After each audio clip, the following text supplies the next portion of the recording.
It's pretty rare that I see a movie that's so abominable, so atrocious that I actually feel embarrassed for even having wasted my time watching it.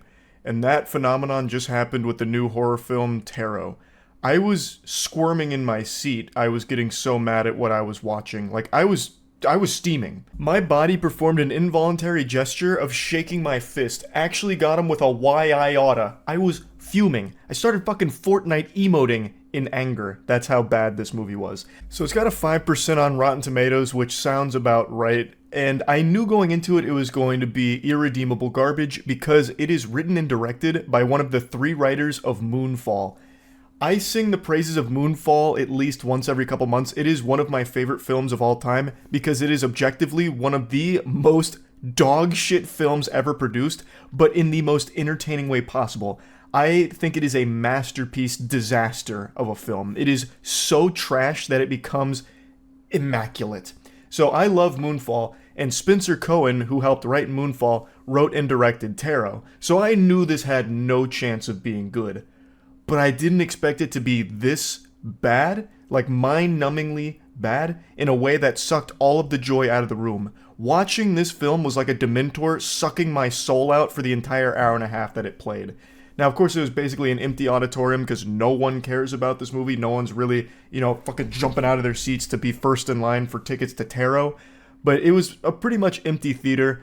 And man, I was embarrassed to just be there watching it. And it was painfully obvious that all of the actors in the movie were embarrassed to be there as well. It seemed like they were ashamed that they accepted the paycheck to appear in Tarot. None of them tried at all. Especially Jacob Batalon. You probably know him as Ned in the Marvel Cinematic Universe. He's in this film, and oh my god, it felt like he was giving the most sarcastic performance ever. Like, all the material he was given to work with is all really shittily written, but he took it and made it like a complete flat joke throughout the entire film in a way that I think was him just giving like a subtle wink and a nod to the audience that he knows that this is a bad movie he's in. To give you an example of what I mean, Jacob, while he's being hunted by the scary clown, is trapped in an elevator and the clown's doing his like scary routine, which ends up kind of looking like it was more of like a flash mob that the clown was doing. It wasn't even scary. It just went on for so long of him doing different bad dance moves. It's like it was trying to mimic my choreography that they see me bust out at the club, which is horrifying, no doubt. But here, in this context, man, it is so stupid and goofy. So the clown's doing all that choreography as the elevator doors are closing and opening, and Jacob's character is just going, ah, ah, ah, ah, ah, ah, ah, almost exactly like that, until eventually the clown ambushes him and he goes, ah. He just couldn't even be bothered to pretend to care at all about the performance. Like, unironically, Matt and I's acting in our green screen merch shoots is better than anything you'll find in Tarot. And I really think that's because the actors were probably so deflated once they got the material to work with, they were probably like, oh boy. Oh, brother, this guy stinks. Damn it, Steven, you've swindled me into this one. But they've already signed the contract, so now they have to commit and continue. So anyway, let's get into like the meat of the movie. It's about as generic as you will ever see in the horror movie genre. And I mean that in the truest sense of the word generic. It literally starts with them at an Airbnb, just as like a group of college friends just doing a getaway. We know nothing about these characters, only that one of them has a birthday and now they're at this haunted little Airbnb. And they happen to find this box of tarot cards, and our main character is really big into astrology. So she does this tarot card reading for the entire group using these really creepy cards that are hand-painted tarot cards, and she goes through all their signs, like, oh, you're a Capricorn, you're a, Leo, so this, that, and she gives them all their horoscope readings. And I really feel like Steven, or whoever helped them with this movie, must just be big into TikTok astrology, because it just starts borrowing a lot of things TikTok astrology enthusiasts are always talking about that's just very silly stuff, like, if you use someone else's tarot cards, oh boy howdy, you better brace for a bad time. Or, the most powerful combination of divination is using tarot card readings on top of I already forgot, a wet blanket. I forgot what the other thing was. But they mentioned that multiple times, like, doing tarot readings on top of blank is the most powerful form of divination, not to be taken lightly, type shit. So it feels like this was made for TikTok Zoomers almost. But even they, I think, are going to be extraordinarily bored by this film because it is not scary and it's just really, really dumb.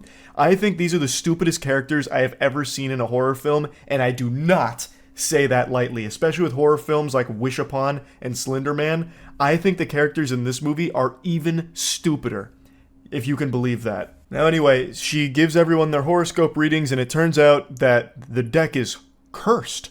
There was, back in the 1700s, a woman who was wronged and decided to place a curse upon those tarot cards where she took her own life, and now anyone that uses those tarot cards and does a horoscope will be cursed and die from it. So the horoscope readings that she was giving are starting to come true in twisted ways. So for example, one of the readings was, you'll make some money, your financial situation will improve, but then don't follow the hermit because he might lead you down the wrong track. And it turns out he gets visited by the hermit after winning $700 from a lottery scratch-off, and the hermit starts chasing him around the subway station until eventually he falls onto some train tracks and gets hit by a train.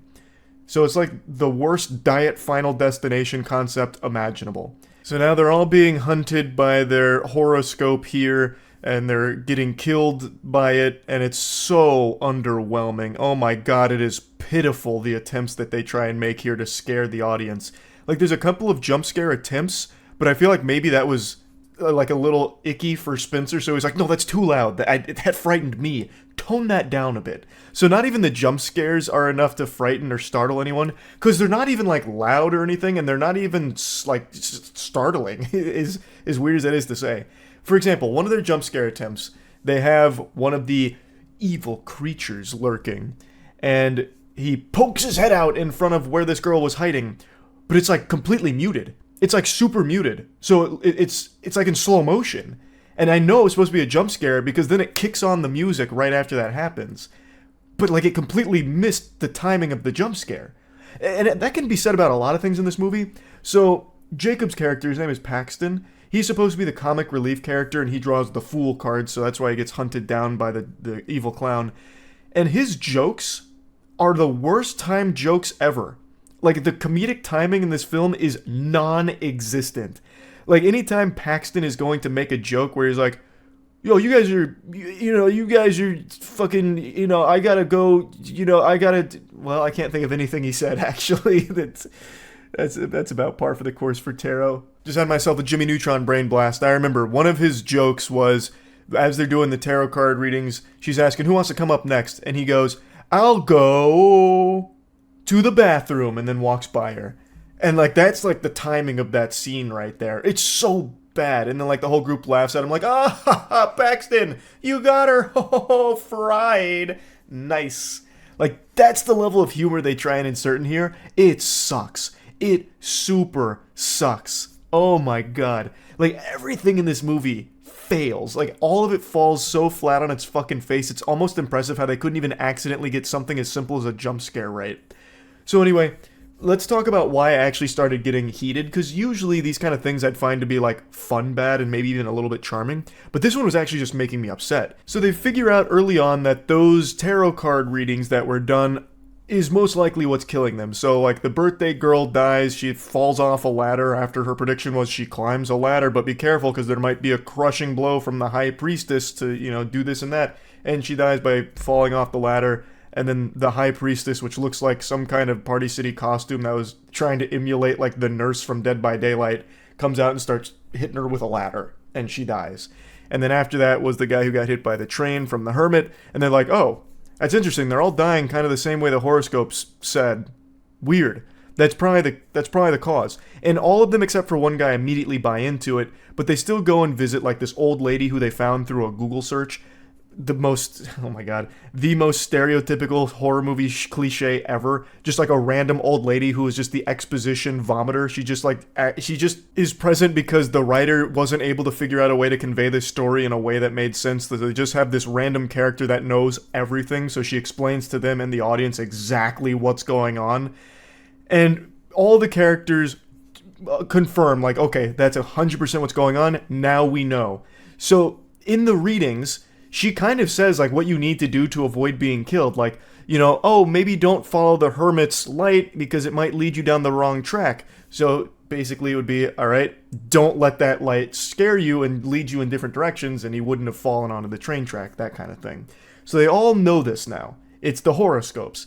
And they're all very well aware of what their predictions were what her predictions were because one of the girls actually filmed her prediction. And their car breaks down, and the prediction was, technology might stop working, but don't be alarmed, just sit tight. There's no reason to run away because else you might find yourself hanging. That kind of thing. Her card was the hangman. So the car breaks down on this bridge, and the girl is remembering, like, oh, okay, I need to not panic and I need to not run away. But then, like, on, like, the glass, the hangman draws a hangman, and she's like, ah! Opens the door and starts running. The thing that they just reminded her, and herself reminded herself of, to not run, she immediately does in this inexplicable panic. When what was just established seconds prior is to just sit tight and wait it out. And then she just fucking freaks out, starts running, and then ends up getting caught by the hangman and hangs. And then, even after that, Paxton, who now knows beyond a shadow of a doubt that all he needs to do to survive is to not do what the horoscopes said.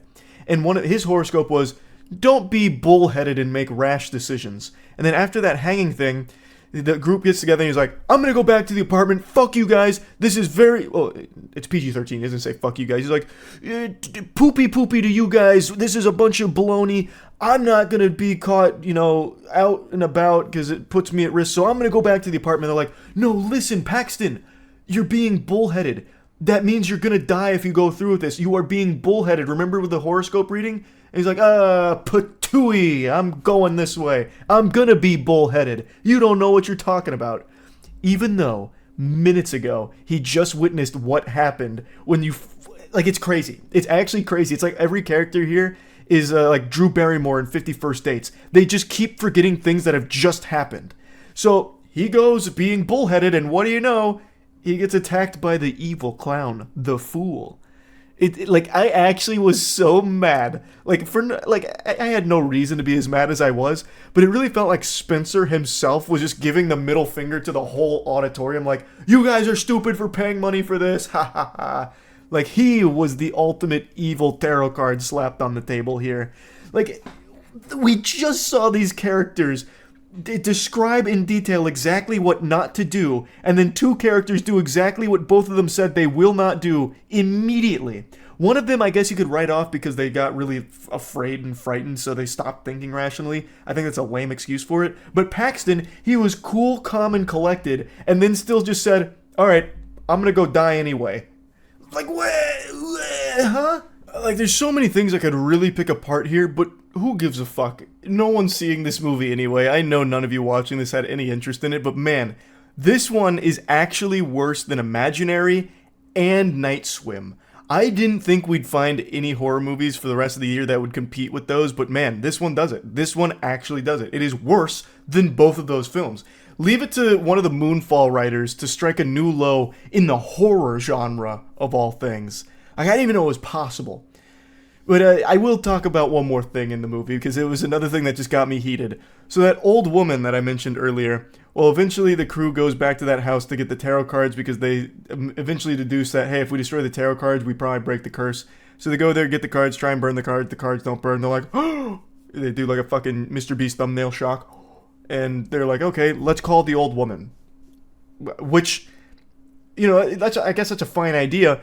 But you know what happened like 30 minutes before that? They tried to call that old woman, and it turns out her phone doesn't work. Like, it just goes straight to voicemail because her phone doesn't exist anymore, which is why they drove to her fucking house and snuck up on her in the middle of the night, because she doesn't have a phone that works. Yet somehow, during this moment, not only were they able to call that old woman with a phone that didn't exist or didn't work, but she shows up instantly. She literally Goku instant transmissions to the front door there in a matter of seconds, even though it took them like an entire day to drive themselves to her previously.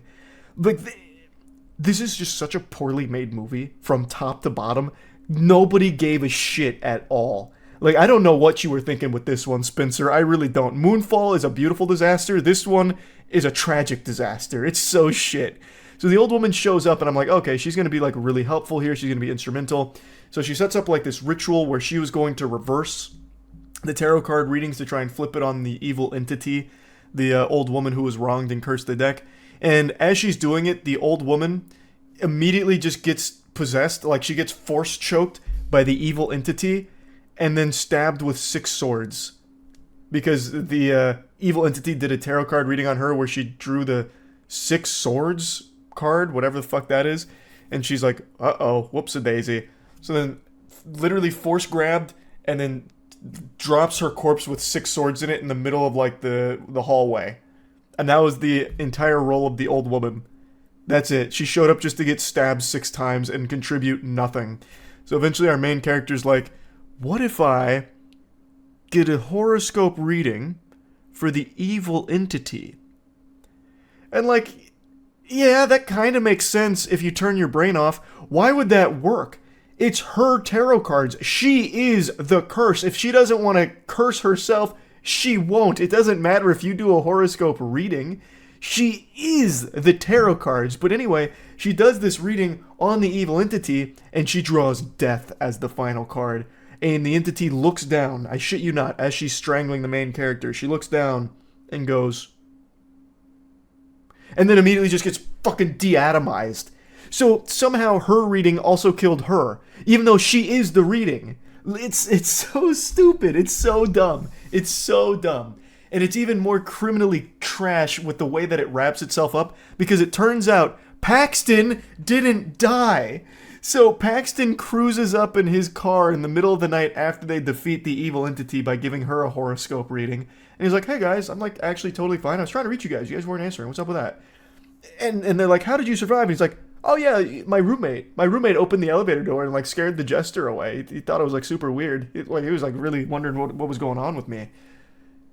Like, okay, so that's how you beat it? Like, you could just have your roommate come up and, like, throw the whole thing into disarray? Like, it's all cattywampus? Like, the whole curse doesn't work if there's a witness to it all of a sudden? Like, what? That seems like the easiest thing to do. Like, you probably wouldn't even need to turn the curse around on the evil entity. You could just have his goofy-ass roommate follow you around and save you every time. It's just so dumb. The movie was so fucking bad. Oh, I can't wait to see what else Spencer works on, because man, he's got a really incredible batting average here with terrible trash movies. Anyway, I think 5% for this movie is about what I'd give it on the Moist Meter too. I have to agree with Rotten Tomatoes on this one. 5% for Tarot, absolutely accurate. What a bad film. That's about it. See ya. There's a crazy phenomenon with the internet, with this wacky cyberspace, where the smallest interaction ever can change someone's life. Like, I'm talking about a single sentence sometimes leading to an entire career and changing the trajectory of someone's destiny. I think the best example of this is Danielle Bregoli. She had a viral segment on Dr. Phil back in like 2015, and it ended up with her saying, "Cash me outside," and people memed it. Those memes became extremely popular, thus Danielle Bregoli became extremely popular, and now fast forward to today, she has a multi-million-dollar career that all started because of that meme. One sentence. It's just so interesting how something as small as that can lead to an entire career. But it's not a guarantee. This isn't like a formula everyone can follow. Even if you succeed at becoming a meme, you might not necessarily get like a long-lasting career from it. You might just get 15 minutes of fame. This formula shits more often than it hits. Another great example of that is there was a viral meme a couple years back with the "You're Breathtaking" guy, where at a video game conference, Keanu Reeves was on stage, the word breathtaking got used, and then someone in the audience shouted, "You're breathtaking." Using advanced DARPA technology and the CIA's latest and greatest, people were able to identify the gamer. And the gamer tried to use this to his advantage to make a career out of it, so he started making content, and this became his entire branding as the "You're Breathtaking" guy. It was like his whole fucking catchphrase, like he was like Tony the Tiger with Frosted Flakes. It became a core part of his identity. He would just spam the word breathtaking, saying things like "stay breathtaking" and all of that. And unlike in Danielle Bregoli's case, people abandoned him.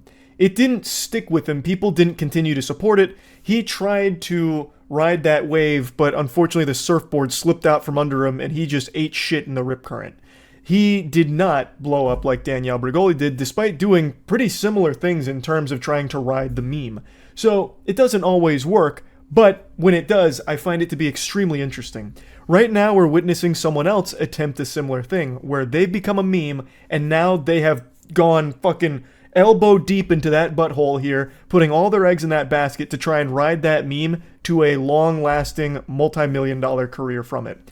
I'm talking about the Hawk-Tua girl. What's one move in bed that makes a man go crazy every time? Oh, you gotta give him that Hawk-Tua and spit on that thing. You get me?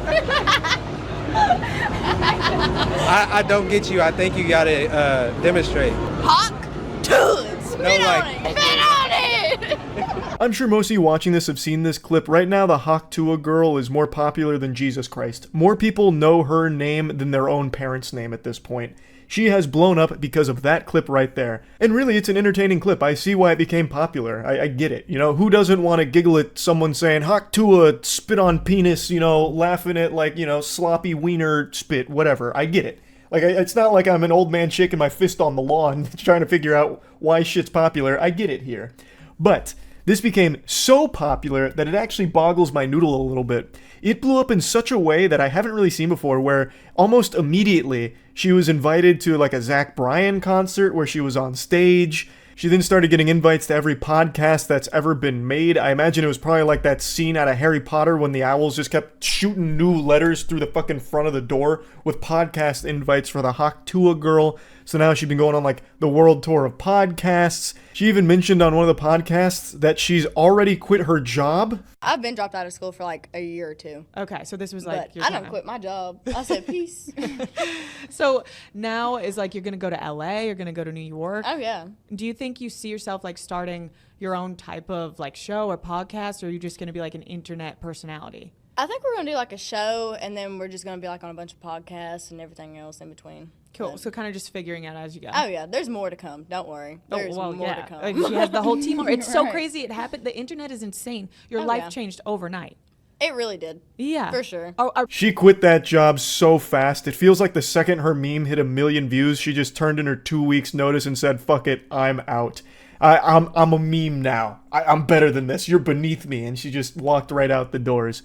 And it's not that I don't respect the hustle here. Like, I get it. Like, in life, you're only given so many opportunities to try and make, like, the dream career happen for you. And this is definitely a gateway. Like, it certainly could be. But man, she is fucking speedrunning the entire online content creator roadmap here. The only thing she's missing right now is making a dog shit rap song, which I do think is probably only a month or so away. You'll notice that in that interview, she said we instead of just referring to herself alone. And that's because she's already got a team behind her. This isn't some kind of Gollum and Schmeagol situation where she's referring to herself as we. She already has people around her working on making a whole career out of this. That is just so fascinating to me that all of a sudden, overnight, with a single sentence, she is now already going down this path in life to try and make it work. And it might work, it might not, maybe it fumbles, maybe it flops, maybe it pops. There's no real way to know for sure. But I do want to pop a finger in my butt and pretend to be Nostradamus here for a second. I'm going to make a prediction. She's going to release a rap song in the next month. It's going to have Hawk-Tua as like a hook. And I don't know what it's going to be called. Maybe the fucking Hawk-Tua Electric Slide Part 3. Like I have no clue. But I am confident that she is going to make a song in the next month. Mark my fucking words. Put it down. Etch it on the tablets right now. I'm going to look like a prophet here, even though I feel like most people are probably predicting the same thing. Because she's right now going through that stage where every creator does, where they start doing podcasts, they start talking about making shows. I don't know what kind of show she's going to try and make out of just that one single sentence. Like, that seems like a really hard thing to turn into a show. I'm very curious to see what that's about, but she's already getting the full content creator experience because she's already found herself in 2 controversies. So the first one was actually with politics. So on that podcast, she got asked a question about who she would spit on the dick for. Like, who she would Hawk-Tua on, basically. And one of the people that she was asked if she would basically suck the cock of was Donald Trump. And this is what she said. I have a game that I want to play with you guys. That makes me It's nervous. not that scary, I promise. It's called Hawk-Tua or Nah. And you tell me if you want to Hawk-Tua on that thing or no. Okay. Okay. Okay. I think you might. Are you into like older guys? For sure. Okay. Oh yeah. Fuck, my phone's not loading. Donald Trump. No, absolutely not. No. It's a no from me. Okay, so no. In a shock to absolutely no one, this created a bit of a shitstorm for the Haktua girl because they viewed it as very disrespectful to Donald Trump.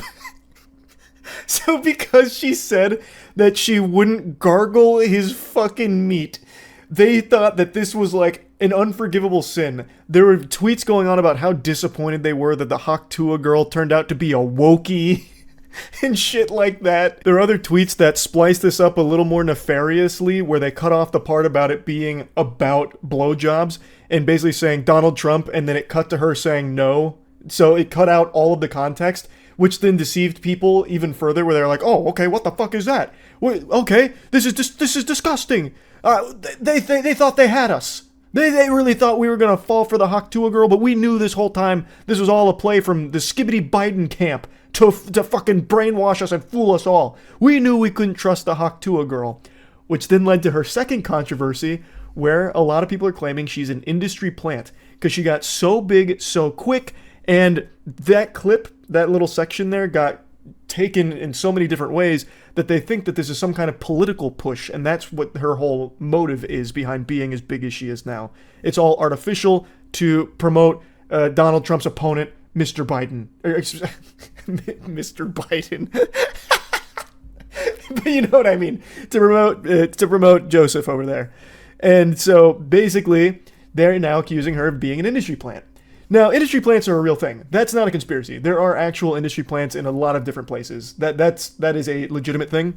In her case, I personally don't think so. This really seems like a classic internet case of latching on to something really silly, and the person that was responsible for making the silly thing happen is trying to capitalize off of that 15 minutes of fame and trying to make something from it. So she's doing, and her team is doing, everything they can to keep her in like the mainstream consciousness, because in the current climate of the cyberspace, it is a complete uphill battle to stay on the tip of people's tongues because everything changes so quickly. People don't even remember what was talked about 3 hours ago. Everything moves like at breakneck pace. It's cutthroat. So they know that. She knows that. So she's going on podcasts, going on stage, really trying to keep the Haktua alive, just putting fire, more wood on the fire to keep it burning. I don't think she's an industry plant. I really think this is just a classic case of someone trying to ride that meme and make a career out of it. But anyway, what I really wanted to focus on today is just how interesting this is, because memes come and go. Meme life cycle nowadays is only like a few hours, but sometimes you have a rare example like Haktua here, where it does last a little bit longer. And in cases like that, the person behind it really does try and strive to make a career out of it because it is such a good opportunity to do so. I would say most of the time it doesn't work, but sometimes it does. And when it does, it is a life-changing experience. Like for her, it already is life-changing. She quit her job. It seems like she's got a lot of money on the table for some of these appearances. If they're making a show, if she's getting paid to make the show, it seems like already her whole life has changed almost overnight. And this meme's only like a week or so old, if that. So yeah, anyway, I just wanted to talk about this a little bit because I really do just find it super interesting. That's about it. So yeah. Oh wow. The entire front window's been busted. What happened? Did it get hit with like a falling anvil, like it's out of Looney Tunes or something? Holy. This guy looks so calm behind the wheel right now. He's missing like the front pillar here. The entire front window's blown out and it's just like a leisurely stroll. Oh wait. Wait. 5 minutes before that, hold on, let me make sure this isn't like some kind of catastrophic accident here that's gonna get me in trouble. What happened? It was in perfect condition just 5 minutes ago. This is a pretty high octane chase, it appears. It's a Toyota, it's fine. Yeah, I guess so. So it looks like they had him ready, busted, about to pop up on the screen here, and then he just decides, fuck it, and just blasts it.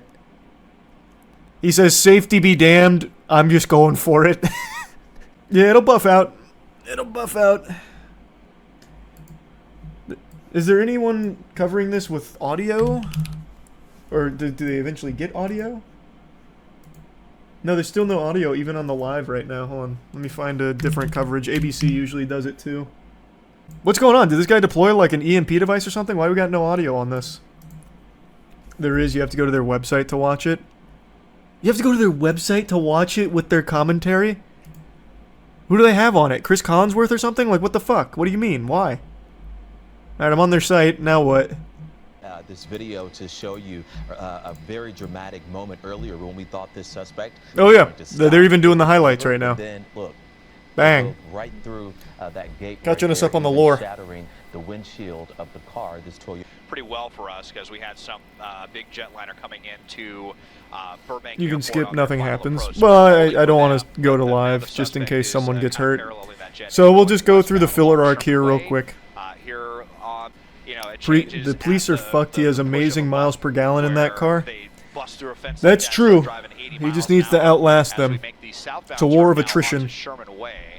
So still in Honestly, the behind, police but might now get gonna bored head at this towards Sherman speed Oaks. and just call it off. And, boy, San Fernando This is PD, basically just a they speed are limit on chase. this one like a hawk capable of. And Des, it doesn't seem like there's a. Is lot that of actually a traffic Prius? here, I don't know enough in about this cars, area on and I don't this see road. many Priuses. When Priusi, we went through whatever the those plural is. intersections, he ran into a little traffic. It is but actually a seems like, Prius. That's a crazy thing to get on a open police chase street with. there.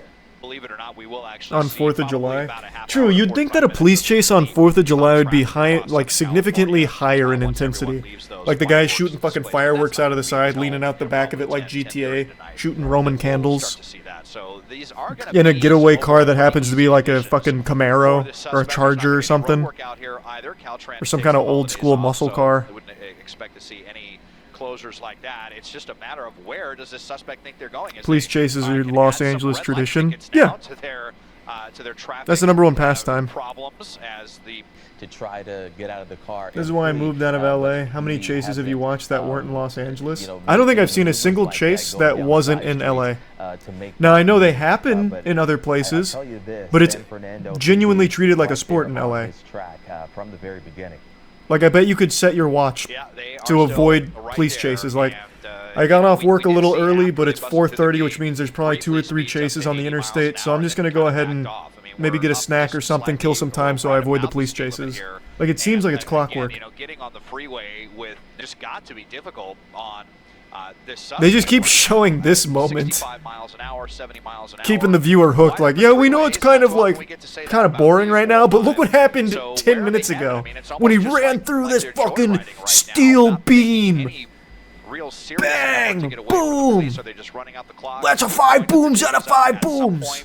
They're just going to run, which if people are, you know, How is he some maybe seeing through the cracked unfamiliar, windshield? that- Because it's that not just there's cracked. the It's city of this San Fernando entire is its driver's own side independent windshield city in is the northeast missing. corner, of the valley. So it's Pretty cool, he's actually rural just area. getting hit in the And face with is all the their wind and small everything as police he's driving. department that is, still Maybe he's got like in sunglasses or pursuit something that he's put of on this to help vehicle with here that. as we make our way of Los Angeles, but, What was he apparently there pulled was over some for? active chatter Pulled between over? You think they LAPD caught this and, mad guy? San Fernando This PD demon? if, No, sir, he didn't LAPD get was pulled going to over. take it over on the ground. I don't know San what Fernando started said, this. "No, we are Probably taking this." stolen So, car. That's they do usually what have, these are when it comes to LAPD LA report police that that is chases. it. Like Otherwise, 9 on out the of 10 are ground, stolen this is car. all, tiny San Fernando PD trying to run out Why the clock fuck as would someone far steal a as they Prius? can, as long as it'll go. I have no Maybe they fucking got an idea, man. where they think they can I get out I of the couldn't car tell and you. run or what they can do. I'm sure you could or probably they're sell a thinking that, Prius San somewhere. Fernando PD is just gonna get tired And if it of was like an splitting easy up. thing to steal, But, maybe? we Yeah. don't have any Circumstances surrounding the theft of the car, but we have confirmed this Oh. is a stolen vehicle. Called it. Hey, As we I know my approach, police chases. North Hill, Stolen car. still north on the 405. That's one for Charlie. Bang. Called it. Yeah, that's very eastbound 118, and so we are headed back. Luckily, the towards criminal San Fernando. despawned So most of the we looped traffic all the way here. around now. We basically I don't know took a how the big tour highway is of so the empty in eastern LA half of all the San places, Fernando but Valley whatever as cheat we code he input transition there really eastbound did help 118 clear it back all into out. Pacoima. Do they get? Is there anything more American than watching a car chase? Nah, it's about as patriotic as it gets. Watching a good old-fashioned Prius car It's chase. really hard to say because it is such a rarity. Like I said, And they just keep running the best of moments. Now that's what I call Police Chases Volume 5 right there. That's like the third time they've shown that. The greatest hits. Does your shirt say DILF Damn I Love Florida? You swine. No, it says DILF Damn I Love Freedom. And boy howdy do I.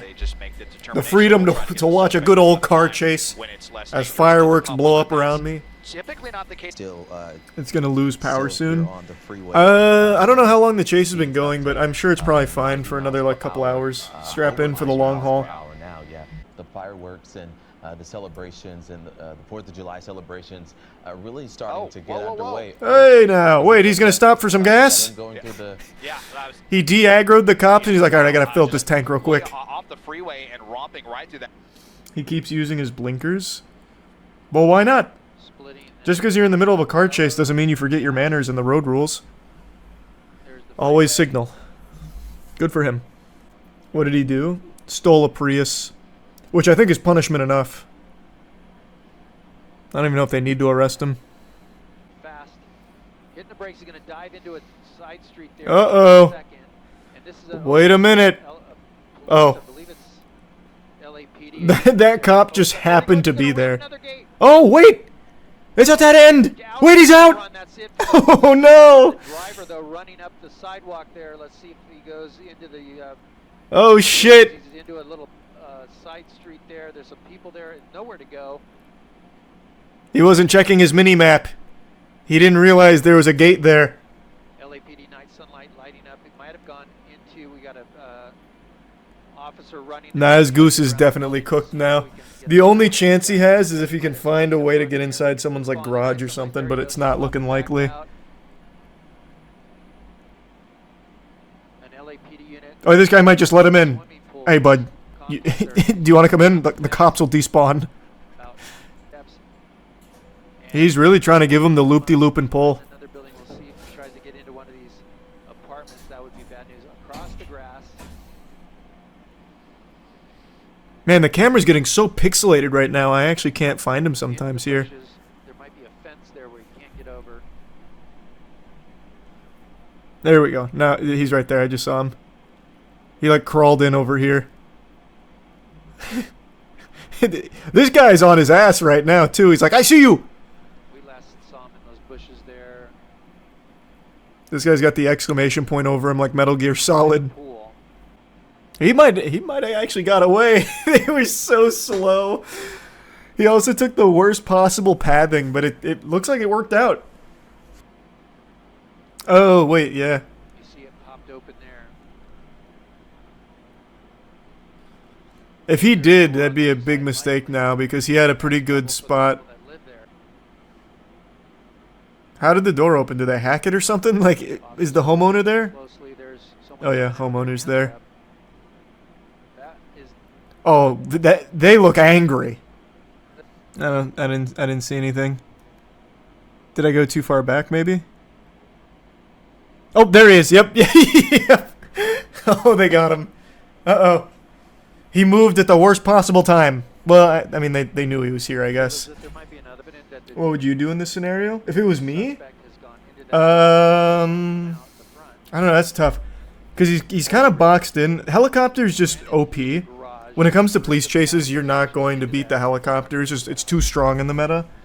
So I guess what I would hope for is I'd probably just start like knocking on some of these doors, be like, listen, brother, I stole a Prius. I feel really bad about it. Can I just hide out here? I don't really want to go to jail for it.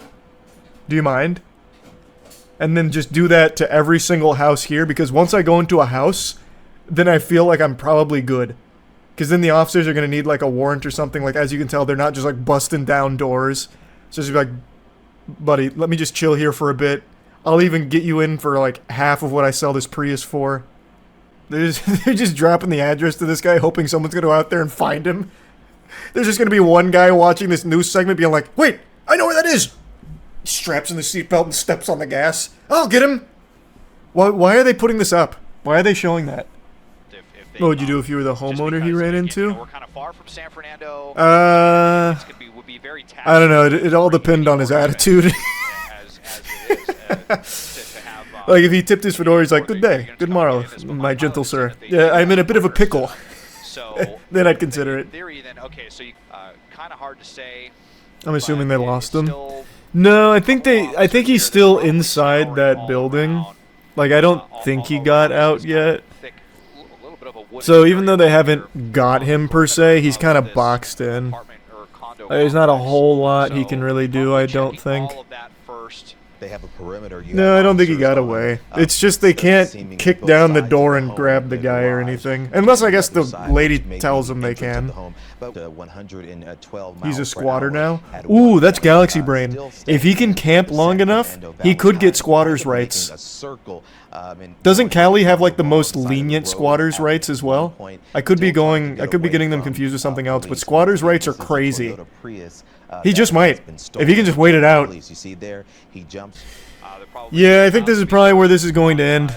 I don't think they're getting in tonight. He's just going to stay there for the evening. He's just going to hide out. Maybe watch some TV. Call it a night. I'm guessing that that's where we're still at in real time. Oh, they actually just stopped it. Yesterday I found myself in the center of the stupidest controversy I've ever been involved in.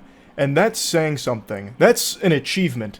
Because 5 years ago, I had beef with the old school RuneScape team because I got banned for botting when I posted a video about how I made the world's worst auto-clicking machine. If you can even call this a machine.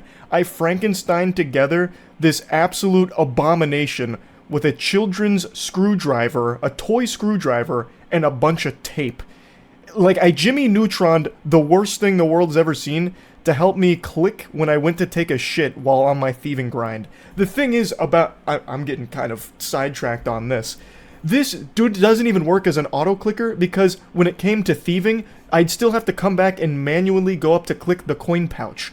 So it was really only there for literally maybe a minute while I was away to go to the bathroom, and it still couldn't even fully auto-click on its own and be self-sufficient, because I'd have to come in and manually human input clicking the coin pouch. It was still the dumbest ban in RuneScape history.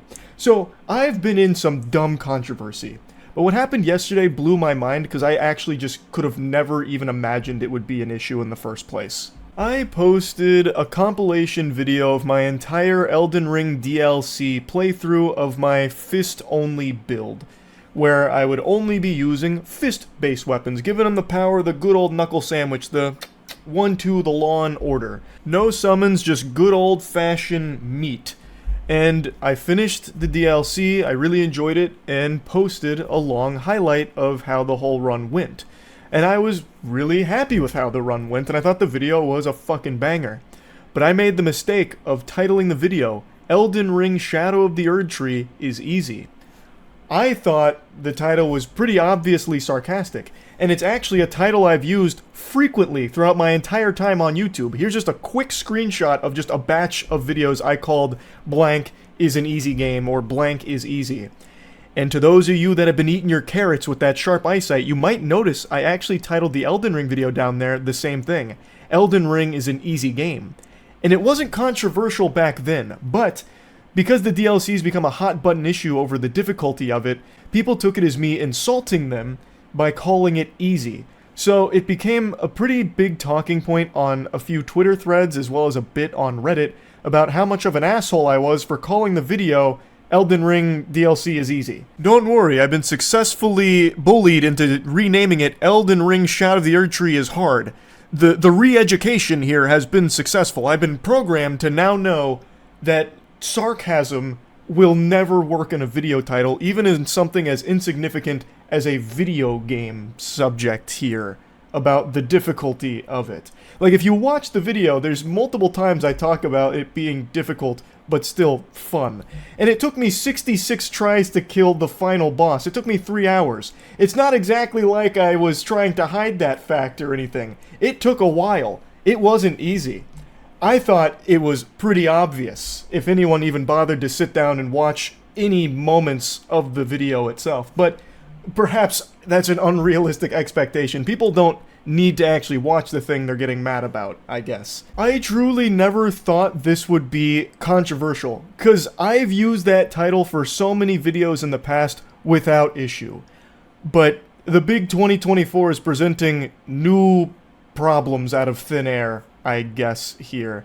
I'm gonna be totally honest here, sports fans, I don't get it. I don't know what there is to be fuming about. Let's say I truly did find the DLC to be easy. Who cares? Who gives a fuck? If I find it easy and you find it super hard, why is that still cause for anger? It's not some kind of personal attack against you or anything. It's truly just not a big deal if we disagree on the difficulty of something. Now, in this case, we agree that it's hard.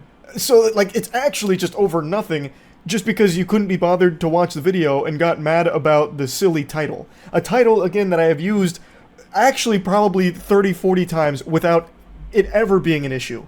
Until now. Until the Elden Ring DLC was the one that had this title slapped on it. I still think it's a pretty trivial thing to get mad about, but I'm not here to like rant about it for a super long time to try and change your mind on it. I'm not trying to fucking like jack into your brain and start moving levers around to make you feel like it, you know, wasn't a big deal. If it made you upset, then I apologize for it. It truly was just a sarcastic title. Like, again, I thought that was pretty clear in the actual content of the video itself.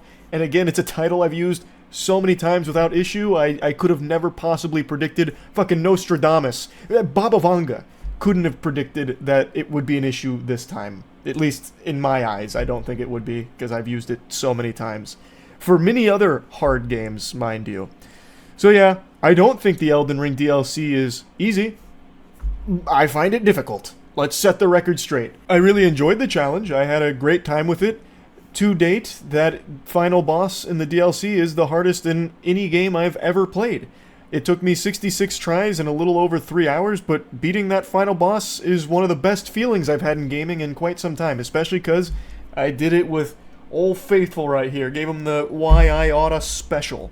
So it felt great to finally triumph over that final boss. I do have a couple of complaints about the final boss. I'm not going to get into spoilers, so don't worry, I'm going to talk broadly here.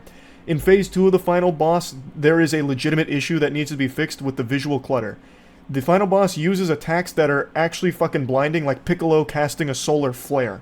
Every couple of attacks that the final boss has will inevitably spawn very, very bright particle effects that make it impossible to see what's even happening around you or even in front of you. So they end up masking a lot of the boss's moves, so you can't even see some of them coming, which I am confident was not on purpose. I don't think that was the design philosophy, to be casting an infinite fucking smoke screen so you can't see the boss. It's just too bright.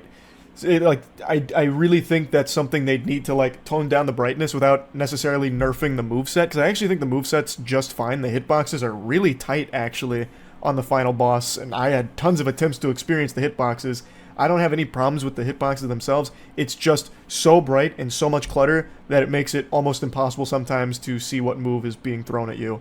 Coupled with the fact that the boss has really long, puffy hair, it's oftentimes you can't react to something because you can't see it.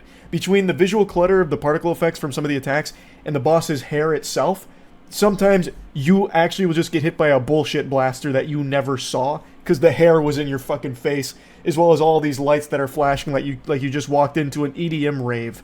It's like that. I don't think that's on purpose. So I think that is something that they need to legitimately address. And I think it's the reason why a lot of people are getting kind of hung up on Phase 2 of that boss, because I feel like if you could see it better, you could learn the patterns a lot better and be more efficient at dodging. But because sometimes you can't see it at all, there's not a whole lot of progress you make with the dodge timings.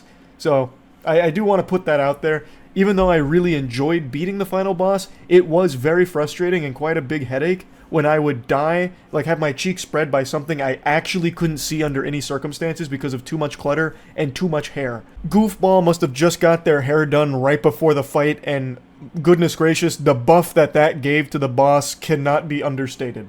So yeah, hair, visual clutter, huge complaints about the final boss from me.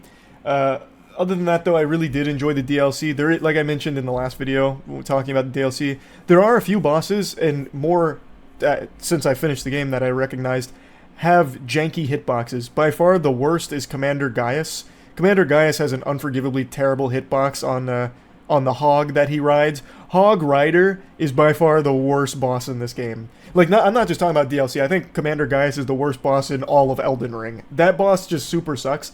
Like, the hitbox is broken, actually broken. So, yeah.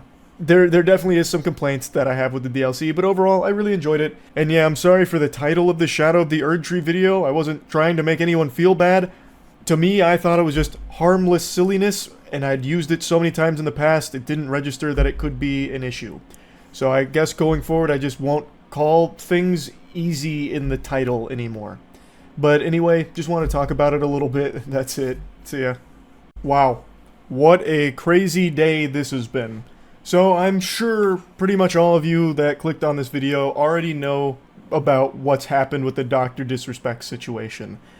To catch you up to speed with the briefest previously on Dragon Ball Z recap, Dr. Disrespect was the face of Twitch. In 2020, he was mysteriously banned from the platform and not a peep had ever been uttered about why. This was a secret more guarded than the Krabby Patty formula. I really thought we'd never know the reason that Dr. Disrespect was banned. I thought that'd be taken to the grave. I thought we'd crack faster than light travel before we ever learned what the reason behind it was. But then from out of nowhere on just an average quiet Friday night, a former Twitch employee dropped a bombshell allegation claiming that Dr. Disrespect was banned due to sexting a minor through the Twitch Whispers service. Now, there was never any screenshots or evidence provided to support that claim. However, some other parties came forward saying that they had all heard a similar reason behind the ban. Dr. Disrespect then made a response to that statement, which was less than satisfactory for most people with a functioning frontal lobe because he talked very vaguely about it and didn't actually outright deny the claim at all. So then he made a follow-up statement which aimed to provide a little more clarity, but it was still pretty vague, and both of these seemed to have like a lot of legalese talk to him to try, like, kind of tiptoe around the topic itself. So both of his responses, like the tweets, weren't received overly well. It was like he just kept stepping on a rake like in a cartoon and hitting himself in the face. He wasn't doing himself favors with his statements. But then the credibility of the source of behind this allegation started to be called into question because people did digging through their Twitter and found out they'd actually been dangling this carrot in front of their audience about they know the reason Dr. Disrespect's been banned, and if you buy tickets to their concert, they might reveal it. So then people started to question that, and then today, Dr. Disrespect released another statement where he admitted to the claim of talking to a minor through Twitch Whispers inappropriately. However, he denies that there was any real intent behind the messages, which is a crazy thing to say. Like, if any of you have watched To Catch a Predator, you'll recognize that tactic, that little maneuver right there, because that's something that was pretty frequent on that show. When a predator went down and talked with Chris Hansen, a lot of them said that same thing pretty much. Like, oh, no, I didn't mean any of that. I was actually just teaching them a lesson about talking to strangers and the dangers of it. There was never any real intent behind the things that were said. Like, that's a very weird thing to try and say. So let's just go through his statement first, though. The Twitch ban. Hello, I'd like to make a statement. Let's cut the bullshit. As you know, there's no filter with me. I've always been upfront and real with you guys on anything that I can be upfront about, and I'm always willing to accept responsibility, which is why I'm here now. First and foremost, I do want to apologize to everyone in my community, as well as those close to me, my team, and everyone at Midnight Society Game Studio. For those that don't know, I forgot to mention this in my lore exposition on this. His company that he founded, Midnight Society Game Studio, which had been working on a game with him for a long time, announced yesterday that they were going to be terminating him after they conducted an investigation, and after they assumed his innocence, found something through their investigation that made them uncomfortable keeping him around, so they let him go. So that's why he's mentioning them here.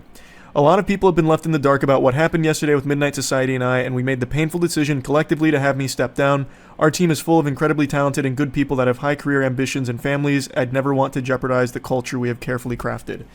Now, before getting into the rest of this, I do want to mention, Midnight Society themselves said that he was terminated. Here he's saying that he stepped down like it was a mutual decision. I don't know if this is like a you can't fire me, I quit type of situation, you know, turn in the badge and the gun and go your separate way as a lone wolf, or what? Like, there's just a bit of a discrepancy whether he was terminated by Midnight Society or if he himself and them left on good terms where he agreed to step down. Ultimately, the point is he's no longer associated with that studio anymore after they conducted their own investigation into this subject. Everyone has been wanting to know why I was banned from Twitch, but for reasons outside of my control, I was not allowed to say anything for the last several years. Now that 2 former Twitch employees have publicly disclosed the accusations, I can now tell you my side of the story regarding the ban. Were there Twitch Whisper messages with an individual minor back in 2017? The answer is yes. Were there real intentions behind these messages? The answer is absolutely not. These were casual, mutual conversations that sometimes leaned too much in the direction of being inappropriate, but nothing more. Nothing illegal happened, no pictures were shared, no crimes were committed, I never even met the individual. I went through a lengthy arbitration regarding a civil dispute with Twitch, and that case was resolved by a settlement.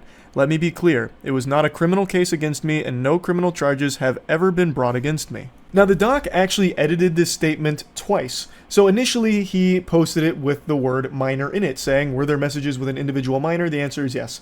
But then shortly after he published it, he edited the word minor out of it. So he removed that. He redacted it like a fucking CIA document, trying to bury it, just snapping it out of existence. So then it read, were there messages with an individual? The answer is yes. But people were quick to notice the edit, and you can actually check edit history on Twitter, which I didn't know you can do, but you could clearly see that the original no longer matched the current one because he took the word minor out. So when people caught him red-handed, he just edited it one more time to put the word minor back into it. Now, there is a lot to say about just that small chunk right there, but I'm going to finish reading the statement first before we really dive into the weeds of it. Now, from a moral standpoint, I'll absolutely take responsibility. I should have never entertained these conversations to begin with. That's on me. That's on me as an adult, a husband, and a father. It should have never happened. I get it. I'm not perfect, and I'll fucking own my shit.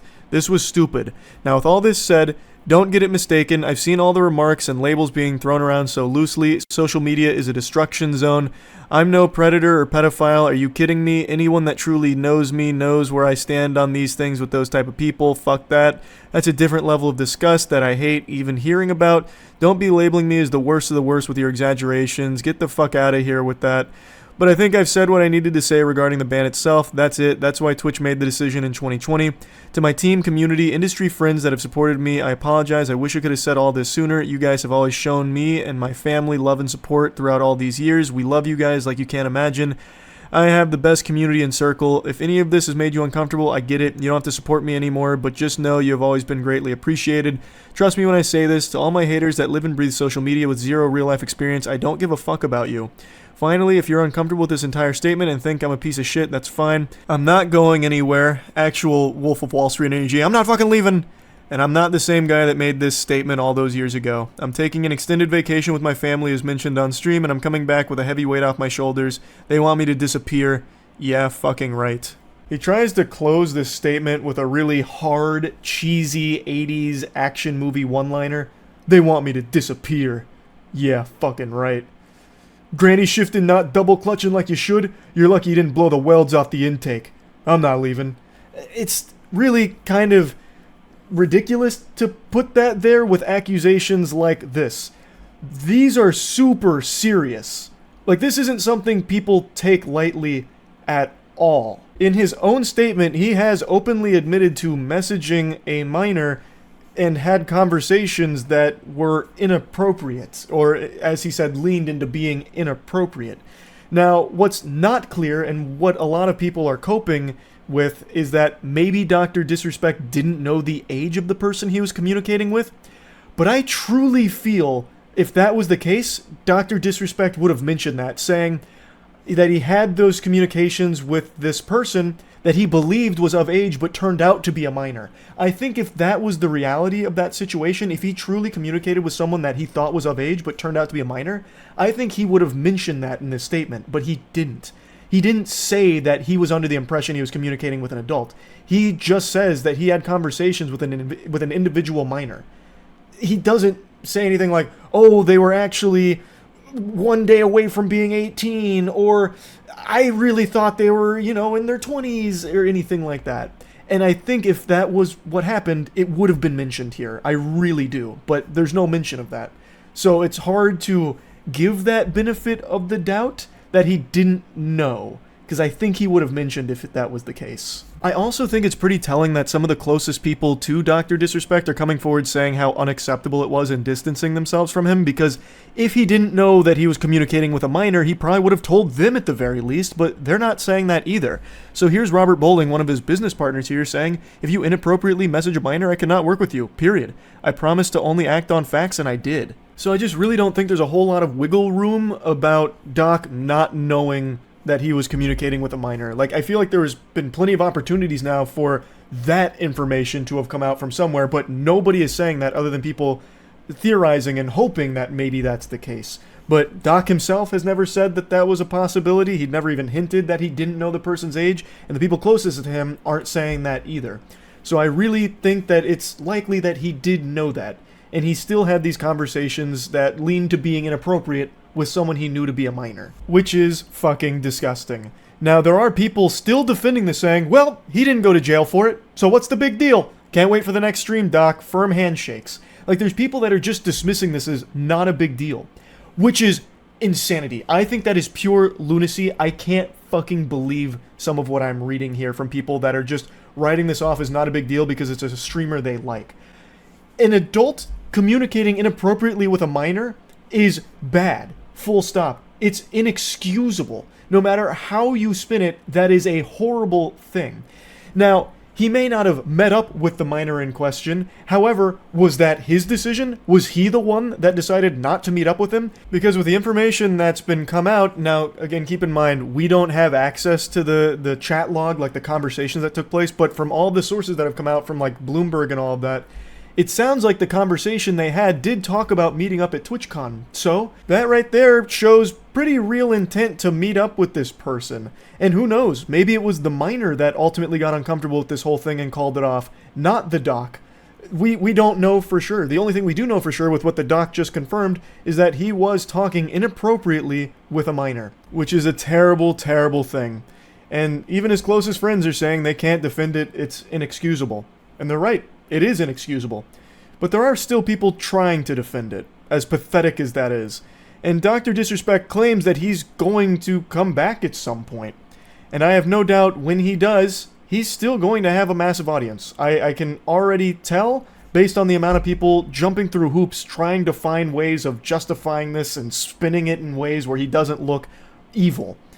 Which is impossible, but they're doing their best. So I know when he comes back, he will probably have tons of viewers and tons of donations out the fucking wazoo, saying things like, keep your head up, Doc, don't let cancel culture get you down. It's just a fucking cancel culture mob that came after you. You're a victim of that mob, that's it. Which is just so unhinged. He has openly admitted, in his own words, to inappropriately talking to a minor. It's just craziness. So, that's the update to this whole Dr. Disrespect ban situation. That's really about it. So, yeah. For a long time, I've mentioned that parents of famous children, whether it be child actors or TikTok stars, YouTubers, whatever, are usually just some of the worst parents on the planet. Just straight up awful. You just hear time and time again about how these parents lead their kids down destructive paths in order to capitalize on their fame. A great example of this is recently from Jeanette McCurdy, who played Sam in iCarly. She released a memoir called I'm Glad My Mom Died, and in it she documents a history of abuse from her mother, as well as Nickelodeon. She talks about some awful shit Nickelodeon did to her, and her mom's response to it was things like, that's just the price of showbiz. You know, you gotta shake it off. This is what it means to be famous. All the girls would love to be in the position you're in. Don't be so ungrateful. Just horrible things. The mom was well aware of everything that Nickelodeon was doing to her daughter and didn't care. In fact, even piled it on by calling her names and doing other horrible shit. So she just sounds like Shao Kahn. And I know a lot of people were upset with the title of the book. It's kind of aggressive. I'm Glad My Mom Died. Not exactly a Dr. Seuss book title. But I think most people would be somewhat relieved when the boogeyman in their life passes. So I understand where the name is coming from after reading some of it. I haven't finished it, but it's really interesting and very fucking sad. And the reason I'm bringing this up is because it ties into a topic that I want to talk about today that I just learned about. I'm sure all of you have heard of the name Addison Rae by now. She's one of the biggest stars on TikTok, and she's gotten so famous that it extends well beyond TikTok. So even if you're not big on the platform like me, you still at least know her name. Well, her dad is a fucking weirdo. And he has torn apart their family for the sake of his own clout chasing. Can I get a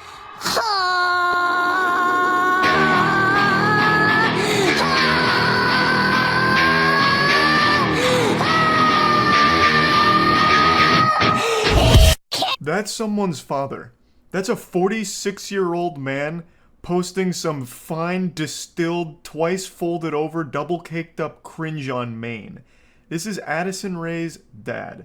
And he, of course, did what every other TikTok parent does. He made his own account. He has like 5.4 million followers.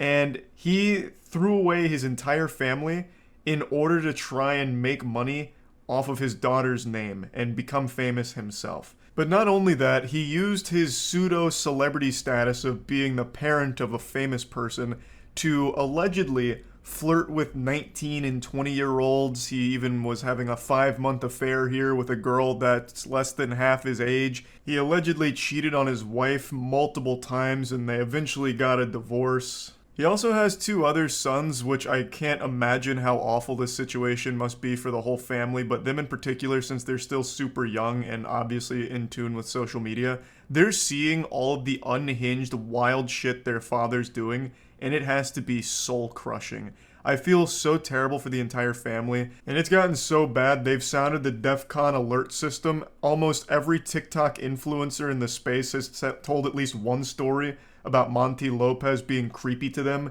They need like a restraining order or something where Monty Lopez can't be within 5 miles of a TikTok influencer, because he sniffs this shit out like a goddamn animal. He's got like a spidey sense for it. He just gets this tingle and shows up to every TikTok party imaginable by himself. He doesn't go with Addison Rae or anything. He goes solo, which already is a giant red flag. There's nothing wrong with TikTok stars' parents being involved in their life or even in their videos. Like, Addison Rae made a ton of videos with her mom and dad and brothers, and that's totally fine, wholesome, whatever. But it gets to a point where it's uncomfortable when the dad is just going to all these parties by himself without the actual star of the family there, because now he's got it in his disillusioned, brainwashed mind that he's the star. So he goes there and allegedly hits on the 19 and 20-year-old influencers there, and everyone's uncomfortable. There's a ton of videos of him at these parties, like one where he's handing out roses to some of the girls there. There's a lot of footage that makes it just seem like Bigfoot sightings. They'll like circle in a red circle, like Monty Lopez in the background, like being weird with a TikToker. It's so weird. It's like found footage, you know, but it's not blurry. It's fucking caught in 4K being creepy. He also starts beef with these young women. Like, he started shitting on Tana Mojo. I'm not going to bring up any of these clips because the clips themselves aren't very entertaining or interesting. It's the story itself that's interesting and sad. So he posted a TikTok saying, "Do you think Tana Mojo's fucked more than 300 dudes or less than 300 dudes?" To which Tana responds by showing a ton of receipts about him trying to, like, hook up with her or, like, trying to connect with her, as well as telling stories about how unbelievably weird he is to all the other TikTok stars. There's also a video of him FaceTiming a 19-year-old, like, really late at night in the car. It's just very yucky stuff. And this is just another perfect example of how awful a lot of parents are for child stars. Because I think a lot of them, like Monty Lopez, treat their children as props for their own success. So Addison Rae gets super famous. Monty Lopez weasels his way into some of the videos, makes his own social media accounts, which get popular because he's the dad of one of the biggest stars on the platform, and now it's gone to his head. He wiped his ass with his whole family, divorced his wife, and now just tries to fuck young women and try and become a wealthy TikTok star himself. Just another tragic story of a child star whose dad is absolute vile filth. There's nothing that Addison Rae's mother's done that I found that's distasteful or bad or anything like that. I want to make it clear. It's not her whole family. It's just her dad. But the topic itself that I'm focusing on is just how awful a lot of these parents can be. In this case, the parent is Monty. From everything I've seen, Addison Rae's mom hasn't done anything wrong or anything. She seems very wholesome. And in fact, the reason why Monty Lopez wants to fight Young Gravy is because Young Gravy has been very public about wanting to be with Addison Rae's mom, Sherry, and Sherry's even teased back about them going on, like, dates and shit. So Young Gravy might fuck Addison Rae's mom, and it makes Monty Lopez uncomfortable. I don't know the whole lore behind all that, but Monty Lopez sucks. Just another sad case of a shitty parent using their kids to further their own agenda no matter what the cost. Also, big shout out to Monty. I'd like to add one more thing to this. This fucking parasite claims videos that show clips of him embarrassing himself. His whole TikTok page is just his worst moments as a human being displayed. This guy has no self-awareness. Every single video he posts on there is a video that any sane person would want deleted and scrubbed from the internet forever. Yet he proudly posts. And I can't show any of them because he claims the videos where people are insulting him for it. So this absolute insufferable douchebag anus still has the audacity to try and somehow fight for his public reputation despite doing everything possible to sink to the lowest depths of hell to be the giant scumbag. He blows my mind. He's all about like the grind and money, so he takes the absolute most revolting approaches to it by copyright claiming videos that use some of his clips to try and take the ad revenue from it or whatever. It's so wild to me. I was reading a bit about it, and just when I thought he couldn't get any worse, I learned that he was copyright claiming shit. A YouTuber named Dumpy even mentioned that he had to pitch up some of the videos because Monty kept claiming it. It's fucking silly. This guy is just an absolute massive clown, and I feel so sorry for his entire family. I can't imagine he was a great father growing up, and he's only getting worse. Of course, I'm making a giant assumption. Maybe he was a fine father figure who got corrupted once his family or once his daughter got famous. I couldn't tell you, but this guy sucks. He's weird, creepy, and what he's done to his family is unforgivable. That's really about it. So yeah. There's a story I've referenced a handful of times over the years because of how bizarre it is. It's from 2010 when a Counter-Strike gamer got knifed in the cyberspace and got so upset that he spent 6 months, or a little over 6 months, tracking down the perpetrator who dared knife him in the game to stab him in real life to murder him for it. His name is Julian Barreau, and he was dog shit at Counter-Strike, got knifed, got mad, and then dedicated over half a year to finding the person who steamed his cheeks in order to ambush them with a knife attack. So he found his rival, who then opened the door to greet him and was immediately met with a knife being plunged into their chest, narrowly missing their heart. And for this attempted murder, Julian received 2 years in jail and anger management courses. I think he got off easy. This is a fucking menace. And the judge even used that exact word, calling him a menace to society. But he served the 2 years, and now Julian's probably out there still getting farmed in whatever game he chooses to play. The reason I mention this story is because we just recently, 3 days ago, had a very similar thing happen in a dead MMO called ArcAge. And I do mean dead MMO, it actually just shut down yesterday. So the last oorah from one of its few active players, of all 9 people that were still left in the ArcAge Thunderdome, one of them decided to track down their rival and attack and try and kill them with a hammer. Weirdo thought that he was Nobara out of Jujutsu Kaisen, I guess, but the only curse technique he could muster was the go straight to jail technique. Luckily, the victim survived in this case as well, and now this individual is going to be looking at many, many years behind bars for this attempted murder plan because he was salty over some ArcAge beef. It's unhinged lunacy. You hear the news about the guy that flew 17 miles to a guy's house to murder them with a hammer over drama in a dead MMO. I saw a little bit about that story. What do you mean he flew 17 miles? That's like a 15-minute drive. I didn't see that. Is there even flights that'll take you 17 miles? I don't remember where it was, but that'd be like an actual 6-second flight. Like, how would you even get off the plane? You'd actually have to jump off with a parachute. You probably travel 17 miles on ascent. Like, from the runway, before you even reach cruising altitude, you've probably already reached well over 17 miles. Now I need to look it up and get more information. Where the fuck was this? Across a neighborhood? I'm just gonna type in flying hammer. I don't know what I expected. Oh, it worked. New Jersey man accused of flying to Florida to attack fellow gamer with a hammer. 20-year-old accused of flying from New Jersey to Florida to kill fellow online gamer with a hammer. The 20-year-old suspect was charged with attempted second-degree murder for attacking the victim whom he'd never met in person. Edward Kang and the victim had never met in person before the attack early Sunday, but they were acquainted through an online video game called ArcAge. ArcAge? Which Nassau County Sheriff Bill Leeper said during a press conference allows players to fight and kill each other's characters. You don't fucking say, Bill. Fucking obviously, Bill. Was that supposed to be like a big revelation? In this video game, you can fight other players and kill them! Arcade, though. Holy shit. I didn't know that game was actually still around. I know you said dead MMO, but I thought the servers got shut down for that a long time ago. Holy. What a throwback. That's 2013. Reminds me, Taylor Swift broke a jet record with a flight equal to a 5-minute drive recently. Hey, congrats. That's big, Taylor. I knew you could do it. I knew you could find a way to fly even shorter distances. I'm not even going to fact check you because it sounds so believable. Some things that make you say, what in the world does he think?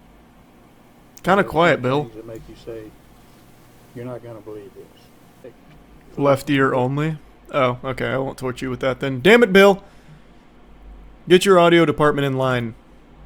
Lieber said it's unclear what exactly occurred in the fantasy game to prompt Kang to jump on a flight to the victim's Florida home Thursday evening, but the suspect told authorities after his arrest that the victim is a bad person online. What the fuck? That's... Oh, it's so creepy to read. Oh. Yeah, this Arcade player is a bad person. He killed me in PvP. After telling his family he was leaving New Jersey to meet a friend he met through an online video game years ago, Kang landed in Jacksonville from Newark and took an Uber to his hotel in Florida Fernandina Beach, arriving there at 2 a.m. June 21st. He later went to an Ace Hardware where he purchased a hammer and a flashlight, receipts in his hotel room showed. Then, around 48 hours after his arrival, Kang went to the victim's Fernandina Beach residence and entered through an unlocked door. The unknowing victim had been playing video games in his room when he got up to use the restroom, opened the door, and found Kang standing with a hammer raised in the air, anticipated strike position, while wearing all black gloves and a mask. Holy shit. The victim's stepfather said he was awakened by screams for help and entered his stepson's room to find him struggling on the ground with Kang still armed with a hammer. The victim and his stepfather were able to disarm and restrain Kang until deputies arrived at 2 a.m. when they discovered significant amounts of blood in the home's entryway in the victim's bedroom. Sheriff said both gamers, who are around the same age, were taken to a local hospital and have both been released. Kang into custody and booked into Nassau County Jail. The victim had severe head wounds, but they appeared to be non-life-threatening. That's super lucky. He got super lucky. Luckily, he survived. What a fucking insane person. Actual lunatic. The sheriff said his office believes Kang left New Jersey with the intent to kill the victim and that the suspect's charges of attempted second-degree murder and armed burglary may be upgraded in the future as investigation continues. They should be, 100%. Yeah, absolutely. This was clearly premeditated. After his arrest, Leeper said Kang asked the deputy how much jail time a person gets for breaking and entering an assault. I would say Mr. Kang is going to be a long time before you play video games again.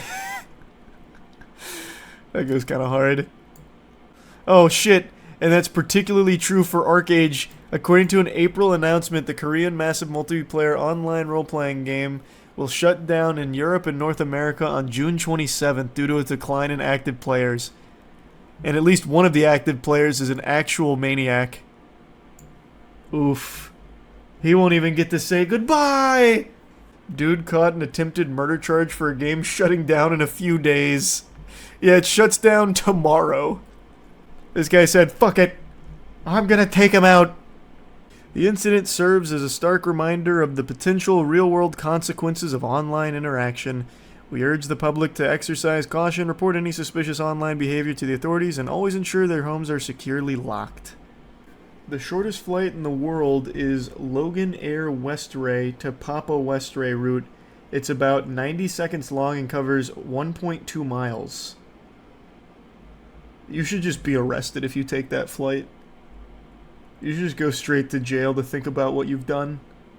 Yeah, I'm wrapping up 2023 with the season finale, my own little YouTube rewind, where I go back through the internet's most insufferable worms from this year that I haven't previously covered, and I make fun of them now.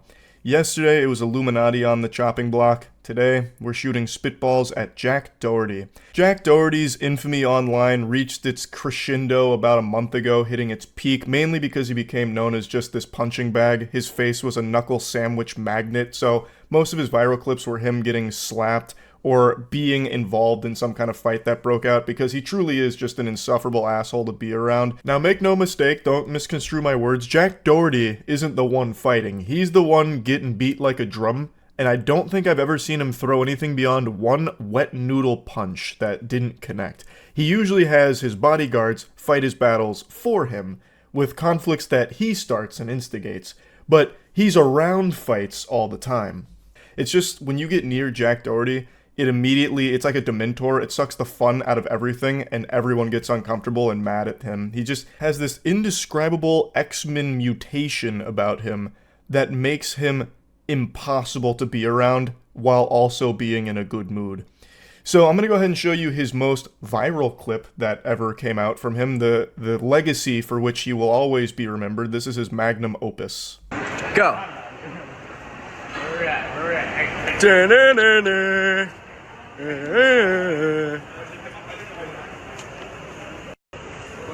What?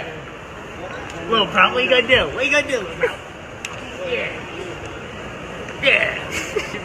This is Jack's iconic shtick, where he walks around causing a ruckus, just being this menace to society, harassing people, and then trying to get a rise out of them. The second someone looks like they're ready to get confrontational with Jack, he has his security guards swoop in and stop it, just put the kibosh on it immediately. He travels with his bodyguards that are basically his babysitters, his nannies, really his guardian angels. They're the only thing that's kept him alive this long, because he is such a piece of shit. Everybody wants to fight him when he does things like this, but his bodyguards protect him.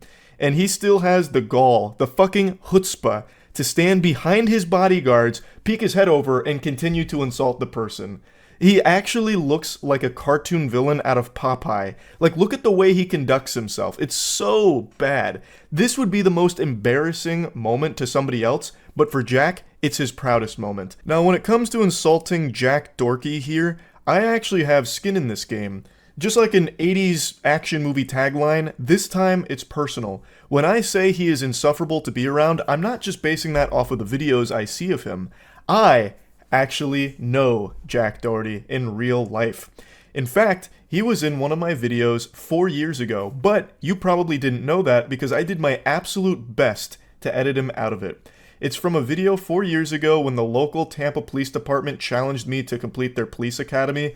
This was during the time where I was watching live PD and talking about police activity, making jokes about it. They invited me out there to try it myself.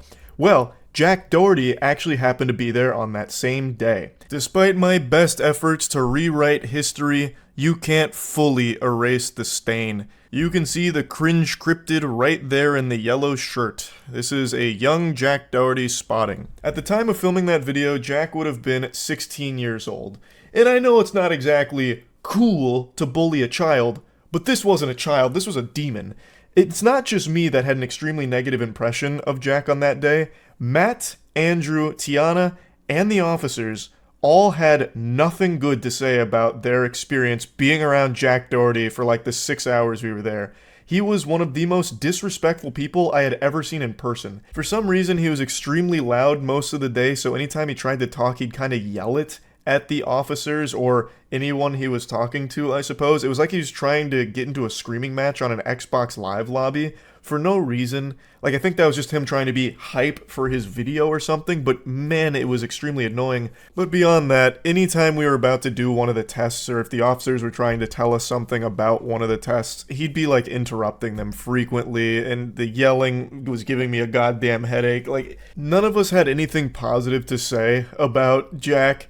The only thing is, we all understood that he was a child, and he found internet fame extremely young. So clearly that had a poisonous effect on his mind, and we had all just kind of expected that he's going through a phase most likely, and he'd eventually grow out of this. But not only did he not grow height-wise, he also didn't grow personality-wise. His attitude is exactly the same. His face looks exactly the same as when he was a 13-year-old boy, which is highly unlucky for him, and maybe that explains why he lashes out so often.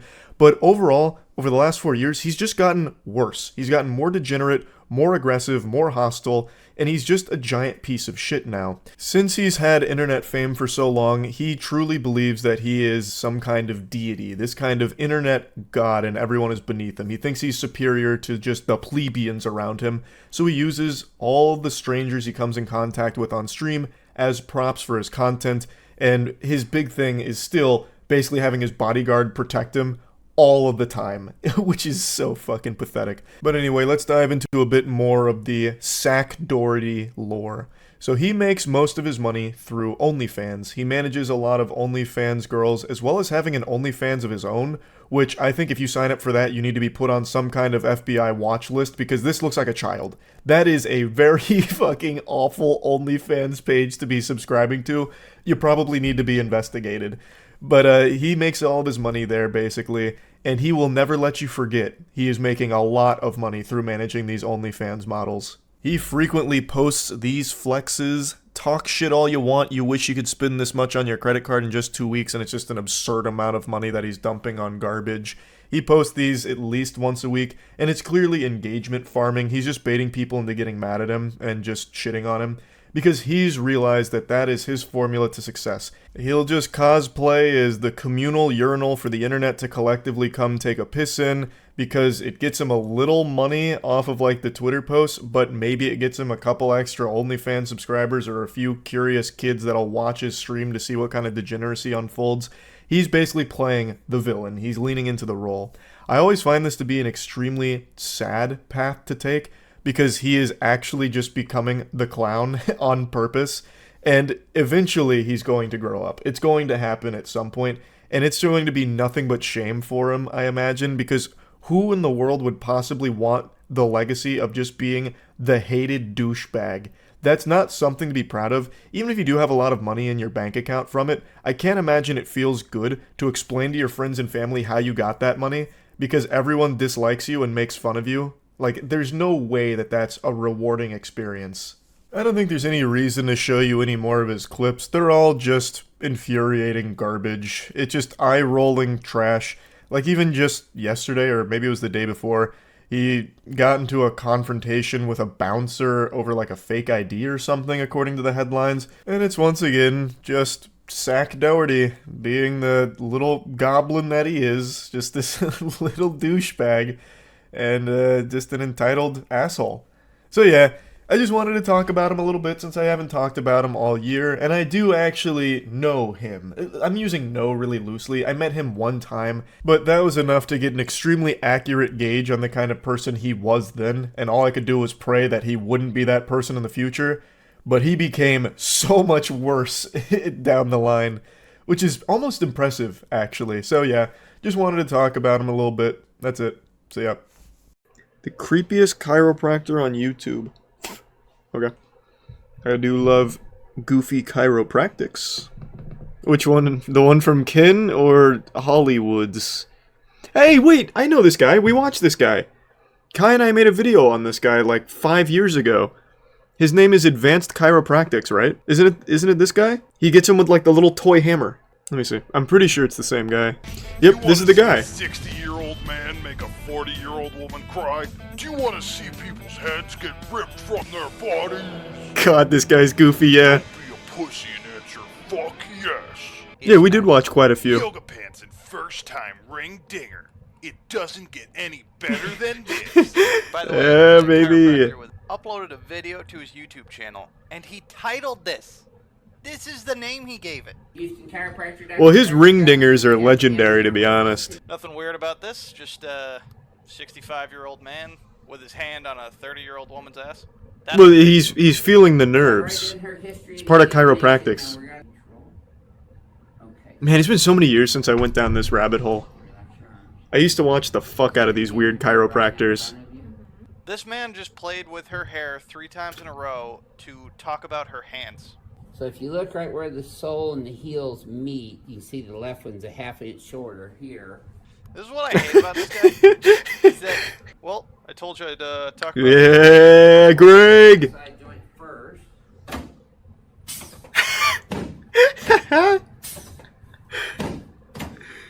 Oh, I forgot how awesome this guy is. Makes me some Sinju and Arisen. This isn't the ring dinger Listen yet. to the hydraulics on that fucking beast of a machine. Probably the sore spot on you most of the time, isn't it? If it wasn't, sure as fuck is now. Okay, but look here. Yeah, I can't stand chiropractics either. I went to a chiropractor one time because my grandma really likes them. He herniated a disc in my neck.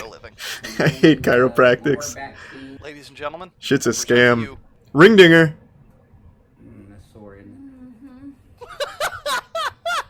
That's soul, isn't it? Because you're stabbing her in the face with your fucking thumbs, you lunatic. Well, just wait for the ring dinger.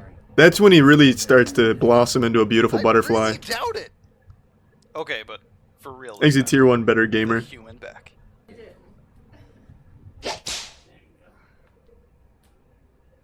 He is cracking her knuckles. Complain of lower back pain. But you guys came to see the ring motherfucking Yes, the ring dinger. Take her fucking head off, Greg. savage. This is definitely not safe. His ring dingers, I wouldn't say they're unsafe. I'd say we haven't evolved enough to really understand how they work. You'll see. It's his signature anime move. It's fucking great. Yes, sir. She is not ready. This is gonna be a spiritual journey. Yeah, he just rips people's heads off. But I mean, this lady seemed to enjoy it. Just like that. Yes, ma'am. Thanks to the Prime Gummy. Now, I hear you. You might be thinking, hey, at least he's not hurting anybody. Okay, breathe. So, you couldn't tell he did his signature move on a normal fucking person. A little left. Well, I'll tell you something. I did a long time ago.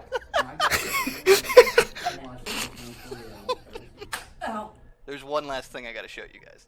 It's the end. So I've known about this channel for a minute. I'm not sure what the ring dinger is, first of all. I don't know if it's the whole process or if it's just the rip your head off move. It's just the rip the head off move. I loved this goofy chiropractor rabbit hole. Kai and I used to watch it together sometimes. It's so good. It's so fucking good. And it's become more of a fetish on YouTube over the last 5 years. So if you type in, like, chiropractor... we'll just do chiropractor adjustment and see what happens. Yeah, pretty much all of them are women with their ass at the camera and wearing, like, minimal clothing. And they're always, like, pushing on their asses. Or putting the asses towards the camera, like damn near goat-seeing them. There's one guy in particular, and I can't remember his name, but he only works on women in bikinis. That's his whole YouTube shtick. And I can't remember his... He might have been banned by now, I really don't know, but... Oh, there's even a horse chiropractor. Greg gets out there with a ring dinger. Yeah, it's a crazy rabbit hole. Rips a fucking horse's head off, yeah. People have died from that, though. I saw a lot of people mention that in the chat, yeah. When you do a move like the ring dinger, it can actually kill them. It's fucking terrifying. Who in their right mind goes to people like this? My grandma keeps going to a chiropractor. She has for, fuck, as long as I can remember. It's actually pretty upsetting, because every time she goes, she's in pain. And then once the pain heals, she goes back. Because he's convinced her that that's just the process, and that it needs to continue. Even though I think she'd be doing better overall if she didn't keep going back. Sad what medical professionals will do to keep a client. Well, chiropractors aren't, like, medical professional. I mean, you could make an argument they are, but they're not like an actual doctor. It's its own, like, pseudo-science. That's not just being mean, it actually is not like an actual medicinal science or anything. They have to be certified. There is a chiropractics board that certifies them, but it seems like they're awfully lax. Yeah, I saw the Island Boys down there. This actually might be the channel I'm thinking of. Like, maybe he graduated from only working on bikini women to also viral superstars. I thought it would just play. Island boy. What? What's going on? They're gonna get Man, this is insufferable already. The first time, so. I prefer when he only, like, grabs women's tits and pretends that it's somehow adjusting their spine. The Island Boys just keep riding the Island Boy song wave as much as possible. I don't blame them at all. Why would you prefer that? At least that's kind of goofy. The Island Boys are just insufferable. Oh yeah, baby chiropractics is a real thing. Well, it's, again, I wouldn't recommend it to anybody. You would be shocked at the shit some moms put their babies through. Yeah, baby chiropractics, very controversial, but it is a real thing. There are baby chiropractors. Do some adjustments. She's much more, well, maybe not. I was gonna say she's much more gentle than the guy I saw do this. The guy I saw in here was fucking blasting the baby. Give him the ring dinger. The exam also includes taking out... Imagine Greg comes in with a towel and a ring dinger. We'll do that. Yeah, this cranial reflex. much more gentle than the guy I saw doing this. Hold on, you guys need to see this shit though. This just reminded me of it. I think it was called Baby Yoga? Baby Yoga swinging around, is that it? Oh my god, yeah, this shit was fucking wild. I don't know if I can play it on stream because it's genuinely difficult to watch. It's a yoga instructor who convinced this couple that yoga was good for their baby. So she takes the baby and starts fucking flipping it around like this. And then she starts helicoptering the baby. All while the couple looks on like happily, like, oh good, now our baby's nice and limber. Yeah, it's fucking crazy. I don't know if I can watch it because I genuinely think it would probably break terms, to be honest. But yeah, it's crazy. If I remember correctly, she was even doing like kettlebell swings with the baby at one point too. So she'd like take the baby by its legs and go under her legs and then out and then back down and out. It was wild. Yeah, I definitely think it would fall under child abuse for sure. It should. If you sign your baby up to one of these people, you should lose that child. And obviously the people should be in jail. Stretch the baby like pizza dough. That is really what it looks like. Did the child survive? Well, I don't know, man. They didn't tell me in the video. The baby made it through the first wave, at least. They were alive by the end of the video, but whether or not they survived past that, God only knows. Baby's first boss fight. Yeah, it's, like I said, man, it's fucking crazy what these stupid couples will do sometimes. Just because someone tells them it's good. Do you remember Home ASMR Clinic? Is that the ASMR chiropractors? The ones that would like hit each other with baseball bats?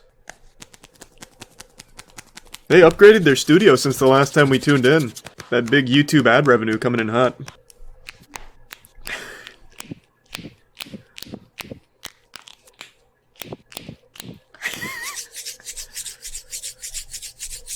I could fall asleep to this. This is good ASMR. So they seem to have really toned it down. Last time we watched this guy, I do remember this. He like had them in a full Nelson and then like cranked their arms back together.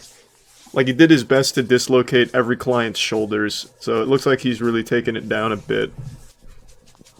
I do love his passion for it though. You can see how much he enjoys it. And I think that's pretty important. Is the guy orgasming? Well, they probably both are right now. Very soothing massage. Oh, wait a minute. Wait a minute! He's gonna do it! Rip his arm off!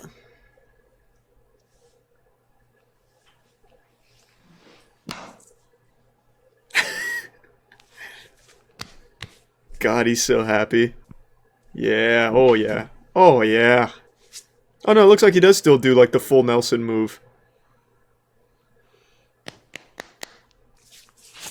Here we go, baby. Let's go. Yeah, get in there.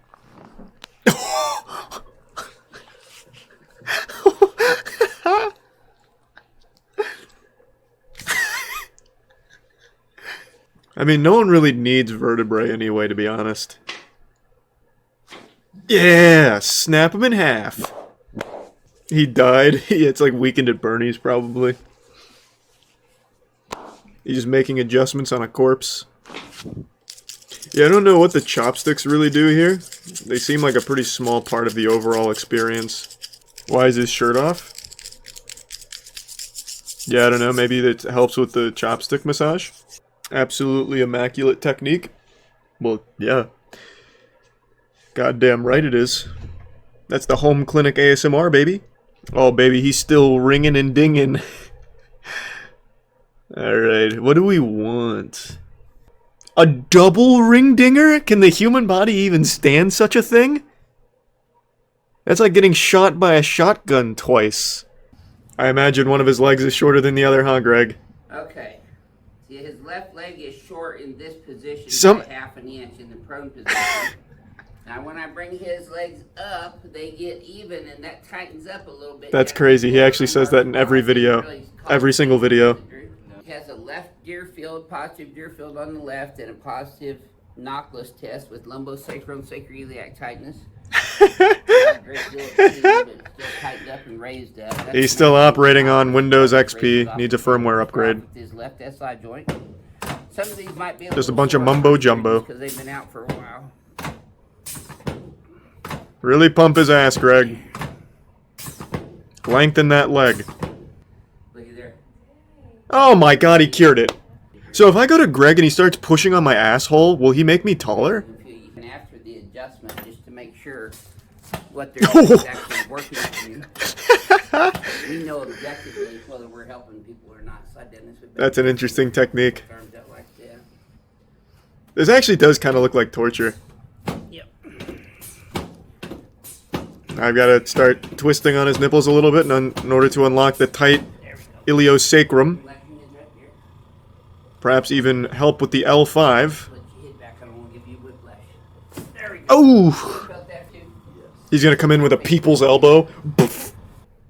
Good. Okay, let's come over on this table now. Oh! You're about to go to heaven.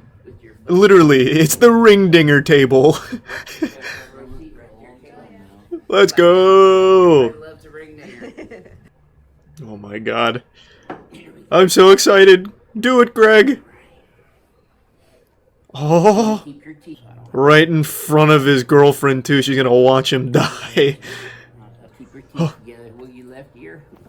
oh, big ring dinger. Far down, did you feel that one today? I didn't feel that all the way down, did you? Okay. Oh fuck! You should have just said yes. Up, though. You dug your own grave. Left big toe right now. Oh! Did you? Jesus! Not very many people I give a double dinger to on their very first chiropractic adjustment. Yeah, he's got double dingered. Is he still conscious or what's it? Oh, well, he was for a second. He hasn't moved or said a word since. I don't think he can. I know. Let me help you up sideways. He, Grab my hand. he's panicking. You always want to try to get up sideways. There. Alright, now get out the circular saw, Greg. The chiropractic jigsaw, maybe? So, how would you describe your very first chiropractic adjustment? Terrifying. With our other YouTube crack addicts worldwide, Drew? About exactly what I felt like it was going to be. Exactly what I thought. Oh, well, that's good. That was good. Yeah, Greg's still on the grind. I think he just follows the same script, though. I don't think he ever really goes off book anymore. Thanks to Resub Crow. Wait, does Greg himself get ring-dinged? Hi there, this is Dr. Samuel Ruiz. Oh my god, Greg's on the chopping block! Second ring dinger of the day, actually. How many times does Greg get dinged? So I do practice what Holy shit! He's a fucking ring-dinging addict. So let's have you close your eyes, Doc. Bring your chin all the way down and up. Now That's not very good mobility at all, Greg. I don't think the ring dingers are working, man. He's very stiff. Like a fucking scarecrow.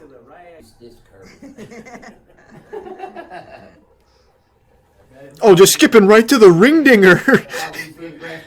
No foreplay. He doesn't want anything else cracked. He just wants to get his ring dinger in. I bet Greg can take a wallop, though. If you're gonna ring ding Greg, you're gonna have to fucking, like, rip like you're trying to start a lawnmower on him. He doesn't fit. Yeah. He's not really in, like, the correct specifications for the table. The day will come when Greg has dinged his last, or ringed his last ding. This is gonna kill him one day. But god damn it, he's gonna go out doing what he loves. He's gonna get ring-dinged all the way to Valhalla. Let's go! Better. Nice. Oh man. Good old Greg. But you got all the basics down in the biomechanics and the biophysics and the neurology of it all. Yeah, I felt it. Did he say the urology? That was deeper. This isn't urology, Greg. Maybe he meant neurology. Which also wouldn't apply here. Yeah, it's just buzzwords. If you don't know what bioenergetics is, then consider yourself lucky. It's basically just putting bio in front of any word to make it sound official. So there's like bioenergetics, what did he say? Biophysics, bioanalytics. All kinds of weird bios. None of them are like anything actual. Like, for example, bioenergetics is a wacky one. Where is Elliot Hulse? Here it is. Oh, Jesus Christ. Greg's coming back in here for another ring dinger. This man really just Jesus Christ. I've got to see it. I mean, give it to him. Money shot. Finish him off. Yeah, fatality. You feel the difference? Nah, Greg can't be decapitated anymore, man. He's too strong for that. You couldn't cut his head off with a goddamn katana. That's 65 years worth of ring dingers daily. That neck is more powerful than titanium. I'm setting up my Mario Kart. I'm in the shop right now. Making some adjustments and tunings. You wouldn't get it. It's car stuff. Carburetors and shit. Oh yeah, but I have to connect the cart to the Nintendo service so they can get my social security and all my info. Oh, baby! Oh, I'm in the heart of it now! Oh, this is fucking nuts. We've really entered the future now. I look like a kaiju in an old movie. About to eat this guy. I'm the greasiest fucking monster you've ever seen, Luigi. Let's see if it works. Ooh, a little rocky on carpet. Let's check in here. Find like body parts in here or something. Honk. Yeah! This is nuts!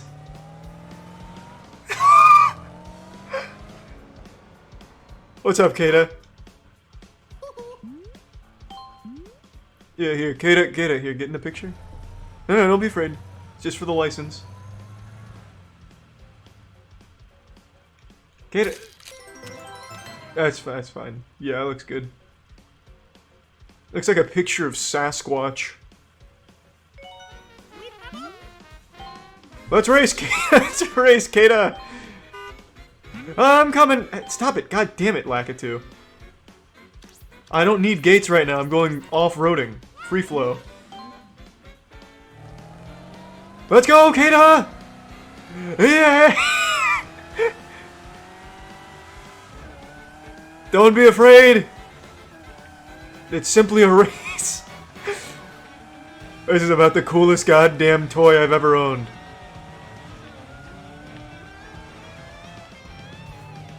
Oh, it's a little laggy. No, God! A new monster has entered! Tetra, no! She's fearless! What if I take him down the stairs? This could be an interesting trick if I pull it off.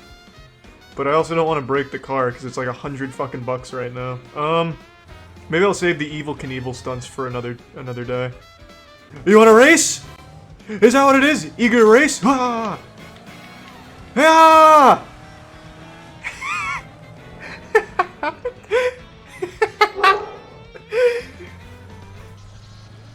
You're too slow, Tetra. I'm already out.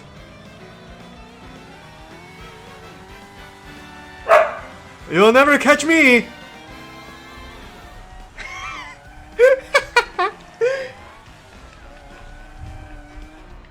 Oh, there's my feet! Hey!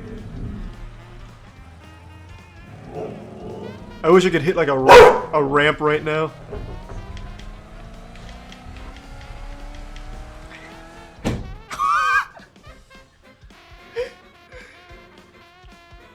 Oh yeah. This'll get them to trust Luigi. Yeah, just really load that bad boy up.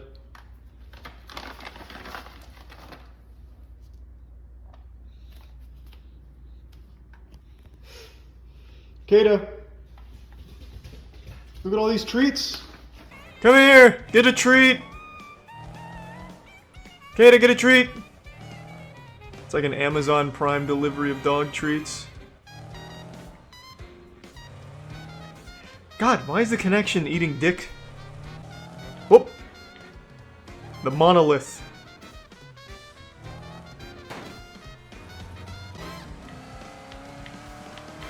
Come on, Tetra!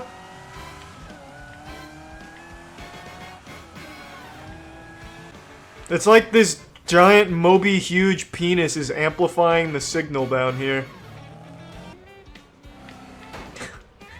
God damn it. Come here, Kata, get a treat! Get a treat!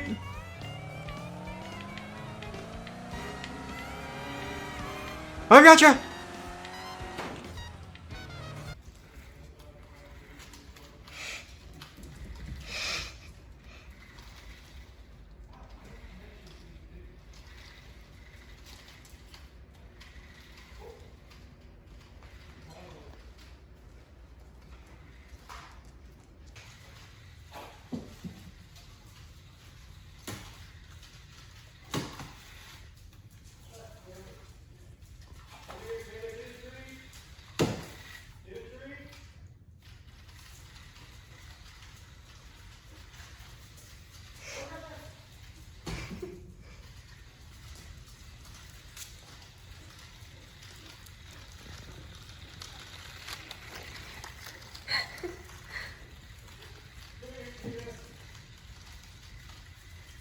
If there's one thing you need to know about me, it's that this tooth, this one right here, that little bastard, is about 1 centimeter taller than the other teeth on that bottom row. And now, anytime you see my mouth open, you won't be able to unsee it. You're welcome. And the other thing you really need to know about me is that I cannot stand when people cause problems for customer service workers, in particular, fast food employees. I've made countless videos shitting on narcissists that are fishing for clout by exploiting fast food employees for views on TikTok or YouTube through pranks or just being a general nuisance, just a hemorrhoid on society. They're just normal people and they're getting paid minimum wage to deal with the most insufferable people on the planet. Just truly degenerate assholes, and my heart breaks for them. Fast food workers get abused more than a fleshlight. It sucks. And over the last week or so, there's been a new trend that has really blown up that once again just treats these human beings as if they're just NPCs, props for their TikTok and YouTube Shorts videos. It's filming your Chipotle order being made by the Chipotle worker. I'll get a bowl.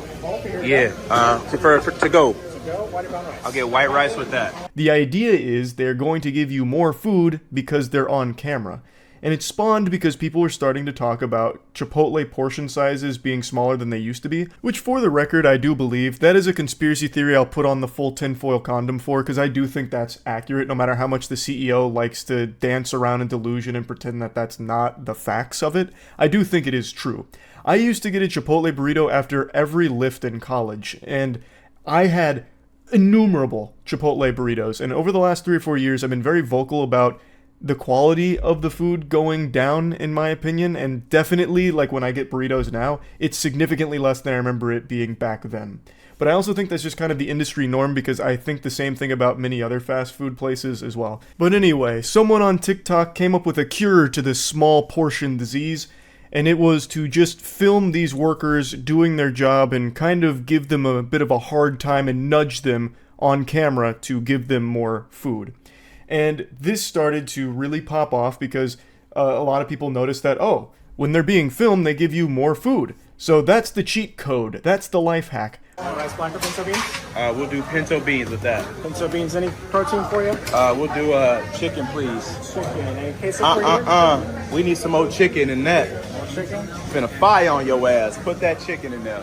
Alright, any queso for you? This one is by far the worst I've seen from this trend here. This guy went in there looking to start shit. He's immediately aggressive and confrontational. The guy hadn't even put the fucking spoon fully into the chicken bowl there before he said, no, need more chicken. He's there to stir a controversy for the sake of his video. And he is just shoving the camera down this guy's throat. If the worker had bent over, the camera guy here would have given him a full-blown fucking colonoscopy. He is right up in his business to just be this insufferable douchebag that's hassling him for the sake of this video that he's filming. Now, it's filmed from another angle, but I can't find that full video. I can only find this one through Twitter. We need some veggies. Get some green veggies. Yep, little bit more. No problem. Little bit more. No problem. Straight up. Oh, they gonna have to hold me accountable. When he was asked pretty politely to just stop putting the camera in this guy's face, not even asked to stop filming, by the way, just asked to like, hey, maybe don't be up in this guy's nutsack with your camera, he immediately immediately starts yelling about it. He's immediately throwing a fucking temper tantrum. Even though it was a super reasonable request, because look at how close he's getting to this guy. He is leaning over the counter to get as close as possible. It's like he's going in for a kiss, like he's trying to fucking make out with the guy here. Nothing else? That'll be all. And if you got a problem, I'll fire your ass up. Hold me accountable. You're gonna have to hold me accountable. Sir, this is Chipotle's. Why are you yelling and screaming? Why are you hooting and hollering here? Goodness gracious, it's like a hostage situation here. The worker did everything you ask. Leave them alone. All they requested is that you take the camera out of that guy's mouth. They didn't even ask that you stop filming, even though they should have. They should have walked over and slapped that fucking phone right out of your hands, douchebag. That's what should have happened. But it didn't. You still got to have your TikTok video, and you're still huffing and puffing about it. It's incomprehensible to me. Even when people who did this trend weren't harassing the worker making their food, I still don't like it. I think it is still dog shit. You're just being a nuisance to just average everyday people just going about their lives. They're getting paid minimum wage to make your food, and you're making it a huge headache for them by putting them on camera when I know for a fact they don't want to be. The reason you're getting more food shouldn't be some kind of mystery. The reason is because no one wants to deal with being shamed online. It's not like these people are just drones, AI, that are cut off from the rest of the world. These people have access to the internet, same as you. They know what this trend is. And they know if they give you anything less than fucking colossal proportions that could feed a family of 8, then they're going to get insulted in your TikTok video. So obviously they play along with it. Like, it shouldn't be surprising that you do get more food when you film the workers here and put this big spotlight on them. Because now you've turned it into a huge song and dance, and they want to do everything possible to avoid a negative situation with their life here that you have now thrust upon them for your own, TikTok or YouTube short. I think it sucks. I think it is sucked from the very beginning. I don't like that the portion sizes at Chipotle have shrunk, obviously. But what I would never do is blame the workers for it. They're not making the corporate decisions for the portion sizing or anything like that. And if you do get less than you want, you can politely ask if you can have like another scoop or something. Like, that's just normal socialization 101. You don't have to resort to the nuclear option here. And that ain't no issue. Anybody in here can get it. Straight up. You can call the police. I ain't break no law. Wait, what? Why you lying like police? This guy's fuming so hard that he immediately gave himself amnesia and forgot that he just threatened the entire restaurant. She said, all right, I'm gonna call the police because you're threatening people. He's like, you're fucking lying! Who did that? Where? When did that happen? You're telling a fib. That's a tall tale. And I don't appreciate it, Buster. Even though, literally 5 seconds ago, he just threatened the entire restaurant for some reason. He's just having a full-blown voice-cracking conniption here in front of the entire Chipotle for this trend. And I still don't even know what there is to be mad about. He got big portions on his bowl. Mission accomplished. And he successfully made everyone in that restaurant's day a little bit worse. Yippee. Wahoo! That's great. So yeah, overall, I think that this filming Chipotle workers trend is garbage. I think it is just trash. I could bring up countless other examples because it's become such a viral hit here, but they're all so annoying. They're not nearly as bad as this one. This one is by far the worst I have seen so far. The only ones that I somewhat appreciate are the ones where the Chipotle worker gives them significantly less food because they're filming. I fuck with that. I think that's great. That should be the gold standard going forward here. You come in and you start filming the workers, well, I hope you enjoy 5 tiddlywinks of rice and 1 little glob of chicken. And that's it. Put a smile on your face and get the fuck out. But anyway, yeah. Don't like the trend. Hopefully the trend is over soon. That's about it. See ya. Alright, I went down the dark and depressing rabbit hole of weird family vlog YouTube channels. Not that that's its own category, because every family vlog channel on YouTube I think is weird. And I just want to talk about it today. It's been bothering me for the last couple days, and I'm just going to pop the zit here for a little relief, just to talk about it. I think family vlog channels is super creepy. I think it really hurts your whole family, especially because all of these family vlog channels focus on their kids mainly.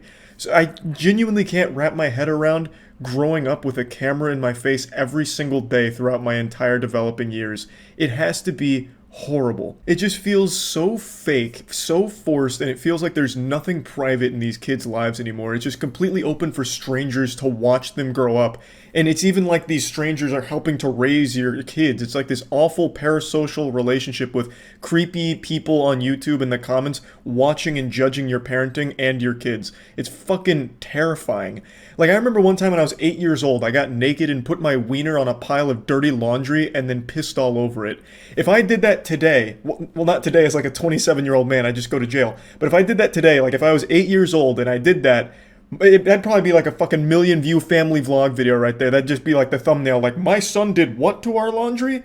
Like, everything for these families gets filmed and posted on YouTube because it makes them money and somehow has an audience. I think it's just super fucking creepy. These parents are just using their kids as props in their videos in order to make money off of it. It feels like fucking child labor to a certain extent. They're like the main draw, they're the main actors, and yet they don't benefit from it at all. They don't see a dime of that shit. Like, yeah, maybe they'll get some cool toys or whatever, but it's not like they are actually able to consent to being like the main character in your horrible YouTube production. They're just kids.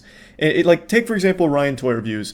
That kid is worth over $30 million. One of the most popular and most profitable channels on all of YouTube. That kid has not seen a dime of that, I bet. It all goes to his parents, who are absolutely living it up with that money. Ryan's been like 6 years old for the last 10 years. He's like fucking Ash Ketchum. The kid has to be approaching like 14 by this point, but he is still doing the same thing, and his parents are still the main beneficiary from his work. Now, of course, I'm sure there's some level of fun where he just gets to play with toys. It makes his parents happy. He gets more toys, and it's just this cycle. Like, yeah, I'm sure it's not the most evil situation in the world, but it's still extremely weird. All of these family vlog channels strike me as just a bunch of narcissists who found a way to make money using their kids and using the least amount of effort possible just by shoving a camera in their family's face at all hours of the day. Like, there's a popular meme that went around last year where it was this picture here. Zam, she's only 12, so spicy.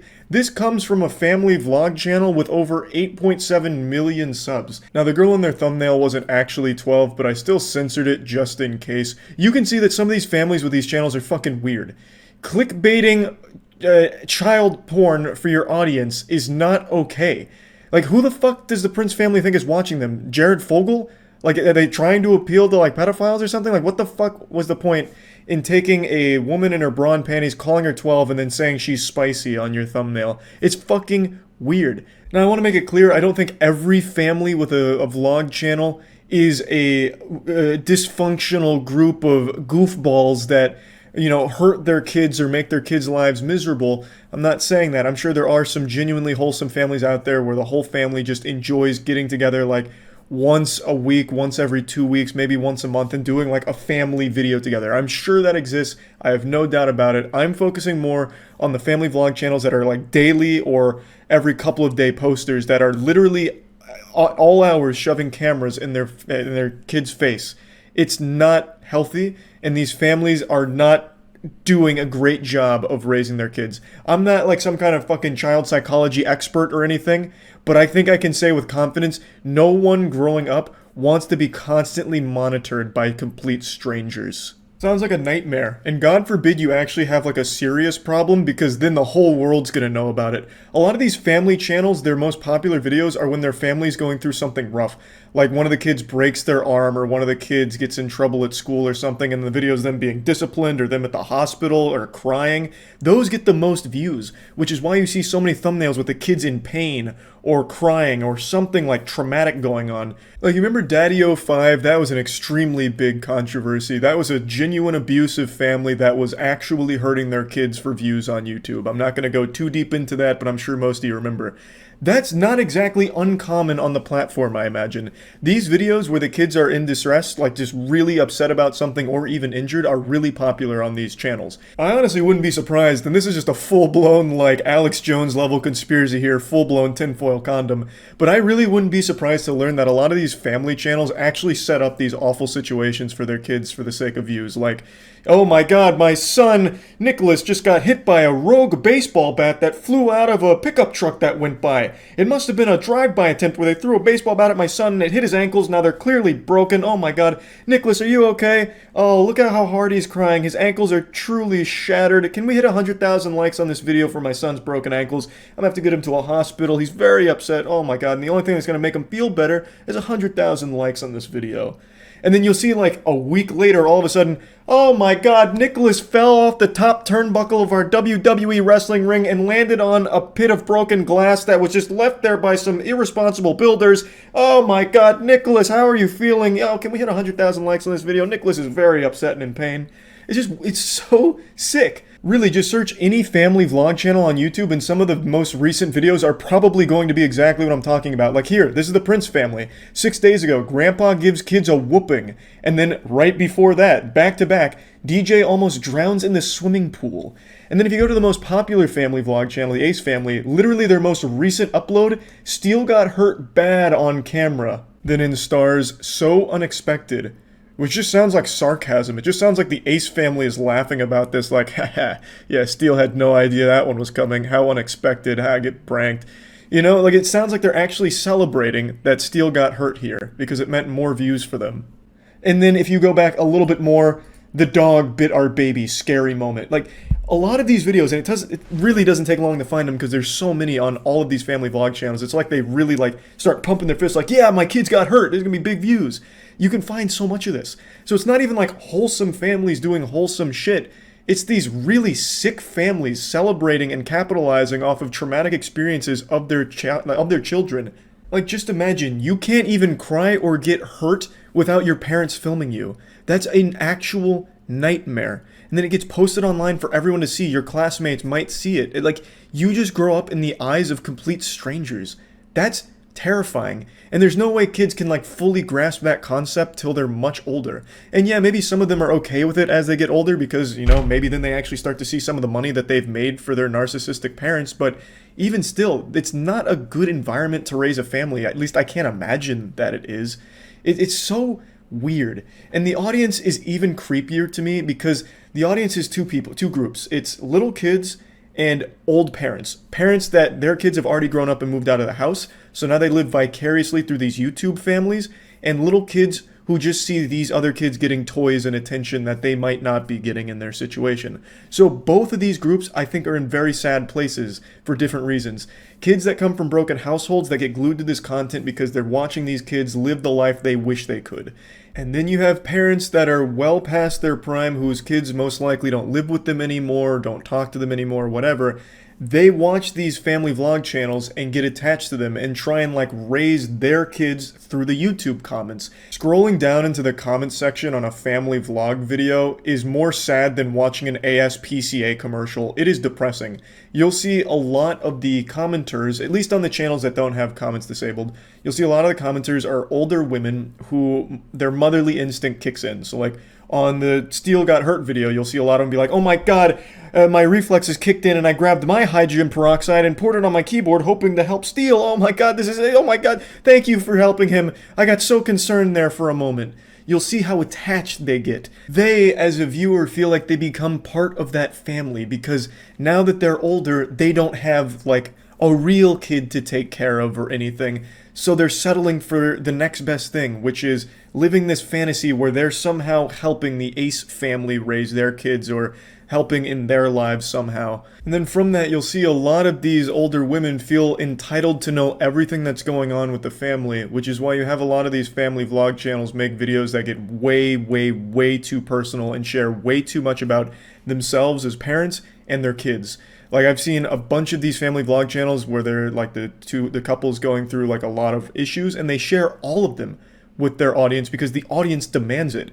And it's like they're never satisfied. They need to know every single detail. They just become so unhealthily attached to what they see on these family vlogs. So yeah, anyway, that's about it. I just wanted to talk about it. I hate family vlog channels, but I understand they're not going anywhere and they're probably only going to grow in popularity. I just wanted to at least talk about this since I had been thinking about it for the last couple days. That's about it. So yeah. I learned very early on in life that you can tell a lot about a person based on how they treat workers, whether that be retail workers at a store, waiters and waitresses at a restaurant, fast food workers, anything.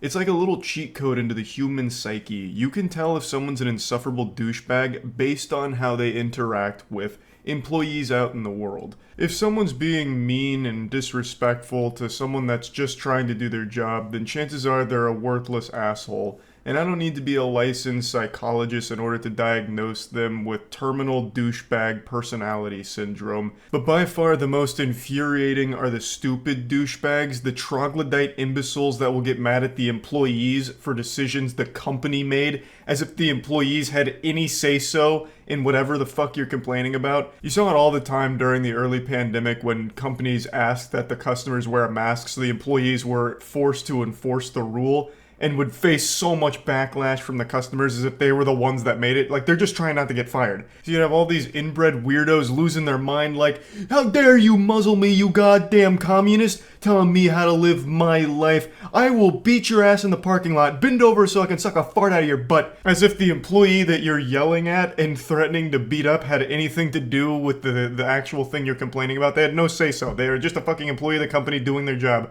And it happens all the time in retail, but this was the first example I could think of since that was happening all over the place on Facebook back during the early pandemic.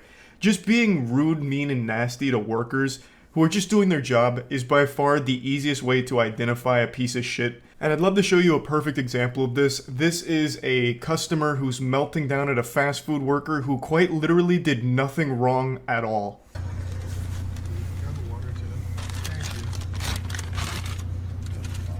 Hey. Can I ask you something, by the way? No, it's just that every time I come here, like, at the late night hour, I don't know why, you're, like, very, like, it's not even me, because I know it's not just me. Like, I'm sure you're, like, this way with everyone. You just, like, are very impatient. Like, this man's face really tells the whole story. Hitting this guy with the Kubrick stare and just a little bit of shock, like, are you fucking kidding me right now? You're gonna lecture me at, like, 3 a.m. here on absolute nothing? Man's hitting him with a goddamn thespian troupe monologue here. He's absolutely rehearsed this in the mirror, hyped himself up like, I'm gonna give this employee a piece of my mind over nothing. If like, you don't want this job, you don't have to be here. Like, I'm just letting you know, like, you literally rush my order every single time, and I hate having you. Imagine going to a fast food drive-thru and complaining that the food came out too quickly. That's the whole definition of fast food, is that it arrives in a timely manner to you. What are you there for then if you wanted slower prepared food? Go to a moderate speed restaurant. Or you can go to IHOP and never get your food, because by the time you get your food, you will have died by old age. Like, I don't understand what the complaint even is. He's mad that this guy rushed his order. That is the whole goddamn point of fast food, that it is prepared quickly for you. You are arguing a non-issue to a guy who is very clearly not interested and doesn't deserve it. This guy is just doing his job at the late night hour to serve your absolute incompetent, disrespectful, entitled ass, and you have the audacity to shit on him for it. And I mean, I'm sure my word means nothing to you, but I'm just telling you, you have the choice to have a different profession. This isn't a profession. I'm sure you're just very incompetent and you have to work here. But I'm not being ignorant either. Yeah, definitely not being ignorant at all. Just some kind of unhinged lunatic going through the drive-thru to insult a worker who's done nothing wrong at all. Saying that it's not a real profession and that he must be incompetent. As if the guy recording has a fucking job. He absolutely just came from an affluent family and is entitled. You can tell just by the way he talks. He probably has his pinky up on the cup that he just got there. It's just like, I come here to get food. Who cares, like, if I've been drinking or doing whatever? Like, I come here at a late night hour, I get food. Every time I have you, I fucking hate it. It makes me sick. Yeah, this absolute brain-rotted goofy goober just self-reports and says that he's been drinking. So the man is drunk driving through a drive-thru, and he has it on camera and posted it himself. How dumb do you have to be? And to publicly go out there and embarrass yourself like this is so wild to me because he recorded it himself. He planned to go to this guy and confront him for justice, you know? This one's for the people. It's time we rise up against this one employee just doing his job. So he films this, watches it back, and posts it himself saying, yep, I look pretty good here. Can't wait to share it with my friends. Post it on Facebook for all of his friends to fucking laugh at him. And now he will never live it down. He is forever known as this shit stain. This greasy goblin that insulted a worker for no reason whatsoever. And it is the ultimate delusion that he is the one belittling and insulting this worker for his job, while I imagine he himself doesn't hold down a steady job. I don't know too much about the guy personally. There's not a whole lot of info behind this person here. But just by the way he talks, I can tell that he's very entitled. He most likely came from an affluent family, driving around right now in a car his parents paid for, probably wearing a stained plaid shirt after a night of drinking with the boys, desperately trying to get laid, but getting rejected for the millionth time. So now he's just mad at the world, just full-blown bah humbug, going Scrooge right now. I'm going to the drive-thru, and I'm just gonna give this guy a piece of my mind. And this is the result. Sorry about that. No, I'm sure you're very sorry about it. I'm sure you're very sorry about it. But you are very shitty to me every time I come here. I'm so sorry. No, I'm sure you're not actually sorry, and you're just saying that because like whatever's happening, or you're being recorded. So there is nothing this guy can say or do from this point forward that will convince me that he's not an absolute insufferable douchebag. This guy could quite literally put on the cape and become the real world Batman, and I would still think he sucks. I have no respect for people like this guy. I hate it. It drives me fucking nuts. And the fact that he also loosely admits to drunk driving in the video just makes it even worse. He is two of the things I have the least respect for. Someone who's rude to workers for no reason, and a drunk driver. This man is the whole package, like the entire starter kit for being a douchebag. An actual piece of shit. So yeah, that's really about it. So yeah. There's no worse feeling than when you engage in an internet argument with some anonymous asshole, and then it turns out that that asshole is extremely talented. Today I have a very sad story to share with you where the villain gets the last laugh. Real life isn't like anime, where the good guys always win. Sometimes the bully comes and puts your head in the toilet and flushes. So it all starts with this video. A YouTuber posts their best performance of an impossible piece of music called Rush E.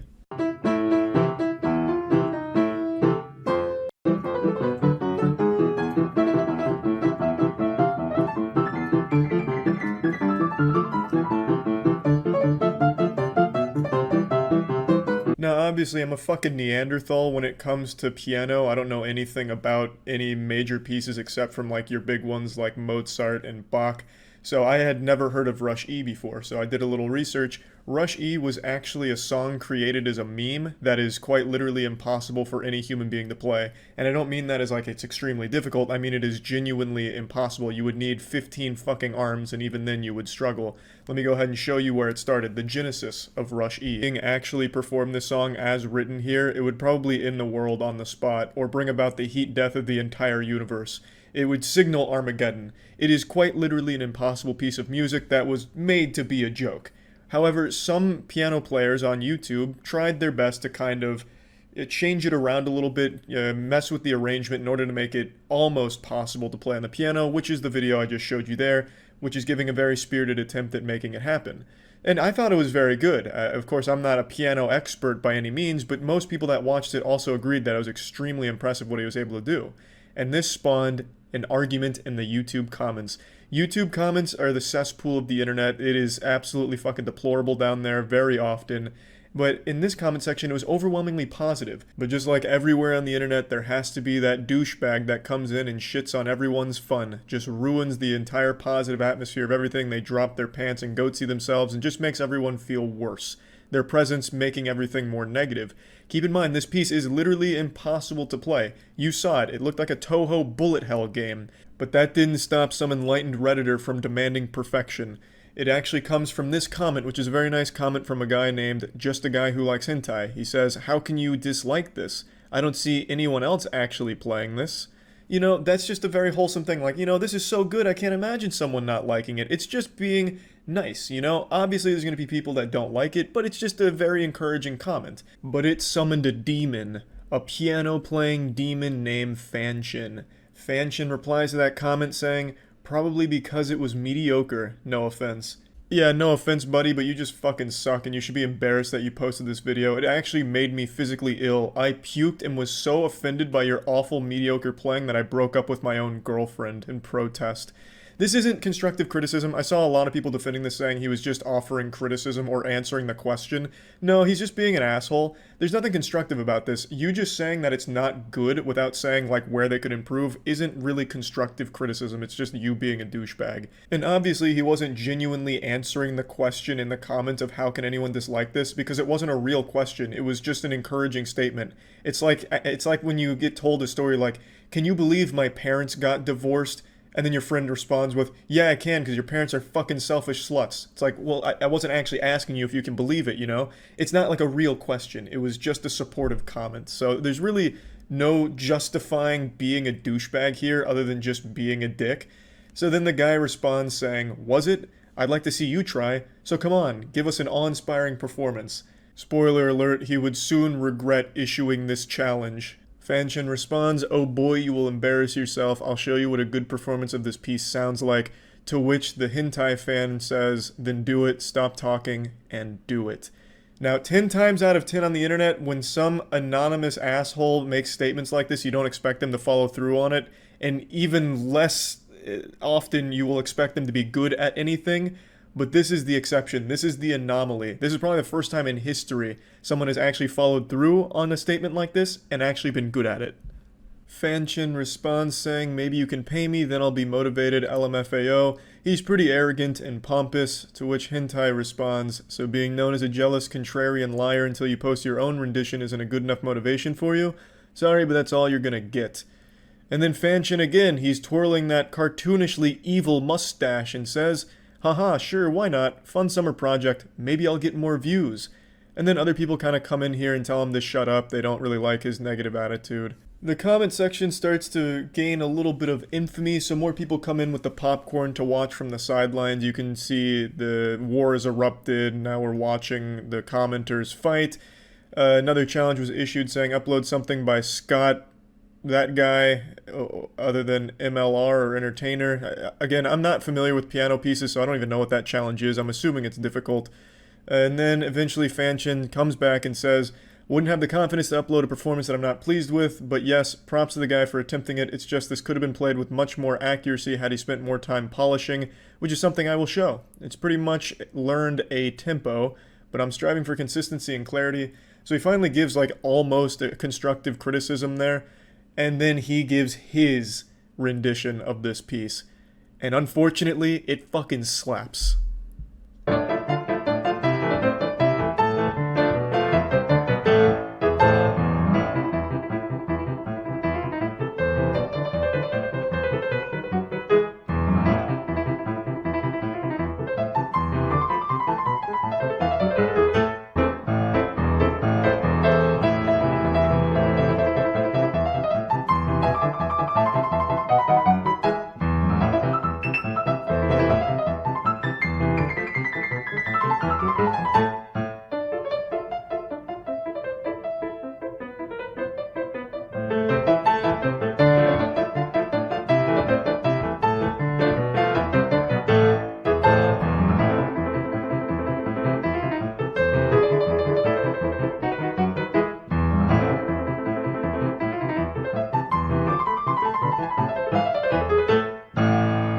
Yeah, I wouldn't be surprised if the hentai guy deleted his channel after that. I mean, it's unlucky that the guy that he was arguing with was the only person on the internet who happens to talk shit anonymously and be able to back it up with real talent. You really hate to see that. You hate to see an anonymous internet asshole turn out to be really good at something. That's a horrible feeling. I know when he watched this video, like when he dropped the video, he was probably still so confident, like, yeah, this is gonna fucking blow. And then he started listening, and as his erection grew, he felt more and more shame. Hentai guy was just sitting there stewing in anger, like, fuck, he's actually good. Damn you, curses! Because, I mean, that's how I felt, and I wasn't even involved in the argument. But I think this also illustrates an extremely important point.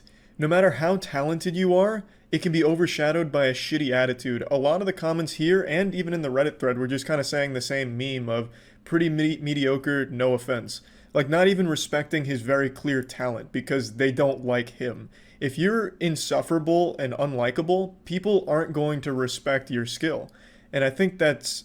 Now, granted, it's not everyone because the video is still overwhelmingly liked, but it could have been a truly positive experience had he just gone about it in a much better way. Like, you know, this wasn't the best rendition of the song, but I do appreciate the effort that went into it, and in fact, it inspired me to want to learn it myself.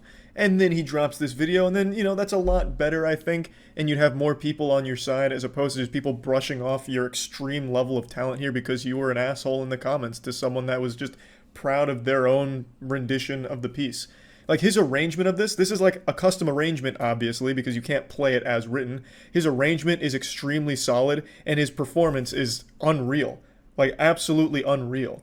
And to have that just thrown to the side because he was super unlikable is a real shame, I think. So, I mean, this was a pretty wild experience because I've never seen this before. Like I said, 10 times out of 10, when you're arguing with someone on the internet anonymously, that person behind the keyboard's usually a coward that doesn't really have a lot going for them. But in this really rare instance, that anonymous guy was a fucking piano prodigy. So yeah, I just wanted to share this with you all. That's about it. See ya. Who is the biggest joke in all of sports? Some people might argue the Washington Generals, which is the team that the Harlem Globetrotters always play against. They travel together and the Harlem Globetrotters always win against them because the Generals are just there to have fun with the Globetrotters in order to make a spectacle out of the whole thing. They're kind of designed to lose. But they're not the biggest joke in sports. That honor belongs to one man in particular. His name is Dillon Danis. This goofball is someone you might have heard of because he's that coward that started a lot of shit with KSI, and then the second that it reached the fuck around and find out moment, like a week before they were actually supposed to fight, Dillon Danis backs out and weasels his way out of it, coming up with all kinds of pathetic little excuses, and then still tries to act tough. He's a washed up fighter who all he does now is just shit talk and then promotes scams on Twitter. People have more respect for the flies that hover around public porta potties at a fucking music festival than they do this man and his career. And yet somehow he finds a way to sink even lower. He was recently the primary clown in CoffeeZilla's newest video, where he got used like a fleshlight by CoffeeZilla in order to prove a point that Dillon Danis will promote absolutely anything at all as long as you pay him. And it turns out you don't even really have to pay him that much, all things considered. Just giving him a pack of cigarettes will get you like a 24-hour tweet promoting whatever vile scam you want. Like, it's actually pretty wild. So CoffeeZilla's video exposes at least 20 scams that he's done in his past, as well as convincing him to do yet another one. You know, hop back in the saddle, get ready for the rodeo, and engage in another scam tweet that CoffeeZilla cooked up with a completely fake crypto project. And he wanted to see how much does Dillon charge, and does he do any amount of research at all into the things that he proudly posts on his Twitter. I know Dillon Danis can't even spell research, so the answer isn't shocking. It's a no. He didn't bother looking into what CoffeeZilla was paying him to promote at all, because if he did, if he spent even 3 seconds, or even just like an iota of a thought given to the project, he would have immediately realized that it's not real and it is a scam that he's about to post proudly on his Twitter. Because CoffeeZilla laid it all out in front of him. And it's not even like it was hidden in plain sight or anything. He literally spelled it out, word for word. In a contract he sent to Dillon Danis, it even says that it's not real and you're going to be the butt of a joke. It was literally, it was just there in the contract. And it wasn't even a long contract like buried in fine print. It was like a core piece of the contract that just says, this is basically a fucking scam. And Dillon still signed it. It's baffling. So I'm getting ahead of myself here. I'm just trying to give a general breakdown of the situation. Of course, the full CoffeeZilla video is going to be linked in the description. It's fucking beautiful per usual. I'm just going to show you some clips from it. But one other thing I want to point out is the reason CoffeeZilla went after Dillon Danis is because Dillon made a whole song and dance, a big hoopla about how bad he feels for everyone that got scammed by Logan Paul's Crypto Zoo. And that's what tipped everyone off to how many scams he himself has done, which led to this investigation in this video by CoffeeZilla, Oompaville, and ZachXBT. And it's a fucking amazing ride. It really is. Dillon Danis is an MMA fighter famous for two things: cage fighting and not fighting KSI. But on True. December 23rd, he decided to be famous. Also, apparently, I didn't know this until recently. He's not even famous for actually fighting. He's famous for just being a guy that, like, kind of rides Conor McGregor's dick. What's his actual fighting record? Because I said the same thing. I'm like, yeah, he actually fights. But his actual MMA record is 2-0. He has fought 2 times. Once in 2018 and once in 2019. Look at this shit. So he's not really a fighter. he's fought twice. Like, his whole claim to fame is, yeah, I'm a fucking stupid asshole. And that's it. And he won't even fight a YouTuber. 100% win rate, that is true. He is undefeated. But then again, so am I in MMA, to be fair. I am also undefeated. It's kind of meaningless when you don't have a whole lot of fights under your belt. Calling out the scammers. He writes in a tweet, damn, Logan Paul is a scumbag. Feel bad for everyone he scammed. Now, of Thanks, course, Dylan. No one's going to really disagree with this, so the likes rolled in. But what Dylan doesn't What a tell you saint. is he also What a has a saint. history of scamming people on Twitter. And what Dylan didn't know is that there was a detective watching him. That detective was not me, actually. I wish it was me. It was my buddy Zach XBT on Twitter who Whoa! said, damn, Dylan Dennis is a scumbag. Feel Hey, this is all coming full circle. You might remember Zach from the BitBoy crypto thing. He was the guy that, like, tracked all of his moonshots and, like, called out a whole bunch of shit there. So I reached back out to Zach and I said, hey, good tweet, but I want to find out how many scams exactly this guy has promoted. So Zach started digging through the garbage bin of deleted tweets, and we found out pretty quick there were a lot more. What the fuck is it? Baby Dinger? What the fuck? Baby Dinger token is the next Shiba Inu. Oh, man. If anyone has any baby dingers, you should immediately just lose the right to earn money in your life. You don't deserve it anymore. Ring dinger. Hey, let's not besmirch the good name of the ring dinger. That's as far from Web3 crypto as you get. That is literally an old man who snaps your head off. I wanted to trick Dylan into giving me the amount. The rough idea was to approach Smart. Dylan and say, hey, I created this dumb NFT project that's completely fake. How much would it cost for you to promote it? He gives me an answer and I have my price. Who, like, looked like he would be serious about selling you an NFT collection. And that's when I thought of my buddy Oompaville. Yes. He's the guy who's actually really sweet in real life. I did know Oompaville played a big role in this here. So that is exciting. Very smart. CoffeeZilla recognized that Dylan would certainly say no, knowing for sure that it's a honeypot if it was CoffeeZilla that reached out. So he used Oompaville, whom, I mean, that looks like a well-adjusted man to me. Like, that's a trustworthy face right there. So he used him as the proxy. That's genius. We can provide all the marketing copy. Please let me know, as we're trying to launch relatively soon. That website is not a real crypto NFT platform. Nothing in this video is a crypto or real NFT, so Yeah, you cannot buy obviously, crypto. I want to for be sure. super clear, because Dylan immediately responds with, want to do a tweet? And then I love this next part. What is it? I like the order of that, you know, like, let's promote it. And then underneath it, what am I promoting? And it's at this point I realized that It's secondary. this is not only my chance to find out how much Dylan gets paid for all these scam promotions, it's also my chance to test Dylan Dennis. In fact, to do this, I basically copied almost word for word CryptoZoo's white paper, saying the yeah, following. baby. Sour.gg may appear to solely function as an NFT collection, but it's much, much more. Sour allows users to earn sweet tokens that are openly traded via a yield that is based on the rarity of a given candy NFT. I'm going to tell you right now, Coffee, I love the attention to detail here. I think that is super smart. I'm not convinced Dylan Dennis can read. I think he might be illiterate. So he just saw words on the page and he's like, man, this is legit. All these words, they have meaning, I have no doubt. I'm in. I am confident he had no fucking clue what anything in that white paper said. But I appreciate you went the extra mile and set it up that way for it. Look out, adventurer. Now, this is a sentence which means nothing unless you lay it out by the first letter of every word. And then it spells CoffeeZilla. Oh! So, don't say I didn't warn him. And obviously, That's even way if too I smart hadn't for warned Dylan. him, Dylan Dennis surely wouldn't promote a CryptoZoo project, right? Because he's, you know, he feels too bad for the victim. And then ETH? Question mark? And at this point, I'm just a little surprised by how easy this all is.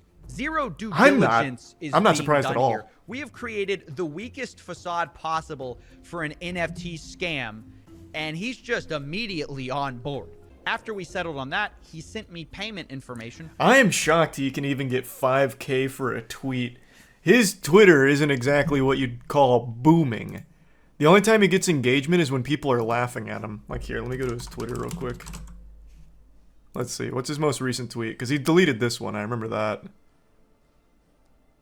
His most recent one is, if Alexander Volkanovsky beats... okay, it's a fight. I'll give one person who likes this tweet $1,500 and must be following to win. So he's actually having to do fucking... He has to farm. He has to do giveaway farming.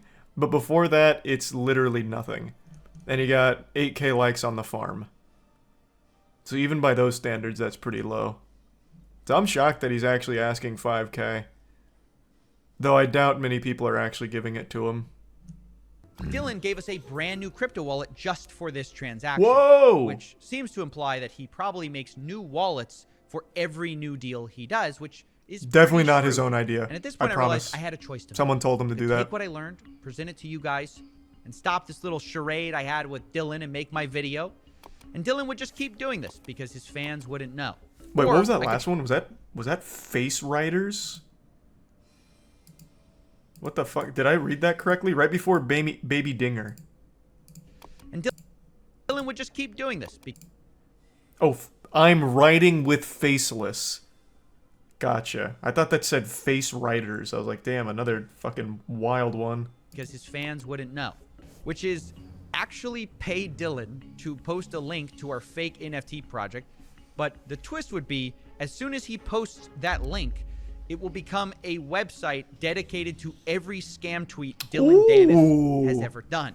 And remember that this website would be linked by I Dylan like that. Dennis himself Huge. to all of his fans until he kept the tweet for certain periods of time. And to my surprise, he agreed to the terms. And That's smart. That's super smart. Yeah, so space it out so that way you can get the most juice for the squeeze here off the tweet staying live. I can also promise you, Dylan Dennis has no idea what any of these words he's using here mean. He's used too much punctuation. There's 2 periods in there. That's far more than his reading level permits. He's got percentage sign in there, some underlines, parentheses. Dylan Dennis tapped out once he saw payment structure. He's like, all right, payment. I know that one. Okay, whatever else. Website, which is just a website with all his previous transgressions. Now, I did talk to I some want to read that one. What was that? I'm bullish on what? These all have the worst names. I'm bullish on Rock Smart Chain. Rocket Raccoon. Hype. from ZachXBT. He found over 20 projects Mm. that Dylan promoted and then tried deleting, where many of them were rug pulls and scams. It was at this point is I drew up a contract for Dylan to sign before this whole thing goes live. He didn't read it. And in it, I lay the whole thing out. And this is what I meant by headwinds. This is where he probably will catch us.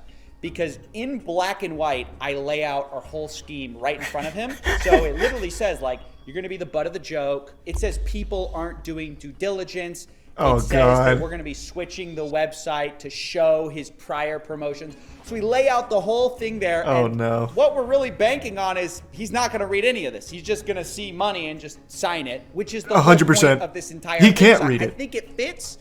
Sending it. All right. And then I'm sending the drive link. I mean, we've sent the contract now. We're just waiting. We're literally waiting. He's going to instantly respond with the Yeah. sign. It's going to be less than 2 minutes. Oh, I agree, bro. I agree. It was 3 minutes. I was so fucking close. I was so close. Idiot. That's right, ladies and gentlemen. He agreed. I was so and close. You might notice that we weren't actually able to use DocuSign and get his signature because it was experiencing outages at the moment, the actual website. But we were able to just have him do a written agreement in DMs that he agreed to our terms. And although That is real, by the way. If you get in writing something like that, that is actually an enforceable thing. It's not as strong as like a full signature, but that is like actually enforceable. So, what a fucking moron. Holy shit. Go ahead and tweet. Just refreshing now, I guess. See what he says. Run There's it. been so much work that goes into this. You guys didn't see this off camera. Dylan starts talking about where's your community. So we have to whip up this community from nowhere. Oh, Our fuck. community doesn't exist. We had to create a Twitter profile. We had to buy a bunch of botted followers. An hour ago, it didn't exist. I don't think I've ever been so excited about something in my life. Nice. Dude. What was the total spend on this, I imagine? He tweeted it. Huge.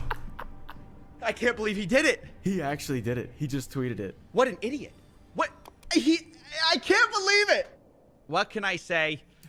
So I knew this tidbit of information real quick before he points it out. The actual tweet just has the word scam in it. Sour NFT candies are moonbound. Scam. Believe It's it. so adorable. What can I say? They couldn't have promoted made it a any more tweet clear. which literally spells out in first letters the word scam. Yep. I hope this is. Oh man, Dylan. Now he's ducking CoffeeZilla and Oompaville's attempt to communicate just like he ducked KSI's fight. God damn.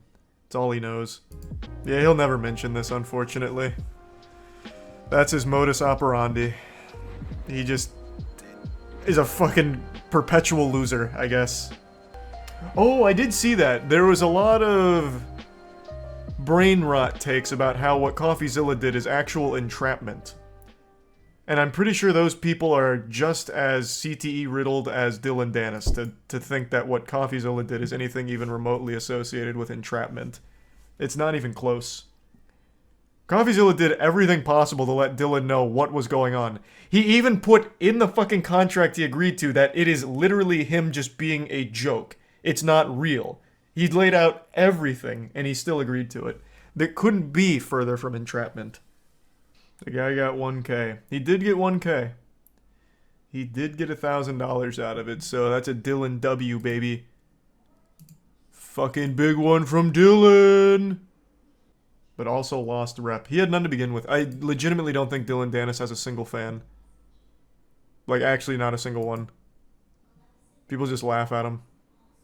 In fact, if you go to his goddamn giveaway tweet right now, people aren't even participating in the actual giveaway. They're just spamming the clown emoji. Jesus Christ. He can't even, like, actively farm children on Twitter. He doesn't have fans. I don't think I've ever looked at an extremely wealthy person and thought to myself, damn, I feel bad for them. Until today. I found this absolutely pathetic turbo virgin douchebag on TikTok who apparently has a ton of money, but is extremely insecure, and it just comes across as the saddest shit I've seen in my life.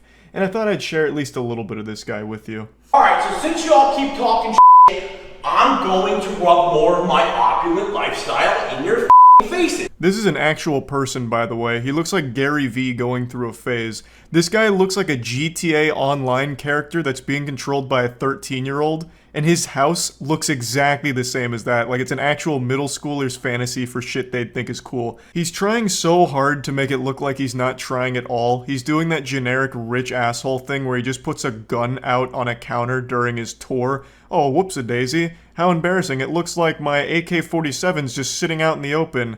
Oh, goodness gracious.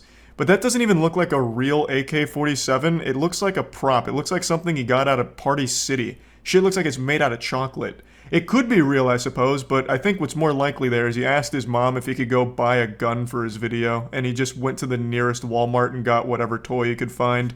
I'm gonna give you a tour of just one room of my grandiose two-story penthouse in paradise. It's basically like Fifth Avenue with one of the best Caribbean Ocean views you'll ever see. What a lovely picture behind him. An American Psycho reference, obviously, but what an incredible photo shoot. His sister worked really hard that day to set that one up for him. Just to really give the impression to anyone that comes over that this guy has sex, but once you meet him, you'll know for sure he doesn't.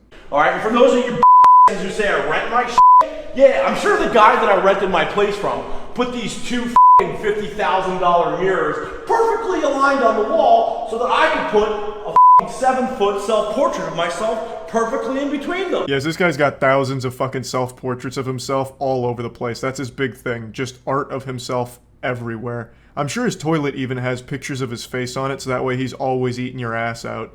But the thing is, I can't find too much information about how he made his money, so I'm led to believe that he's just a trust fund kid who's grown up, but has never really experienced anything in the world, so this is what he thinks is cool.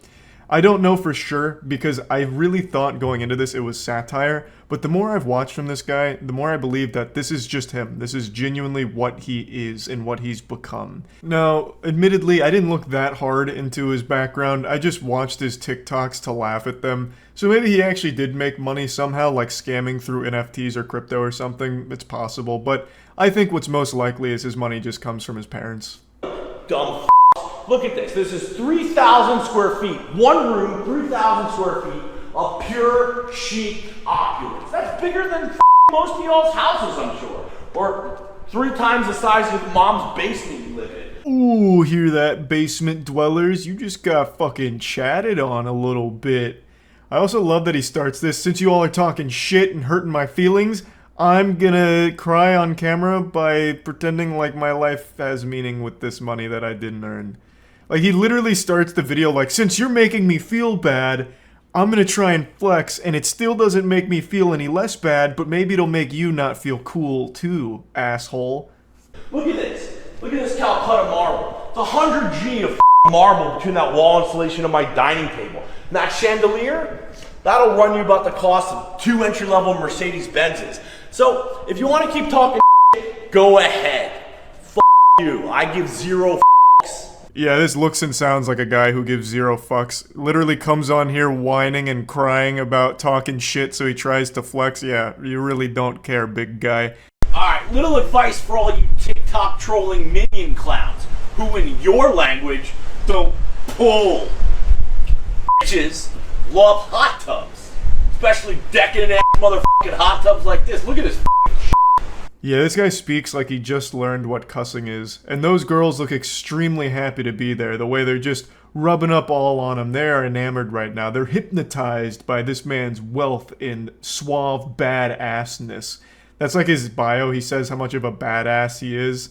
It's really pretty embarrassing shit. This man is the embodiment of cringe, if cringe also came with a couple $1 million from daddy. So he keeps suckling on his parents' tits and milking them for all they're worth for these TikTok videos here.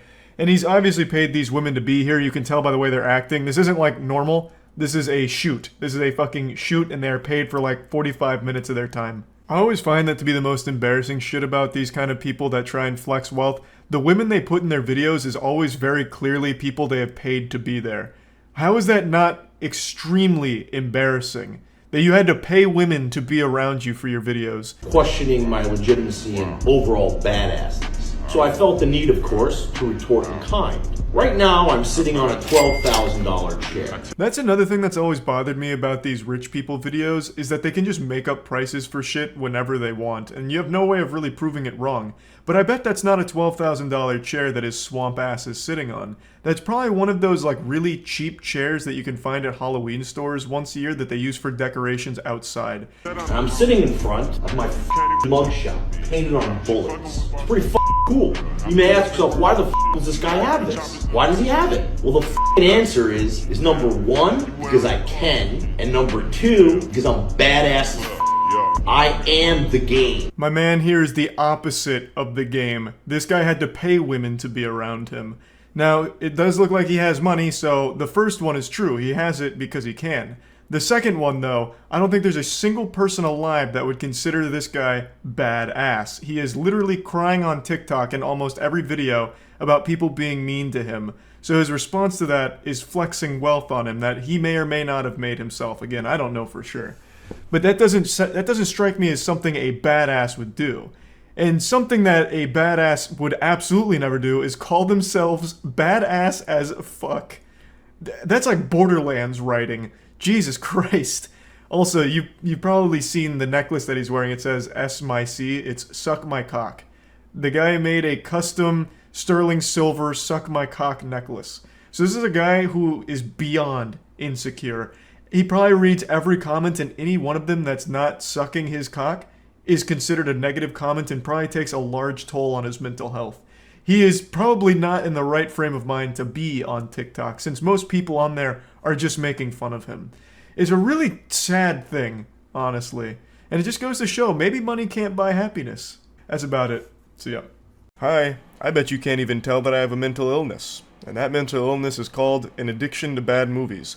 I can't help myself. I see every new horror movie that comes out. I've seen every single 2024 horror movie except for one. The one good one, apparently, which is Late Night with the Devil. I've seen every single other horror movie, and I double-checked. And I at this point, I don't even know why. Like, I know they're going to be awful going into them. And you all know I love bad movies, but I also know going into most of these that they're not going to be so bad they're good. They're just going to be a genuine, complete waste of time. So you have to wonder, am I possessed by some kind of dog shit movie demon that just somehow deep in my soul compels me to go waste money and time to see these on the big screen? Today I subjected myself to The Exorcism starring Russell Crowe. This one was really interesting. Not the movie itself, that was the furthest thing from interesting, but the concept of this movie fascinated me because last year, Russell Crowe was in a movie called The Pope's Exorcist, where he played another exorcist. So I thought this was like the extended Pope's Exorcist universe, but these two movies have no relation to one another. He played the same role twice. He said, like, King Neptune, that was so good I think I'll have it a second time. It fucking said, hey, where's second breakfast? I love playing the exorcist role.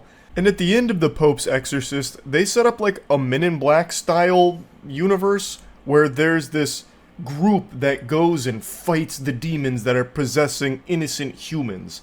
And it all happens in the shadows, behind closed doors, where God refuses to look. Well, I'm going a little far there, but basically they set it up as I'm assembling a team of elite exorcists. We gotta go kill all the demons. We gotta go fuck them in the face. So they conclude that movie with like this almost pseudo montage of like exorcists getting ready and setting up like a network to track possessions and all of that. I have expected Linkin Park's What I've Done to start playing, like the end of the Transformers movie when Optimus Prime makes a call out to the cosmos for more Autobots. I thought that was going to happen, but for exorcists. So this movie I went into really thinking that it tied into that universe. And can you believe my surprise when it turns out he's just playing the same role in a different way? And the movie's bad. But here's the really crazy thing. The whole movie's not bad.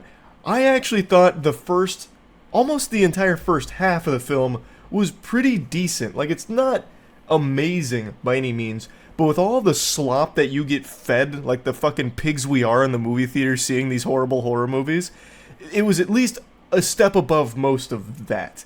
So the film's concept is they're filming a remake of the original Exorcist movie, which they treat like Voldemort. They don't name it, but they keep implying it, and they keep using the similar themes and scenes from the original Exorcist in a modernized way. So Russell Crowe gets the role of the Exorcist, who's going to perform the climactic final moment there. And he gets the role because the person prior to him got attacked by a demon on set and killed, and it led Russell Crowe, who was an actor struggling with alcoholism and drugs and just a really troubled past, to land this big position.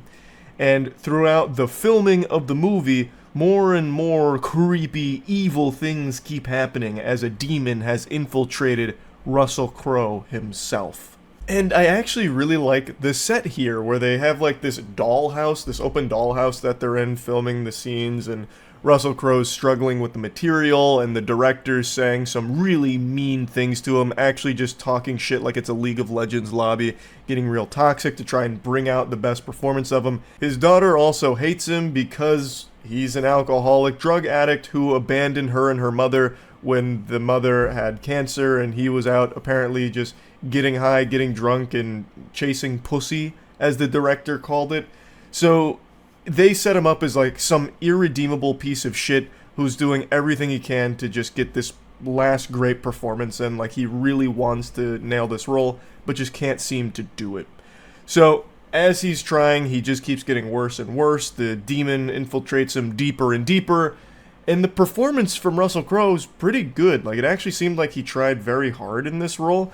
The daughter's performance was really good too. Like, they actually tried to put their best foot forward for this movie, and it's such a shame that it all completely falls apart and wasn't worth trying for in the end. So, like I said, I do think the first half is at least decent.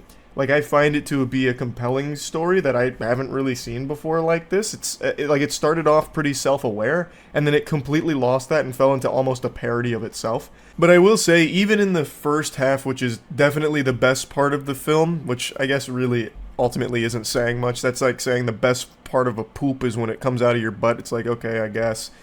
So, like, the first half, they still don't set up scares very well. They actually do build tension okay, but there's no real scare that happens or anything that ever comes from it with all the tension. They usually just take the cheapest way out with, like, the lamest jump scare ever, where it's just like a really quick, loud noise of something that just kind of appears out of nowhere. So, like, example, Russell Crowe's getting, like, possessed. The daughter sees him just kind of standing, like, sleepwalking. She goes up to him, and they just stand there staring, or she just stands there staring at him for a second while he's doing this. And then all of a sudden he snaps out of it going, and it's like, okay, I mean, I guess. Like, they built up tension for, like, 3 straight minutes, only for that to be, like, the big payoff scare. And it's just very silly. Like, it just is. Like, that's silly. Like, you laugh at that, not go like, oh, jeez, jeepers. No one goes like, zoinks, you got me with that. It's just, oh, okay, loud noise startled me. That's a really silly loud noise. There's also just a lot of things in this movie that they kind of set in place and then do nothing with. So, like, the director, he's clearly a bad guy. He is a villain saying some heinous shit to Russell Crowe's character, Anthony, and he gets nothing for it. Like, the demon gets very upset at him, but then does nothing to kill him or, like, you know, give him any level of, like, comeuppance or anything, even though they really set it up like that was going to happen. It just doesn't. There's also a romance plot with his daughter that also just doesn't go anywhere. Like, I guess the only reason it's there is to show that not everything in her life is terrible, but it doesn't lead to anything, and they end up abandoning the relationship subplot. So, I feel like at some point, apparently this movie went through a lot of delays. I feel at some point they just said, fuck it, we're going to Frankenstein this, we're going to cut something together the best we can and just send it. And it does feel that way. It's just very rushed, especially at the end. Also, Sam Worthington's in this movie. Huge actor. He has maybe 3 scenes. Why even bother putting him in this pile of shit? Like, maybe this is something he wanted to do because he was bored. He's like, oh, I see you guys are filming. Do you guys want me to do something with this? I mean, I've got like 3 hours to kill. You might, oh, okay, cool, yeah, you know, I'll come play that. Because he's actually on screen for maybe in total 45 seconds. And yet, in the beginning of the movie, they put his name there as like a prominent character. Like, I went in here under the impression like, oh, okay, maybe Sam Worthington's going to have a big role to play. He does not. Like, he has probably less screen time than I did in the Hunger Games Mockingjay Part 1. It's weird. Like, why even bother paying that amount of money for an actor of that caliber and that size? Now, anyway, let's get to the meatballs of the spaghetti here. Let's talk about that final act of the film, the second half. Hoo-wee. Yikes. So I've only really been talking about the first half here. The second half goes into the most generic horror movie I think I've seen all year. Like, it is actually so unbelievably generic, I have to wonder if they were laughing while filming it, just being like, man, this stinks, but we're getting paid for it. Just fucking run it. It does every possible cliche as quickly as possible. So Sam Worthington's character I mentioned, well, when Russell Crowe's character is getting way too deep into the possession, he starts like puking and coughing, he can't even do his line reading anymore. Director eventually just says, look, Sam, his name's not Sam in the movie. I already forgot what his name is. I actually don't even know if they named him in this movie. They probably forgot. But he eventually comes up to him and says, look, Sam Worthington, listen. Anthony can't do this role anymore. We need you to take it. And he goes, okay, I guess I'll take it. And then the next scene after he takes it, he's practicing his lines in front of a mirror. And Russell Crowe blasts through the mirror, grabs him by the neck, and glass shoots into his eye, killing him. But whatever. So the 2 girls end up recruiting a priest, well, a former priest, who was actually like a consultant on the set of the film. And they've been kind of keeping him up to date on what's going on with Russell Crowe this entire time. And then he's like, okay, time to dust off this old suit here and perform an exorcism. So then the 3 of them go to the movie set and they confront Russell Crowe. He's got the priest in a trance, and he's got the daughter's girlfriend in a trance, and then he's just like playing like goofy little games with her.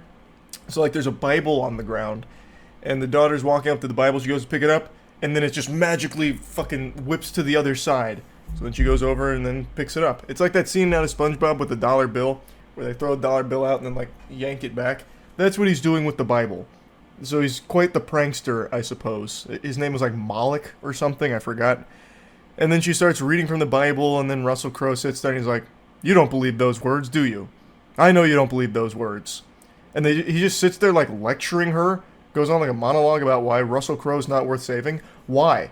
Like, why are you even bothering to have this conversation? This is my biggest pet peeve about horror films, where like the evil demon entity gives the tools sometimes to the people fighting him.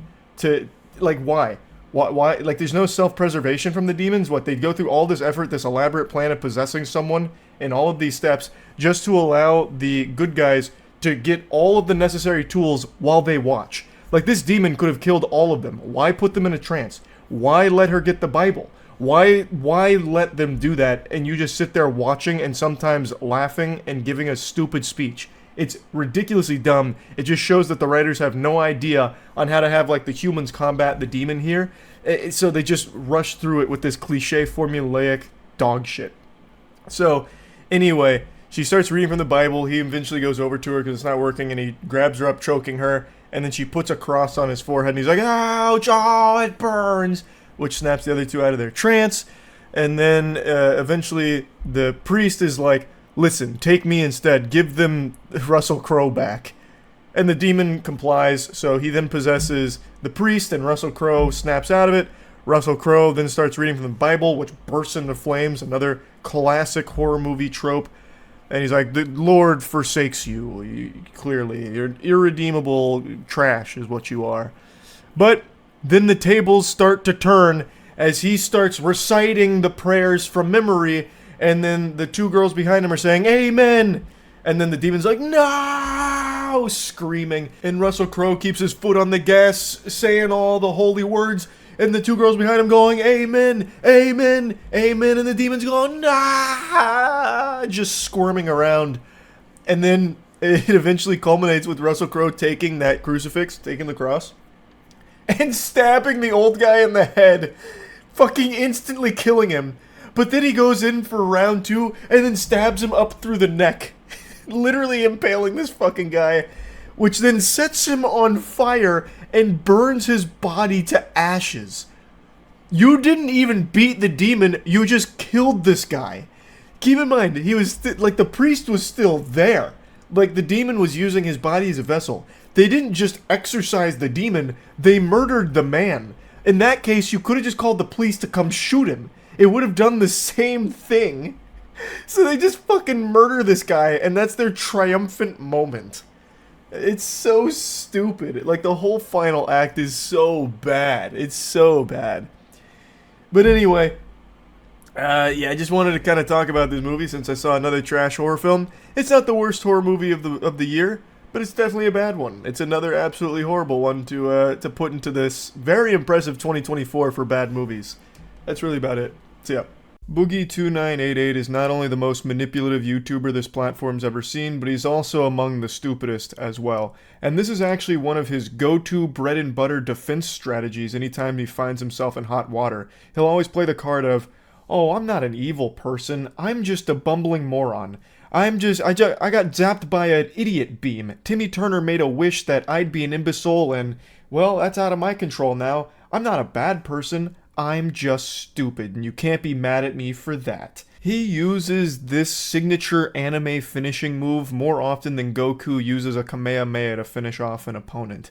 He is stupid, don't get me wrong, but he is also a bad person. Both of these things are true.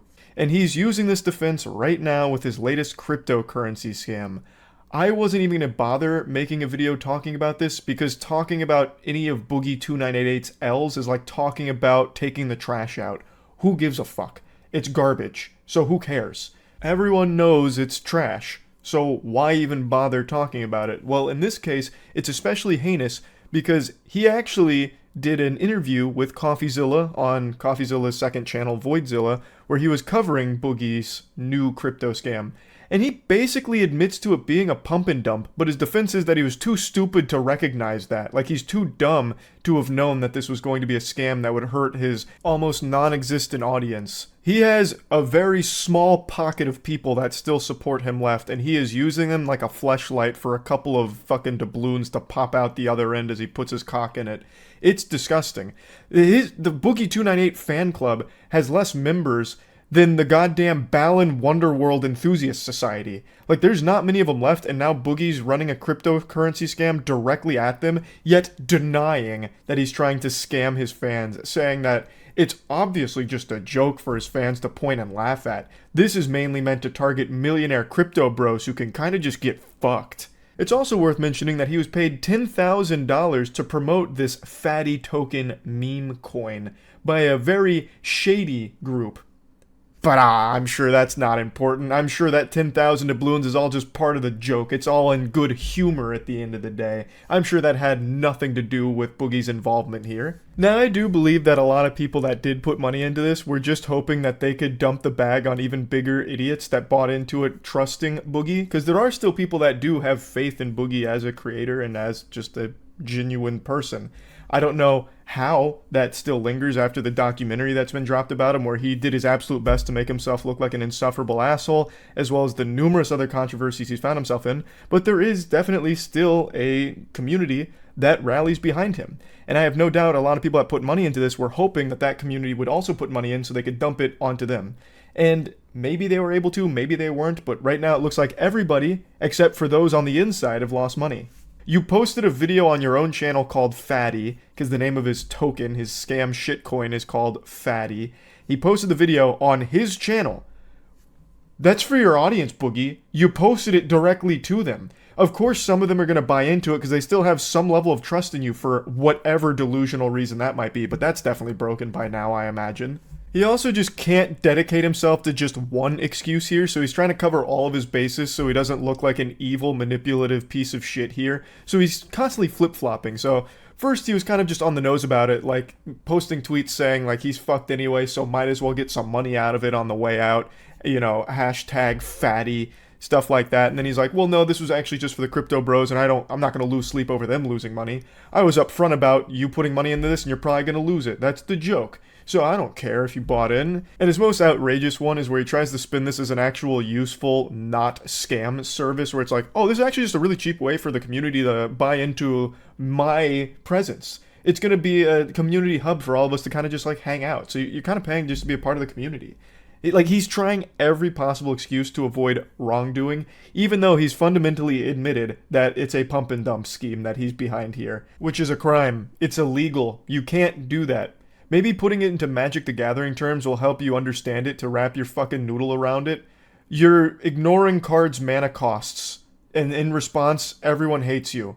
You can't do that, Boogie. I watched a clip of a podcast Boogie's on once, and of course he always rants about how everyone's always out to get him. He's not a bad guy. Everyone else is evil for attacking him. He's not the bad guy. He's not the villain of the story.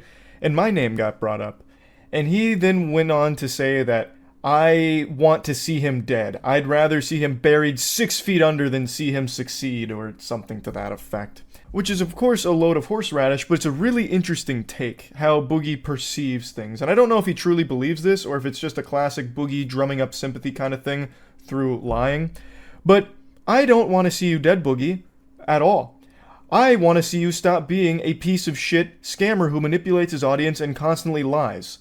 That's what I want. That's what the majority of people would like to see. A triumphant story about how you finally took some responsibility for your own actions, grew from them, learned from them, and actually stopped being the asshole that you are. I'd like for you to come forward and stop lying about everything. So like in this situation, just taking it on the chin and openly admitting that you pump and dump scammed your audience. Just say like, hey guys, I fell on difficult financial times and yeah, I took advantage of you.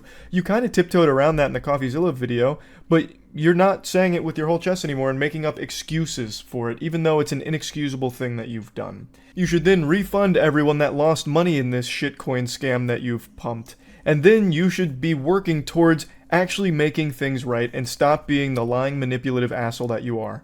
I don't want to see you dead, Boogie, and you know that. That's a very gross thing to say, to make that claim, and you know how fucking disgusting that is, which is why you say it. But I want to make it very clear right now. What I want is for you to stop being a lying manipulator.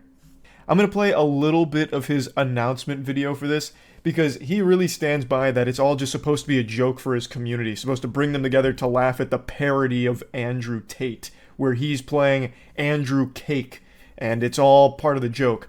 But that excuse doesn't work, Boogie, when you actually launch a shitcoin alongside your satirical take on shitcoins, for your audience to actually lose money on, you dumb buffoon. Fatty is a community for like-minded individuals that are broken free from the matrix. True happiness comes from a goldfish, from the same woman a couple of nights a month, and the occasional meme coin. Fatty for life. Fatty for life, yeah! Look at this graph. Looks like every other rug pull shitcoin that ever entered the market. But Fatty for life, yeah! Boogie's the champ! He's the king! Who cares how many of his audience lost money on this? He does his absolute best to deny that that's a possibility at all. I'll go ahead and go through his pinned tweet because he's been, of course, on Twitter, as he is known to do, having meltdowns, doing his best to justify indefensible actions that he takes.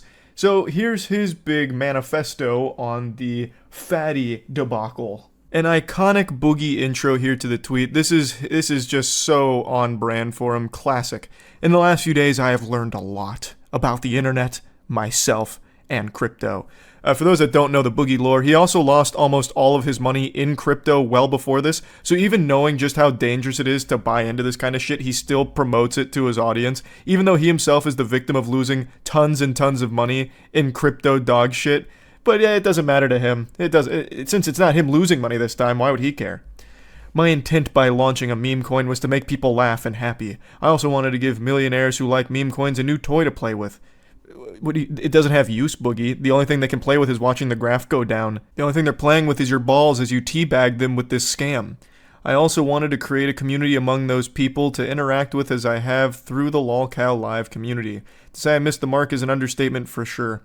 But some of the people that are angry for some weird reasons. This never targeted fans, in quotes. In the 90 seconds this was available on websites, a casual fan could not have created a Coinbase account, get verified, figure out how to buy Solana, which is a chore in itself, to then purchase a meme coin. It is literally impossible. That process takes hours, sometimes days. You are so unbelievably wrong, you know that. You are blatantly lying. I also don't understand why it's inconceivable for him to imagine that some of his fans already have Solana and have Coinbase accounts, because a lot of people do. Cryptocurrency isn't some like fringe unheard of thing anymore. It's a very mainstream thing people have been hearing about for fucking years, so a lot of them do have accounts and they could easily buy this in the 90 seconds it was available. This targeted my fans only to have them point and laugh at the absurdity of the character, the video, and the idea that anyone would trust me for crypto advice. If the whole idea behind it, Boogie, was to just provide an entertaining video, why actually launch the shitcoin? Why even give them the opportunity to buy into something that you yourself know is worthless? You're open about how worthless it is and that it's just a waste of money. One of his early tweets is about how you shouldn't invest money in it. That's the way that he's trying to hand wave his responsibility to his audience here by saying, well, he warned them not to put money into it, so it's kind of their fault. Why even give them the option? If the whole point was just to give them something to laugh at, why give them something to immediately lose money on, Boogie? That's so weird. That doesn't seem like it'd be a good part of the joke, having them lose money too. That seems to get rid of the joke. It's almost as if it wasn't a joke to begin with. And you're using that as a convenient excuse to try and make it seem like it was never the intention to make money off exploiting your fans.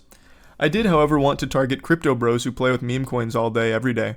Looking at the wallets that bought and sold this coin, it's clear that is the only people who played with this coin. Many of them holding tens of millions of Ethereum and Bitcoin, they wouldn't miss the tens of dollars they might have lost, but many more made money than lost, it appears.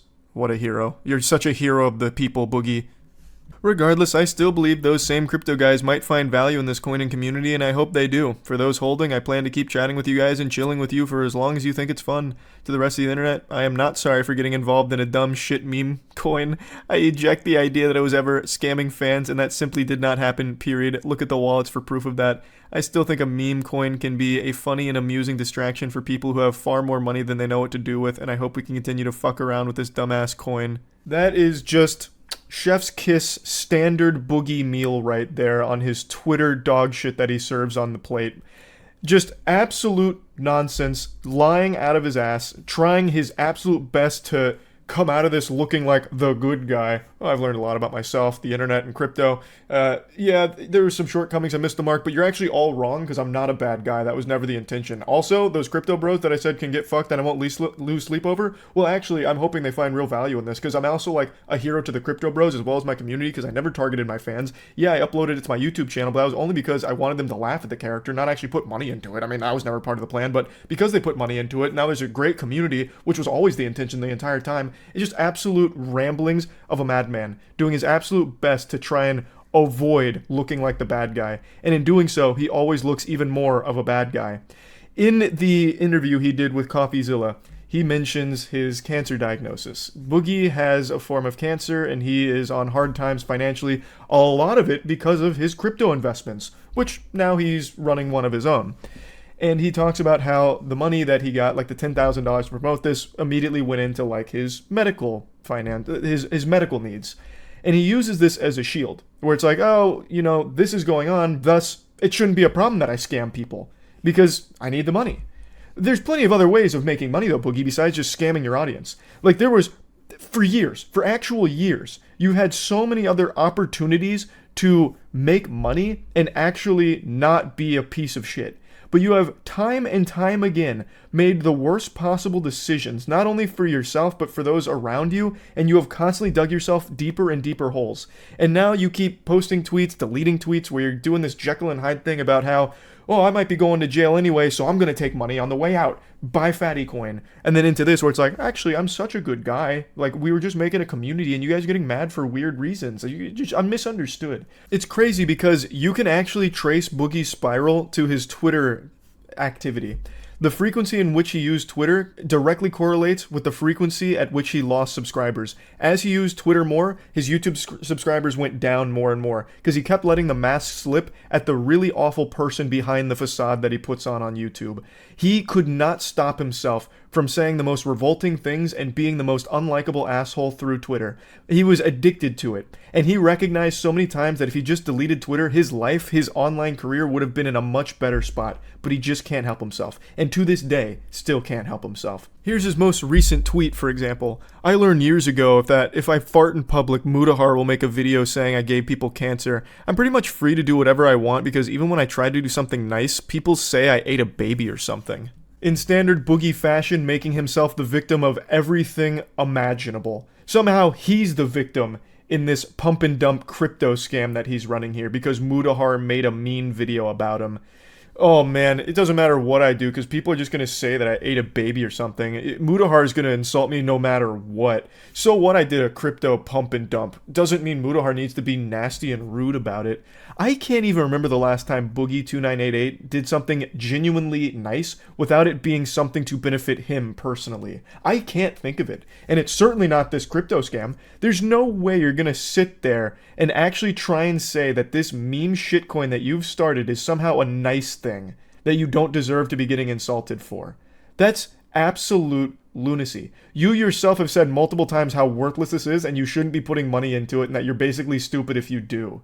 Like, and you're going to try and sit here and make a claim like, oh, even when I do something nice, they're just going to say I'm bad anyway. You're not doing anything nice. You are literally scamming your audience. No matter how much you want to plug your ears and close your eyes to deny that fact, you are. You have. You are scamming them with this. He also keeps saying that he hasn't sold any of his Fatty Coin, and it doesn't matter. Even if you really haven't sold any, I don't know why you'd sell now since it's completely flatlining, but even if you haven't sold any, even when it was up, it doesn't change the fact that it's still a pump and dump scam and someone made a lot of money from this. The people that paid you to promote this in the first place. You did make 10,000 doubloons from the promotion of it. So you did make money from it. Even if it isn't from the direct sale of the coins that you hold, you still made 10 grand, which is a lot more than any one of your fans that bought into this trusting you.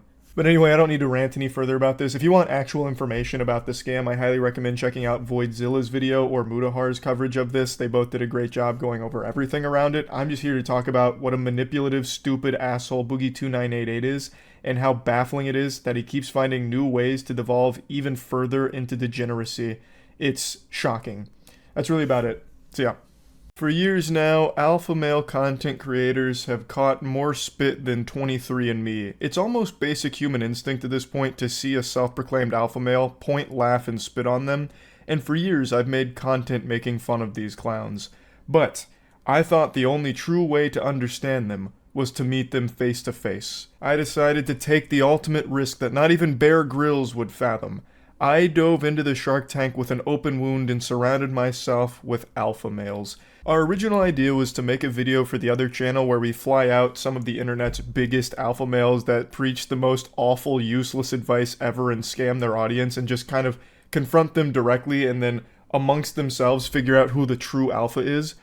But what's really weird is it's actually super hard to get in contact with a lot of them. It seems like they don't really want to defend their perspectives when challenged. That's so baffling. That's so weird. It must have just been lost in the emails somewhere along the pipeline. The cyberspace must have malfunctioned, which is why they didn't get back to us on it. Or even more likely than that, they were all too busy having threesomes with supermodels and just couldn't be bothered to check their email, because that shit's for nerds.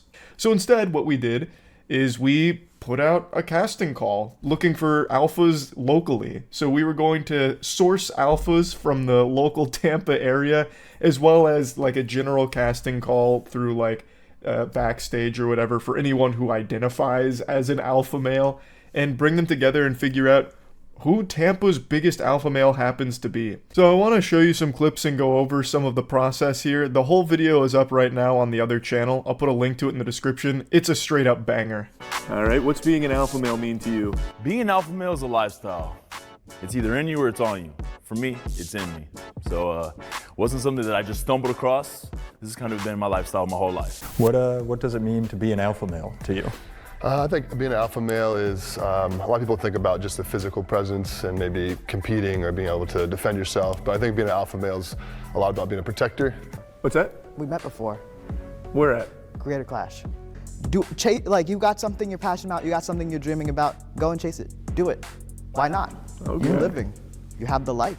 Actually, I do remember meeting him now. He was having a threesome when I walked in on him. It was so embarrassing. And he was so enlightened. Charlie, what does being an alpha male mean to you? I'm like picking up on some subtle clues. Non-stop vagina. Okay. And nothing else. And that's all. And that's all it is. All right. I'm gonna ask you, what does it mean to you? I don't know, but I'm feeling that guy a lot. I was getting electricity. I feel like once he gets in there, he's gonna fucking domain expand all the other fucking guys. My name is Blandino Olivero. Okay, what's it mean to you to be an alpha? I guess strength, primarily. Just be strong, be someone to lead and guide people. All right, tell us your name. Oh, Will. Will. All right, and what does it mean to you to be an alpha male? No, I always consider myself like a Sigma. You know, yeah. What's the difference between an alpha and a sigma in your eyes? You know, I'd say Sigma's like quiet, you know, it's like the alpha, but the quiet version. The calculating one. Right. How important is pussy in the sigma world? I didn't expect to see a sigma male here, because that is like I rare knew, find. Yeah, I knew one entered because earlier, like 10 minutes ago, I felt like this presence kind of shake the waiting room. Like when we went to the ghost hunting and stuff, and we could feel like something's here. I'd like Aaron to kick us off with a real brain buster. Yeah, so we're gonna start right down here, and we're gonna move this way. You guys can't repeat each other's answers. I want you to name 5 women. Michelle Obama. Angela Davis. AOC.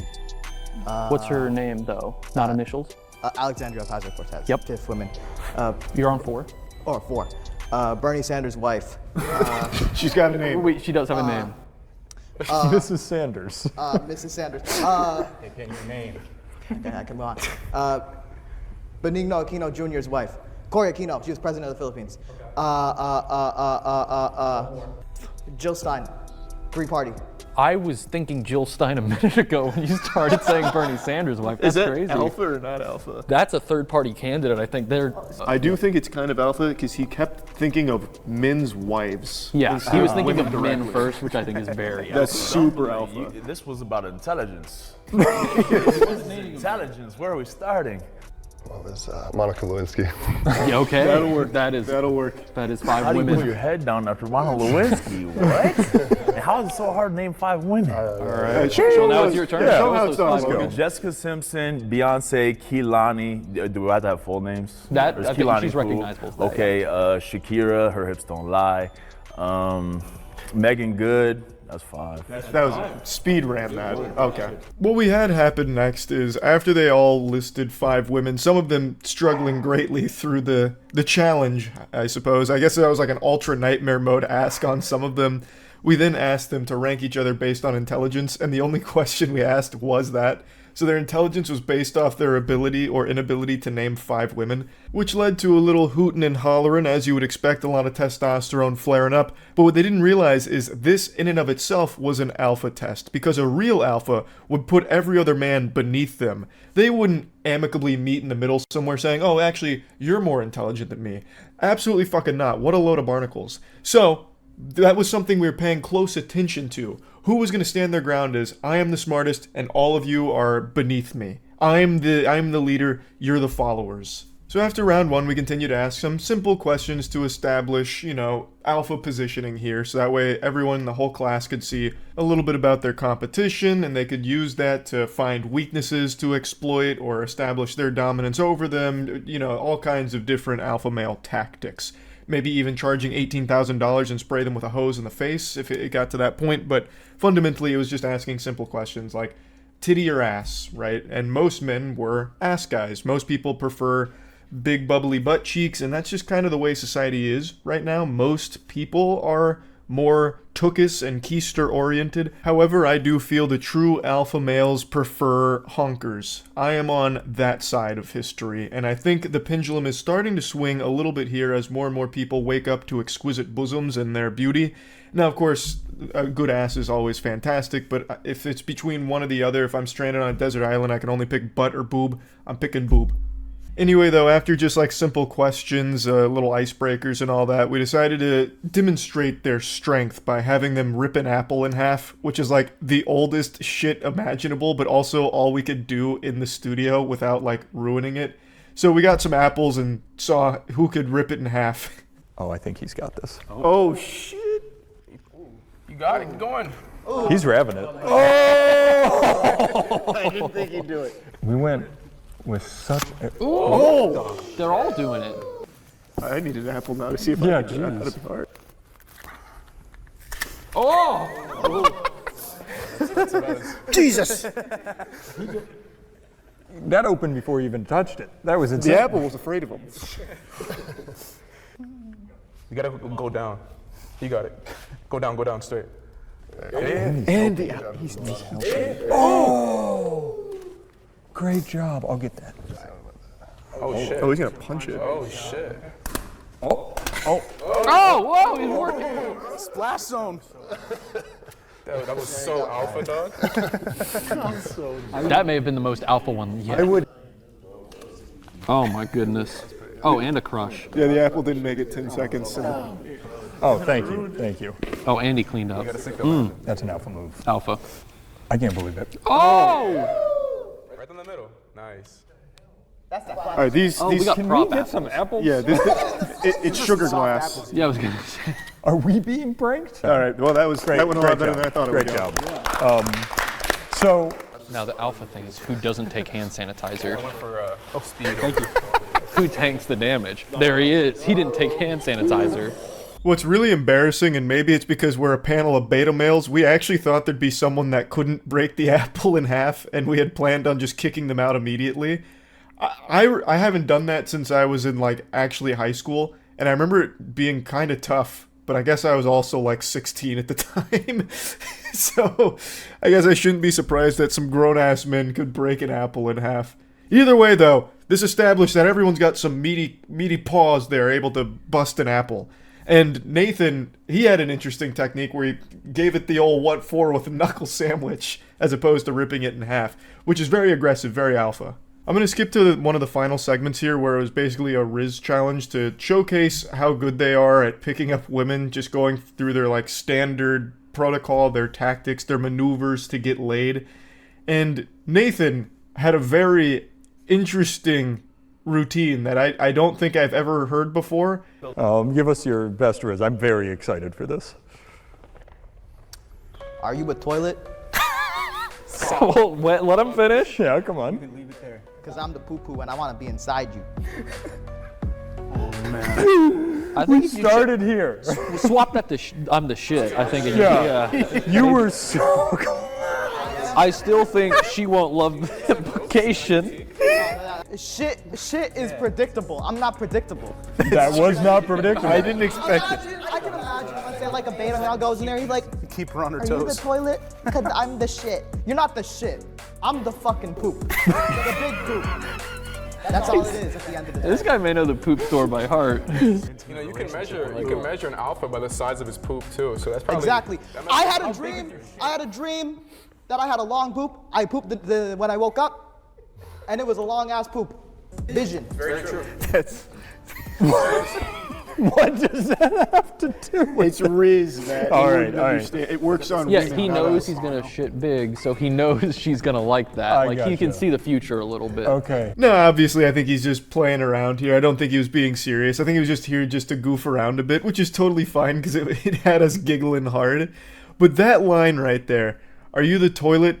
Because I'm the poo-poo, I want to be inside you. Like, I've definitely heard the are you a toilet type pickup lines before, but it usually goes with, like Aaron said, I'm the shit.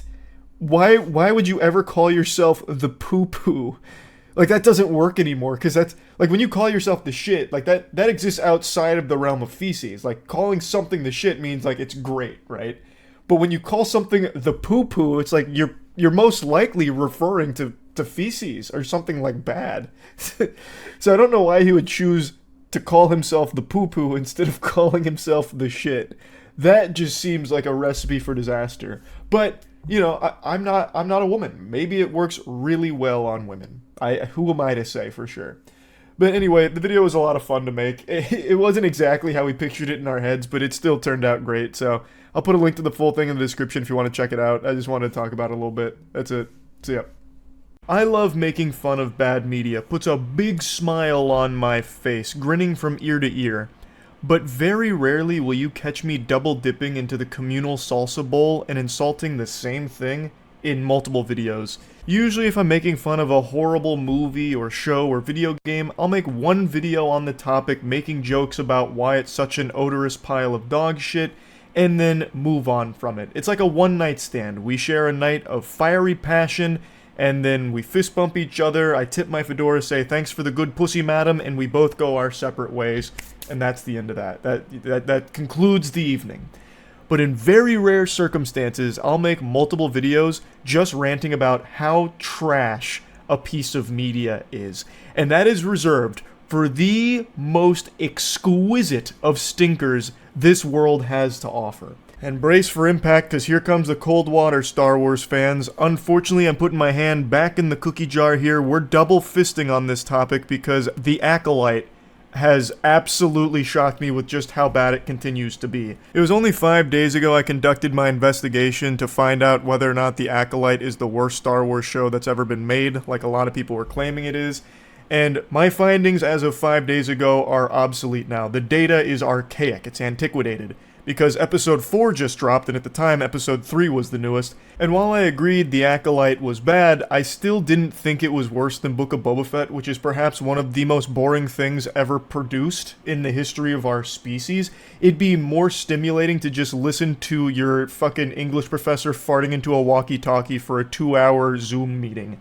It's so boring. And it has one of the worst scenes in television history with the Vespa chase scene that I reference all the time. That scene is so bad it should almost be considered criminal. Like charges should almost be considered for whoever pitched that idea and then actually executed on it. It's a terrible show. I'd rather watch a 45-minute argument between my parents debating whether or not they should get a divorce. That'd be a lot less painful than sitting through a single episode of Book of Boba Fett. Point is, I still thought that show was worse. But now that episode 4, The Acolyte, dropped, I now see this has the potential to definitely surpass it in being the worst Star Wars thing ever made.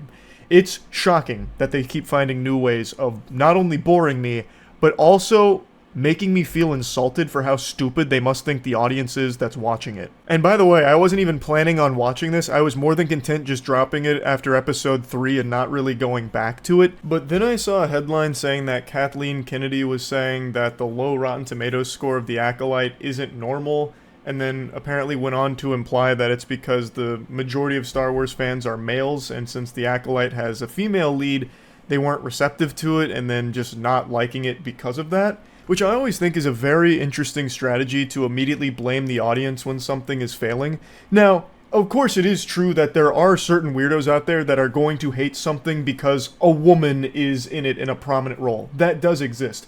But I would argue that's not the majority of consumers of a product, because if that was the case, the Fallout series would have flopped. But the Fallout series is beloved. That is the most recent example I can think of. It was literally like 2 months ago, everyone, including myself, was raving about how good the Fallout Prime series is. It's a great show, and it is a female lead there. And boy howdy, let me tell you, hooey, if you thought the Star Wars fandom was male-dominated, your eyes would pop out of your fucking skull at the sausage fest that is the Fallout fandom. You haven't smelt what The Rock was cooking if you think Star Wars is male-dominated fandom. Fallout is very, very heavily skewed for a male audience, and yet the Fallout series, which has a female lead, did extraordinarily well and reviewed very, very well. Now again, like I mentioned, there were absolutely some glue-eating, diaper-shitting, crack-smoking weirdos that really did take a very serious issue with it being a female lead in their Fallout show. But it clearly wasn't the majority. It was a very small, smelly pocket of goobers. And the show did very well. So I don't think you can just point the finger at that for the Acolyte flopping. I really don't. But anyway, I plopped my cheeks down back on my throne of swamp ass to watch episode 4 because they seemed to really believe in it. So I thought, okay, is it about to start popping off? When does it get good? Are we about to enter into like the fucking golden age here of the Acolyte? So turning on episode 4 was a big mistake. It's the most boring episode so far. And also the one where I really feel like somebody else came in and wrote this without ever having watched the previous 3 episodes. And what's crazy is this had the easiest layup of all time to just be like a good episode. This has a Wookiee Jedi in it, Cal Naka. That everything Wookiees have ever done on screen in any Star Wars medium has been fucking hype. And a Wookiee Jedi in Star Wars, like, is there an easy recipe for success? And do you know what they do with Cal Naka here? Do you know what his role in this is? To be a fucking Halloween decoration, basically. He's actually just a corpse. So Cal Naka, he was shown at the end of episode 3, like they've shown him a little bit sporadically.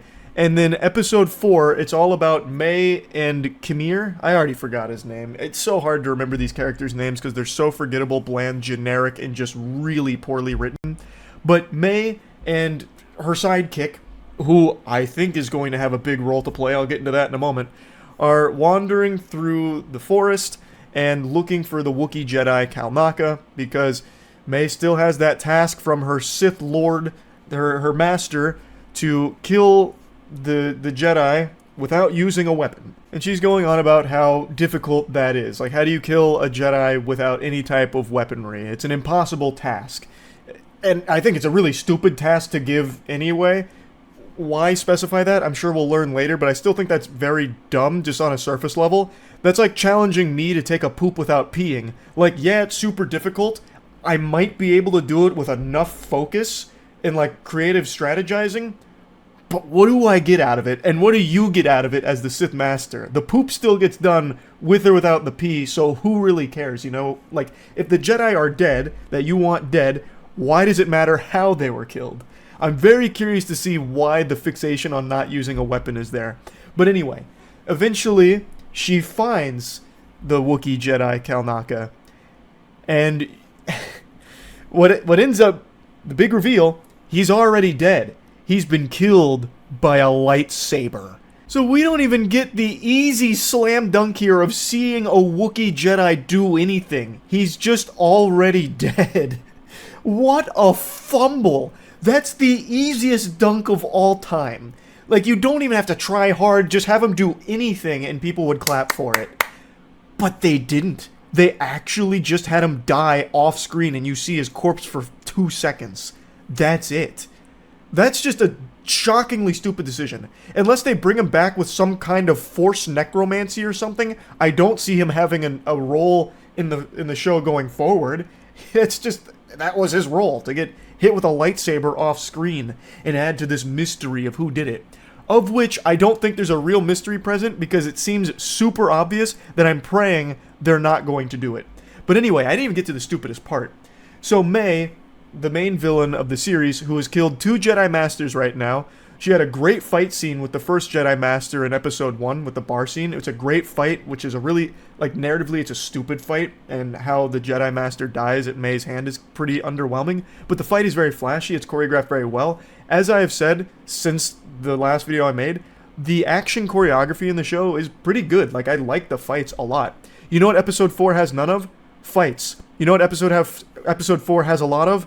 Nothing.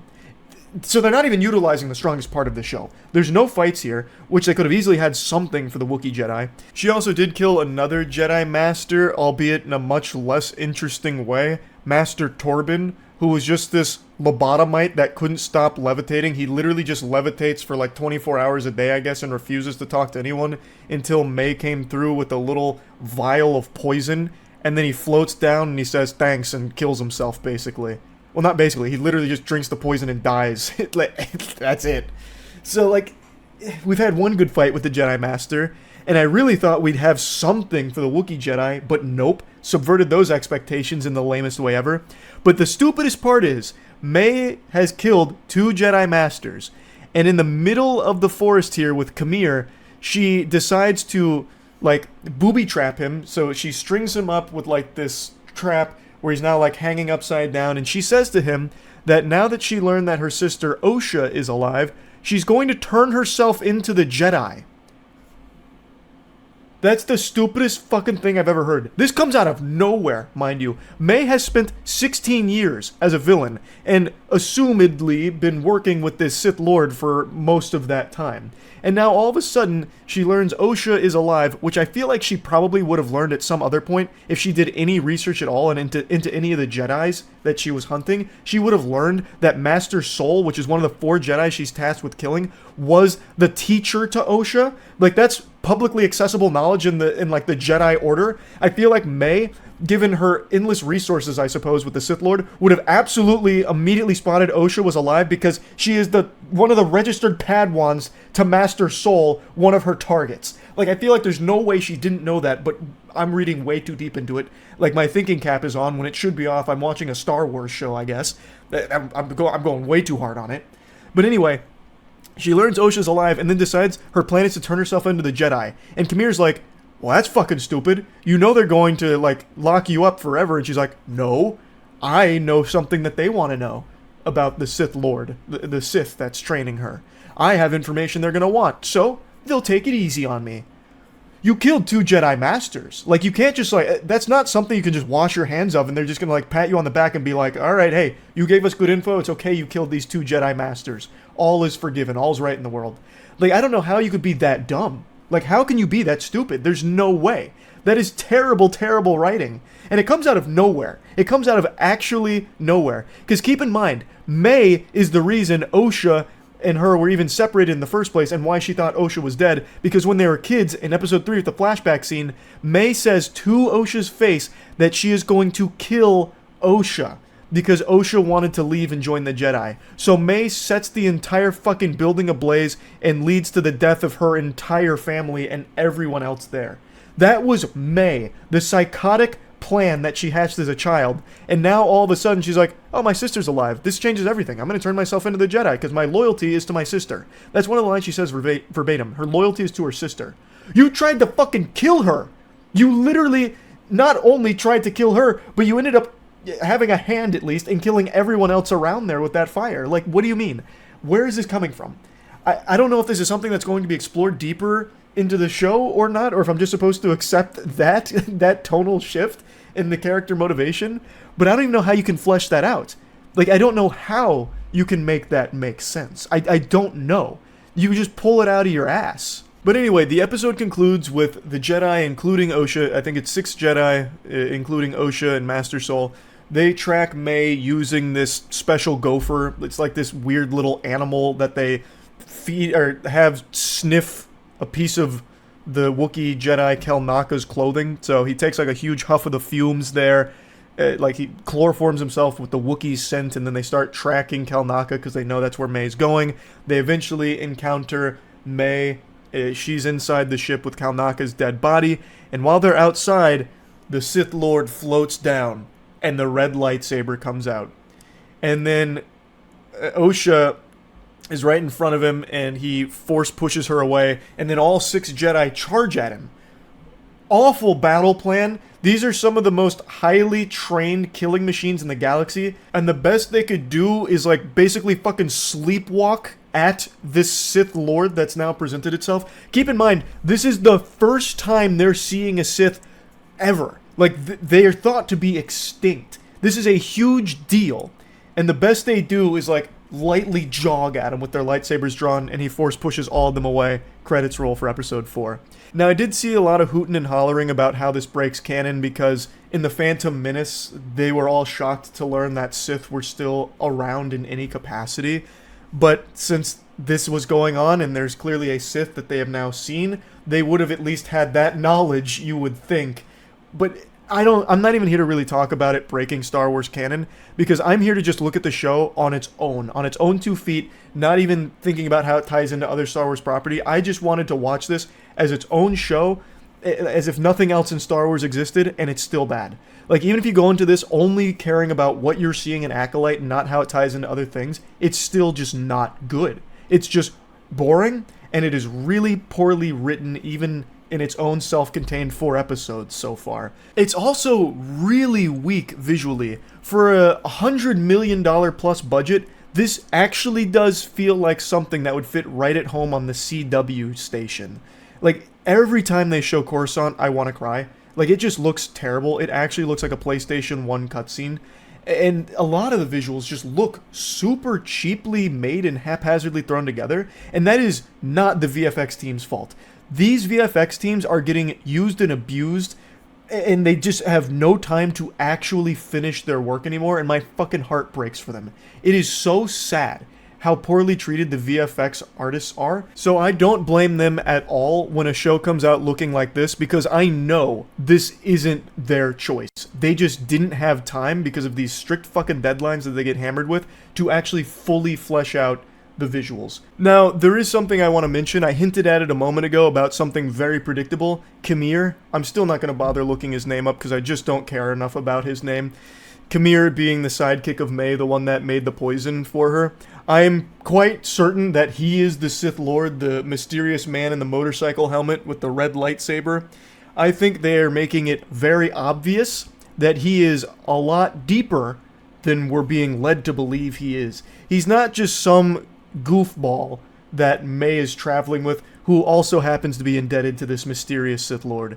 I am pretty confident that they're going to have the big reveal that Kamir is the Sith Lord. Both he and May are on this planet, and now the Wookiee Jedi is mysteriously slashed with a lightsaber, and somehow the Sith Lord is also here, all while Kamir isn't present. He's supposedly still entangled in May's trap. It all just seems like it's going to be him that's the Sith Lord, which I think is the most predictable shit ever, and I'm fingers crossed they don't do that. That would be so embarrassing if they actually did, because it's so obvious. That would be really, I mean, I guess that'd be fitting for the show, to be fair, but still, it would still feel so lame. I just wanted to put that out there. I think that's the direction they're going, but I'm hoping it's not. But yeah, I just watched episode 4, and I just had to talk about it a little bit more here. Now I'm committed to just finishing the show to see how it wraps up. Like, I'm really wondering where they're going to try and take this, because right now it's just not good. Like, it's really not good at all. But at least the fighting is good when it's there. Episode 4 had none of that, unfortunately, but when there is fighting, I do like it.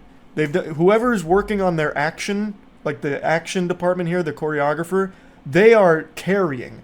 They're putting some actual passion into it, and I appreciate it. Hopefully the next episodes are only action, because that's the only thing this is getting right. Anyway, that's about it. See ya. On TikTok, you can convince anyone to do anything, and you don't even have to really try that hard.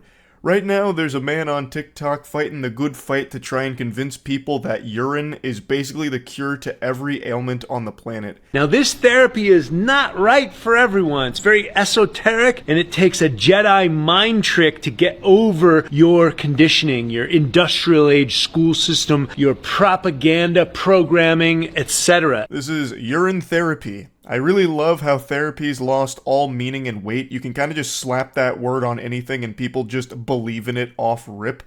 I wouldn't be surprised if they start preaching about deep fried therapy on TikTok, where you go and jump into a deep fat fryer in order to give yourself like a golden crispy body armor, and it's supposed to like open your pores and make you immune to bullets or something ridiculous. But the evil programming that he's talking about here, that you have to Jedi mind trick Men in Black neuralizer out of your brain, is the common sense knowledge most people have to not drink piss, and certainly not use urine as a sunscreen, and definitely not using pee-pee as an anti-balding agent. It's not exactly propaganda programming that he's preaching it as. It's literally like common sense. It's pretty much basic human instinct. Particular situation right here, this is aged urine. This is about 6 months, maybe a little bit longer, give or take. It's got that nice brown tint to it. A vintage brew. Exquisite taste. No doubt fermented in an oak barrel while Mozart played in the facility while this was festering. So, it's got the nice brown tint to it that everyone loves their pee to look like, and he's very excited. This is a delicacy to this guy. The fucking urine utopia here. He's got everything he could ever need. A nice 6-month-old piss jar. And then, of course, oof. Gnarly. Smells like ammonia. I don't always drink this, but the research that I've shown is it's good for parasites, it's good for your gut microbiome. It's gnarly, so it's going to have that element of power. I don't always drink this, but when I do, I end up projectile vomiting in my toilet, and that's proof to me that it's detoxing my body and deparasiting me, obviously. The research I've read, none of which I cite and none of which actually exists with any real merit to it, all says that drinking piss is 2 thumbs way up. So I do it. Daily. I can't help but giggle at that belief that if something is so turbo shitty, it must actually be good for you. This is so gnarly, thus it has that element of power to it. No, goofball, you're drinking piss. The only power that has is to leave stains in a gas station toilet seat. That's it. It's not doing anything for you. Just because it's gross and gnarly doesn't mean that it's somehow carrying these, secret benefits underneath all the garbage. That's not how that works at all. And he keeps talking about it being like an ancient therapy. I will never understand why people want to go back to the ancient ways. People barely made it to adulthood back 5,000 years ago. Most people were dropping dead by 12 years old. It's not like the ancient civilizations had it figured out. Like, their techniques were the best ones. People live longer now and healthier now than they ever were back then. So I don't know why all of a sudden we're putting so much stock in the ancient ways. So typically I use it topically. It's excellent for energy in the sun, boosts my testosterone. I just feel it in my muscles. It really gives me a lot of clarity and energy. But I have it open and we're talking about it, so of course we can drink a little bit and see what happens. The first thing that we get is it's very gnarly smelling. However, once it goes on your skin and you get some sunlight on it, I like to ride my bike. A great swig indeed. The exquisite flavor of pee. Scrumptious piss. Now, to be fair, it's probably not that much worse than just drinking a Miller Lite. But the thing is, at least Miller Lite's not preaching all of these ridiculous health benefits that he's about to drone on about, all of which are a bunch of fucking hooey. And then he starts lecturing about how he uses his 6-month-old piss as a lotion, like basically a sunscreen, and how it helps make his muscles feel better and he gets a pump out of it and all kinds of just nonsense gobbledygook. Put it on my body, either lay out here at the pool or put it on my body and go out for a ride in my bike, even when it's 110, 115 degrees out here. I mean, I know how powerful this is for me. It's not the greatest tasting delicacy on the planet, but it's kind of like eating oysters or uni, sea urchin. I know it's good for me. It's loaded with minerals. It's not good for you. That's something that's reserved for a life or death situation where you need piss to survive. This isn't something that you just wake up and do as part of your daily morning routine. That is so outrageous. He just really thinks for some reason it's good for him because he let his fucking pee sit in a jar for 6 months and now is drinking it and using it as sunscreen. Now, he doesn't need to age his urine. He is fine just pissing and drinking it every morning, like fresh urine, right from the source, you know, ethically sourced pee from his cock. He's fine doing that. It's not necessarily the aging that he thinks makes it good for him. He just really thinks drinking urine and using urine in a variety of different ways is just like the best thing for you. Inexplicably. It's so ridiculous. And he talks about how he like puts it on his body and then goes for like a bike ride. My heart breaks for any unfortunate souls that happen to just be walking down the sidewalk when this guy rides by on his bike. I can't even imagine the smell. That must be unfathomable. Like having your senses assaulted by 15 dump trucks all unleashing that Methodist right to your nose. Like you could probably smell this guy coming from a mile away, wearing 6-month-old dried piss as a cologne as he's on his bike ride, his morning commute. Like that scene in SpongeBob with like taking the stink with him. It's crazy how awful that must be. Cell salts, amino acids, stem cells, antigens, antibodies. But the way I like to use it ultimately is topically. So you put a little bit in your hand there, and then you just rub it on your skin. And so once it's out in the sun for a little while, it mixes with your own pheromones, and it smells like perfume. I highly fucking doubt that. I imagine you just smell like piss. Like, the logic there makes no sense. He even opens that jar and says that it smells gnarly. So how would you take something that smells gnarly, put it on your body, and then all of a sudden it magically turns into something that's like perfume? That's the whimsy of urine therapy, I suppose, the magical mystique of it. He throws out a lot of buzzwords about the benefits that urine has with the antigens and the stem cells and all of that, and I decided to look into it. There's like some research about some of the stuff that is in urine, but none of it recommends ever consuming it or using it on your body in any way, because at the end of the day, it's waste. It's literally just your body's waste. Yeah, it has some shit in it that is like, if you're dumb, like an actual Neanderthal brain, sounds like it's gonna be good, like stem cells. But what you don't realize is it's not like you drinking that urine is somehow like blasting your whole body with stem cells from piss. It's a little musky, if you will. And so this is what gives me excellent color. And I don't always practice this, but when I do, it makes me feel great. So I took some time to create some jars earlier last year. See me getting it on his legs. I like to get it in where my lymph nodes are. So in the creases of my elbows, behind my knees, on my ankles, where the sun hits me the most, my shoulders. Now, of course, he's not the only enthusiast of pee-pee. There is an entire community of urine therapy cultists that swear by it. Like, they love this. Like, they really think they're becoming superhumans, beating every possible ailment ever just through piss. It's like the ultimate panacea to them. But that raises an important question. Why not poop? Why is it only reserved for urine? Why doesn't this extend to the butthole as well? Why is this guy not a shit-eating specialist? Why isn't he preaching the gospel about the hidden benefits of feces consumption? I'll tell you why. It's because they're all cowards. When you drink piss, you're not usually going to make yourself super sick from it or anything, so it's a little safer.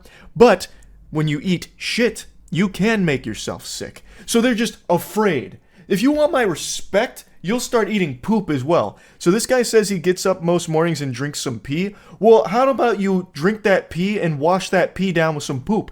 Then I'll be impressed. You tell me when this guy starts using poop as a sunscreen. Like, it's probably even better than urine in that respect. It's a little thicker so you can get like a nice good lather on it. Yeah, then I'll say maybe this guy's onto something. This whole fucking thing is so ridiculous. Like, it's so ridiculous that you can just make an argument for actually anything and have people believe it. Even drinking their own piss and using it as sunscreen. I know people that wash their hair with it. They have gotten rid of some premature balding. It's used for all sorts of stuff. I don't make any claims. I just love it. And I've been using it for 20 years. And I love the way it makes my skin look and my muscles feel. How in the fuck would Urine on your scalp prevent premature balding. If anything, it would scare the follicles into submission even quicker. The follicles would kill themselves if they started getting drowned in piss. Like, that's such a ridiculous thing to say. And then he goes on to say that he's not making claims, even though this is exactly what you're doing. These are claims you're making. Like, that's exactly what's happening here. So every morning I pee in a mason jar and I drink it. I put it in a neti pot and I clean my nose with it. If you want to age it, this is a 64-ounce wide mouth mason jar. I don't really need the piss brewing tutorial, to be honest. It's pretty self-explanatory. Pee in a jar, let it sit for 6 months. Like that, I think anyone in the world can follow that with no problems and no education required for that. Also, that's gotta be the worst breakfast of champions I've ever heard. Waking up every morning to piss in a jar and drink it. That's atrocious. What an awful start to the day. And then he says that he uses his pee in a neti pot to clean out his sinuses. That's galaxy brain. Brother, this isn't a therapy, you've got a fetish. For tight muscles, pain, not making any claims whatsoever. I just experienced this and it feels amazing in the sun. You pretty much get the idea. That's the whole pitch here on urine therapy. You convinced yet? I know I'm not. So, I just had to share this. I saw this earlier today, and it is just a baffling video and concept that he's talking about here. I had to talk about it. That's about it. See ya. Did you see IKEA getting the Roblox? Oh yeah, IKEA's got the Roblox thing that's coming up, where kids can make an actual wage. This is cool. They found a way to do legal child labor. IKEA will pay people $13.15 an hour to serve meatballs at its virtual Roblox store. I mean, that's probably better than Amazon workers get, and the kids don't even have to pee in water bottles. Like, that's pretty good, all things considered. Especially for, like, a starter job. The co-worker game, as it's called, will let players experience working in IKEA's virtual universe. Fans will be able to live their home furnishing dreams and get paid for it with a limited number of paid roles available. Applications run to June 16th with the game itself launching June 24th. I love that idea so much. It's so silly. They get to live their home furnishing dreams. Yes, I remember dreaming of serving meatballs at IKEA as a kid. That's what every kid strives for. God, imagine if a Reddit mod gets that position. That'll be the most miserable IKEA manager ever. Those meatballs will be made with fucking hatred. We got the return of child labor before GTA 6. Yeah, no, that is true, we did. I imagine, like, I'm obviously kidding around here. I imagine they'll only hire 18 plus. Like, there's no way they'd be able to circumvent child labor laws like that, because this is so surface level. Surely they would have thought of that, right? The immersive experience gives players the opportunity to experience IKEA's unique approach to careers where non-linear career journeys are the norm and lateral moves across departments are commonplace. It's foray into mainstream gaming. Yeah, I always wanted IKEA to get into the gaming industry. They're the only ones that can topple the giants. They'll be up there with the big ones. Microsoft will be down in flames. Sony crashes and burns. But IKEA, those games live forever. There are paid shifts on offer for 10 successful applicants. They'll help customers get promoted to move departments, working in different sections of the store like the showroom and bistro, helping people choose furniture and even serving meatballs. We're excited to be the first brand to launch paid work on Roblox to showcase how we do careers differently, bringing our unique career philosophy to life. At IKEA, there's no set route to career progression. Our coworkers are able to change roles, switch departments, and grow in any direction they choose, both in-game or in real world. There are many ways to learn and grow at IKEA, and that's what IKEA on Roblox is all about. Can you just tell me the age? Here we go. You have to be 18 plus and in the UK or Republic of Ireland to apply. Successful applicants will be paid $13.15, approximately $16.78 an hour. The IKEA hourly rate of pay for a London member of the staff. The wages match the London living wage set in the UK rather than the lower national living average. Not even a bad career idea then, if you're just 18 and need some work. God, oh my lord. The kids that'll filter into an IKEA through Roblox must be insufferable. Imagine Jim Wool coming into IKEA. There'd be nothing but dust and mangled corpses left. God bless the wage workers in the Roblox IKEA. How pissed are actual IKEA workers right now? Oh, I'd actually be livid. If I was in the corporeal dimension working at IKEA and I saw this come up, I would be so tight. I actually would. Because this is significantly less effort than working at IKEA in the real world, and they're making a comparable wage, I imagine. Oh man, that'd make me so upset. I'd start spitting. Every meatball I'd serve have spit in it. How can that be profitable? For IKEA doing this? It's not. This is just one of those things where it's just a good brand opportunity, so they'll just eat the loss. They're not going to make money. I mean, I guess maybe they will. Roblox is so lucrative. Maybe they will actually make money off of this. I don't exactly know how the Roblox economy works, but it actually has a stock market for children already built into it. I'm sure IKEA could tap into that somehow, offering like IKEA-specific items like an IKEA hat, like a fucking meatball bikini or something. Like, I have no doubt they can definitely find a way to make some money on it, but I don't think it's going to be a big profit. It's just marketing. You see how bad the servers were for the final shape? I didn't see it. I heard about it. Like I said, I've been like off the grid for the last 5 days, so I haven't seen a lot of stuff that's popped up. But I did see a bit of that, like hear about it. Isn't that just how advertisements work? You pay for the ads, and the ads themselves generate an increase in profits? More or less. This one's a little different, though, because you're not only paying for the ad, which is building the world, you're paying for continual workers, like a whole salary on top of it. But yeah, like I said, it's just an ad. It's a marketing play. You put IKEA in front of the faces of millions and millions of children. And then they start tugging at their parents' pants. Mom, Dad, Meemaw, let's go to IKEA. I want to get their fucking meatballs. I had them in the virtual world and made so many friends. I can't wait. It's a magical wonderland. And then the parents will sign, be like, all right.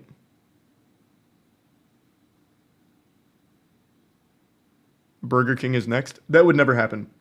If Burger King tried this shit, they would have 0 people apply. They could be offering you $50 an hour, and I feel like no one wants to work at Burger King, even in the virtual world. It's so shameful. Man, I hate that. I hate that restaurant. Please shut it down. God, do us a favor.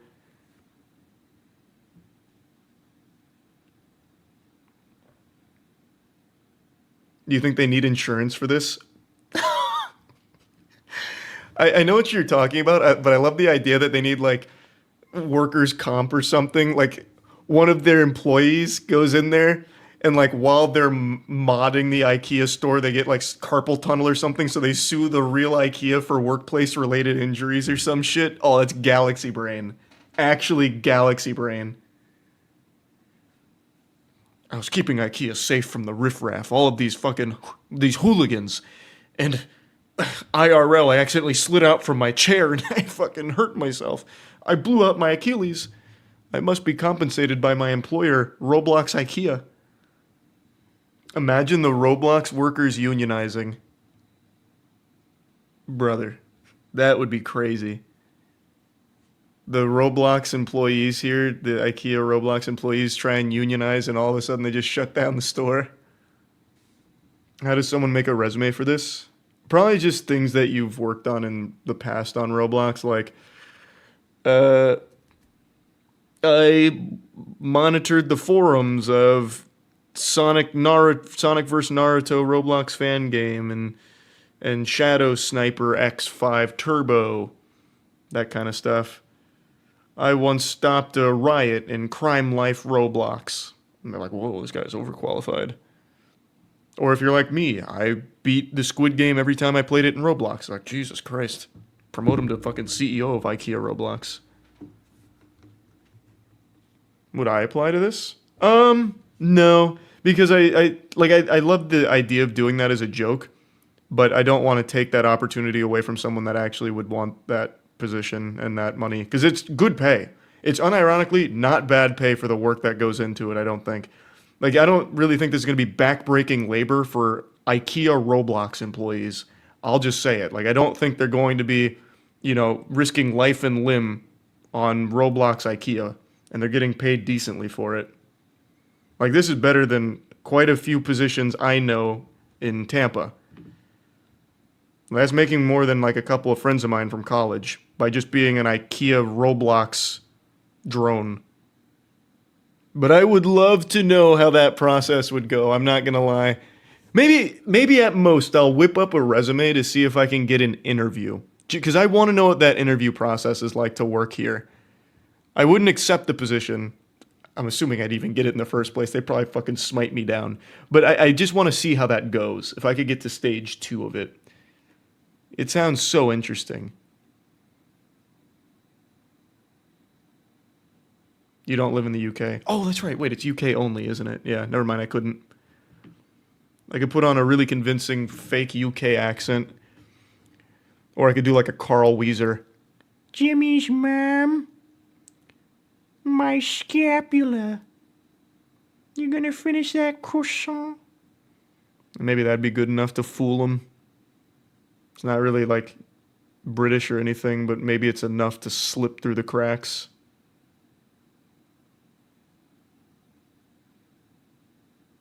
Why was that spot on?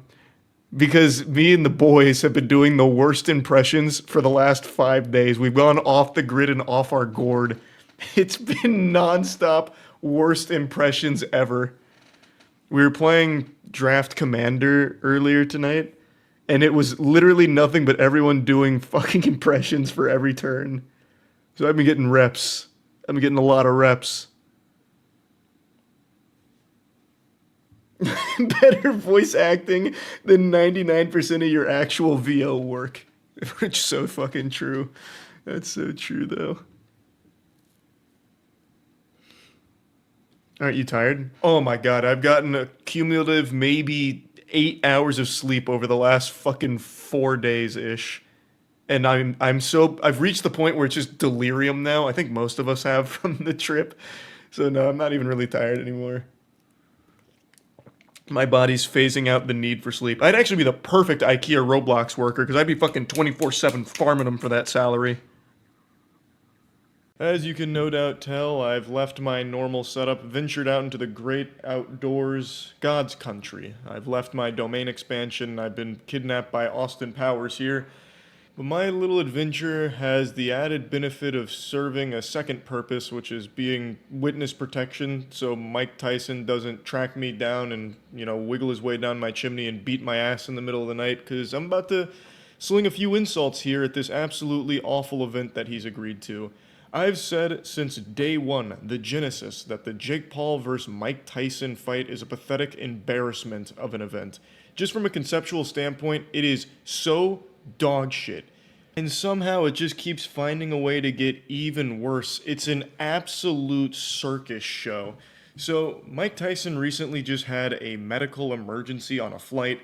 He had an ulcer flare up, and it's postponed the event even further. I'll dive into that a bit more, but I just want to start, it's not even just the more recent stuff that's happening with the embarrassing press conference where Mike Tyson made the baffling statement about how when Jake Paul was 16 and dancing, it gave him a boner. That's a level of trash talk I've never seen before right there. I don't know what the plan was, but it fell flat on its face. I tried to figure out what the play might have been there, the strategy on stream. The only thing I could come up with was that he was trying to, belittle him as a fighter. It's like, oh, this guy, he's not a fighter. No, I don't even want to fight this guy. I just want to fuck him. Yeah, he dances around and stuff, and I just want to get over there and fucking squeeze on his little cheeks and twist on his nipples. Maybe make him uncomfortable with statements like that. I don't know. But it was a shocking display at the press conference. Everything about that was awful.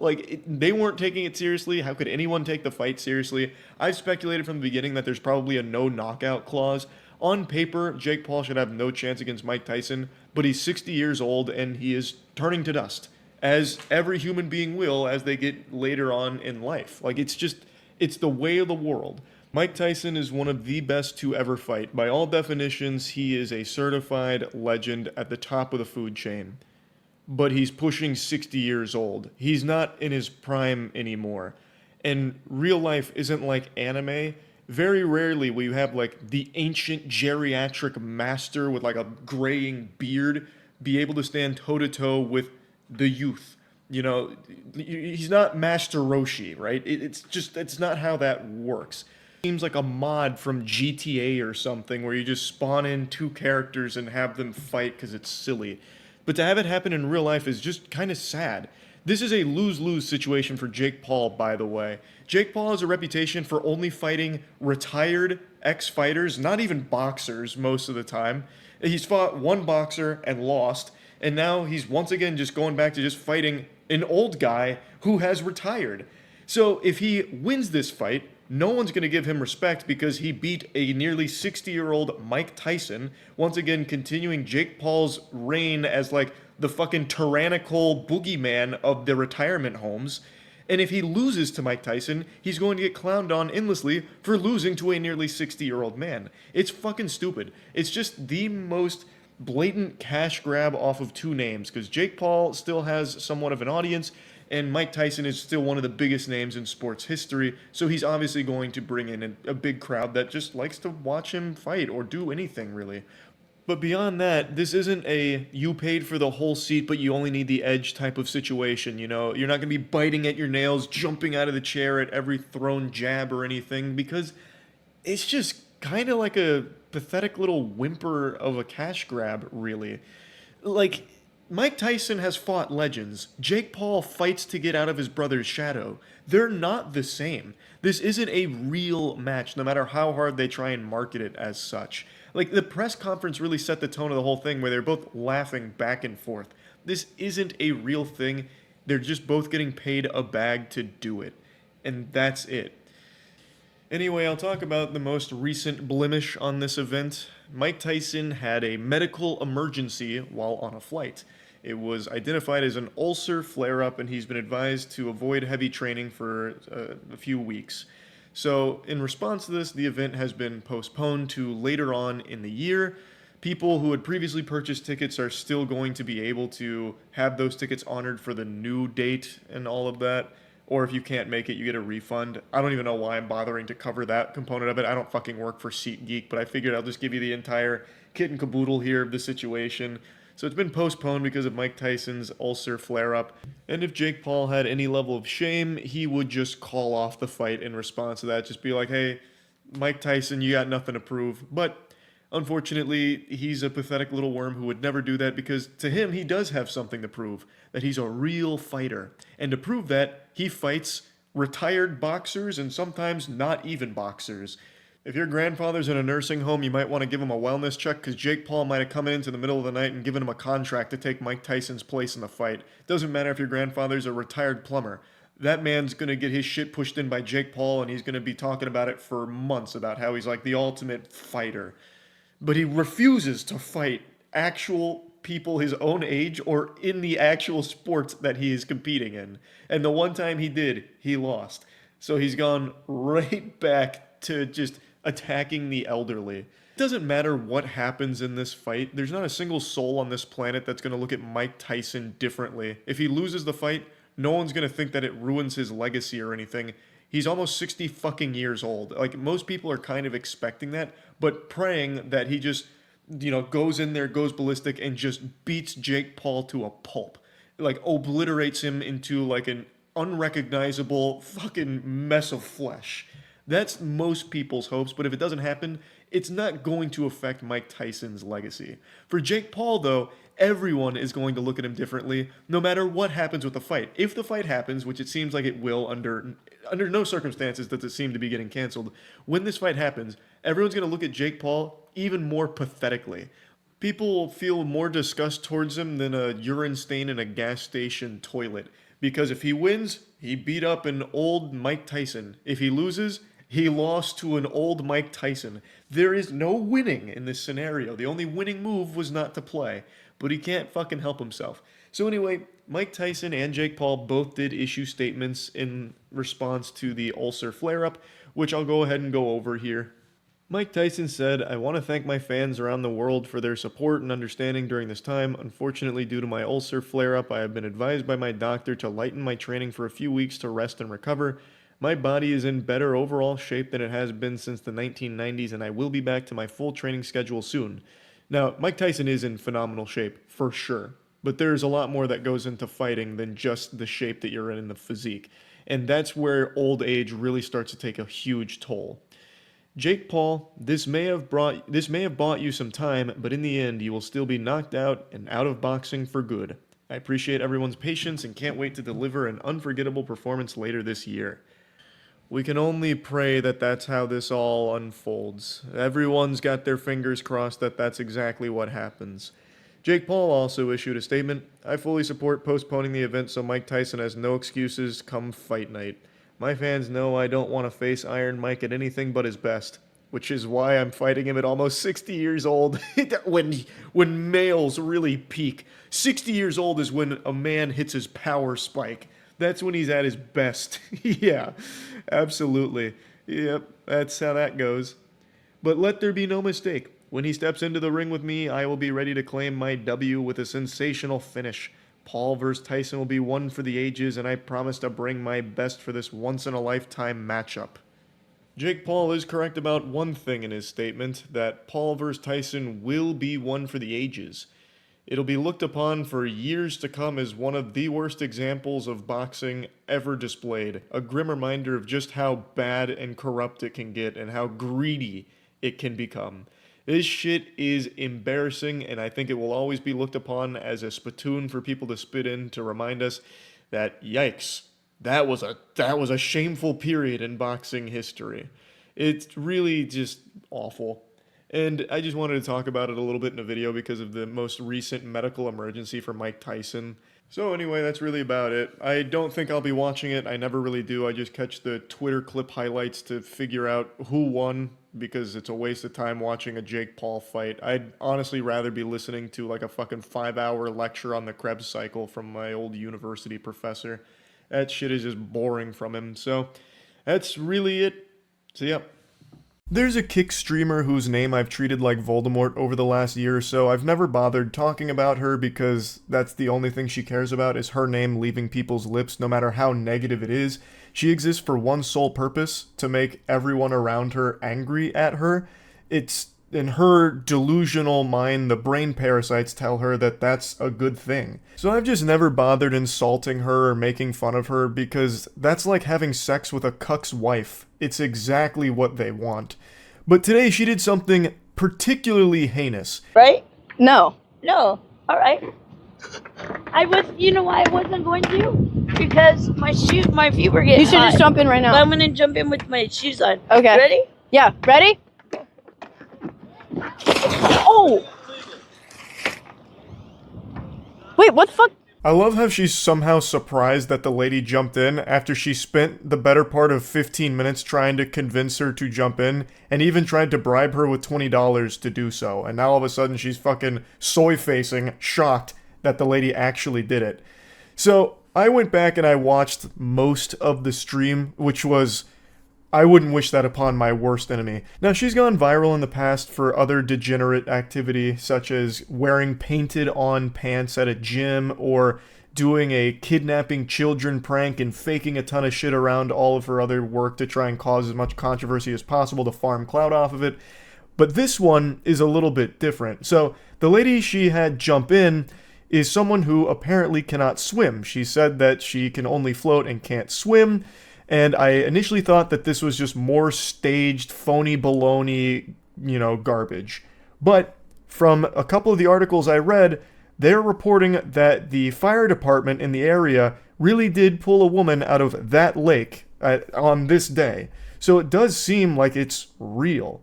Yeah, do you want to have a play date? You want to jump in with me? Yeah. Okay, then I'll do it with you. I'd rather go skinny dipping with you if I'm being honest. Yeah, let's do it. Really? Yeah. Yeah, come on. Yes. Yeah, well, I'll do Yeah, it. they're all saying you're sexy and shit. Really? Yeah, they're all saying W woman, she's thick as fuck. You should jump in the water to find it for me. Well, why don't you jump in with me? I'll give you $20. $20? Yeah, that's a W. No, come that's on, a good deal. jump in with me. $20. Hot. Yeah, so you go in. No, you gotta go in. You with go me. in, you try to find the You scanner. said you're gonna jump in with me. I'll jump in after you.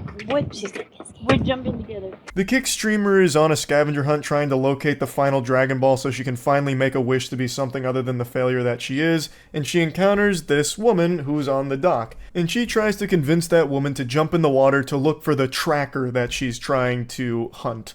So she's putting on a fucking Shark Tank pitch here, saying that she'll give the lady $20 to jump in, and that, oh, she'll follow once she jumps in, this and that, and then basically he's just trying to farm her for content so that way the stream can laugh at this lady jumping in the water when the streamer never had any plans of doing so. And their interaction lasts like 10-ish minutes before the lady jumps in the water, and it seems as though she's quite vulnerable. So it's extremely fucking sad to see her being exploited by this Kick degenerate here and put into a position that's life-threatening because allegedly she can't swim, which is why the fire department eventually got called, which you do see on stream a bit later. Did you see her ass? What? Oh, You said it was okay. You said you wanted to swim. You told me to jump in. I didn't tell you to jump in. Yes, you did. Just You said you were gonna thank you guys. We're gonna have you guys get off the stop. Wait, who is that? What the fuck is going on? I don't even... I can't swim. I can only float. Oh, she might literally die. No, stop. Seriously, don't stop. Please, you're actually freaking me out. No, please. You can really see the concern wash over each of their smiling faces as they're confronted with the very real possibility that that woman might drown and die because of the streamer's actions. I really wish this streamer had stuck with her OnlyFans as opposed to trying to pivot her career into just being an absolute insufferable piece of shit. I know her OnlyFans was flopping harder than Morbius, but by God, I mean, it might save lives if she had just stuck with it. The butterfly effect you can never fully comprehend until it's too late. So anyway, the woman that she has prodded into jumping in the water is now saying that she can't swim, and they're laughing about it because she might die, and to them that's hilarious. They can't stop giggling like someone's over there tickling their armpits. It's craziness. Like, the dude comes over and he's like, she might die. Fucking the camera goober over here is so excited. Like, he's like zooming in, trying to get like the last moments of like the air that she'll get from the surface before she goes under, praying that maybe this is the moment that he's able to bond close enough to the streamer where she might give him a peck on the cheek and thank him for his service. Like, she is surrounded by these henchmen that orbit her, just swarm her like mosquitoes on a pile of dog shit. And this is something that was prevalent throughout the entire stream. They're literally just there to try and have sex with her, is what it seems like. No one enjoys being around her. They don't like her company, from what I can tell. Yeah, we have like phones and stuff, so that would friggin' suck. Would you be able to hold this for 1 minute? Is it because you're afraid of getting called a simp? Yeah, 'cause I don't like it. They're saying you're alpha male. You're not No, a they're simp. not. Yes, they are. They're saying alpha. Absolutely, they're Everybody's saying alpha male, alpha male. Sorry to say, brother, but I've got to diagnose you with a very severe case of simp.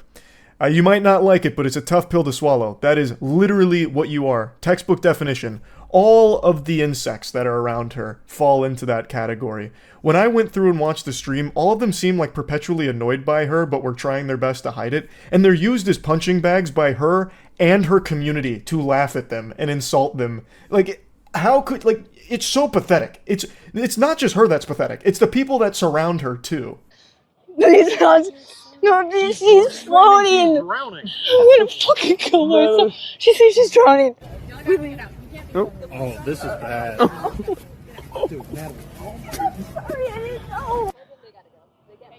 We leave.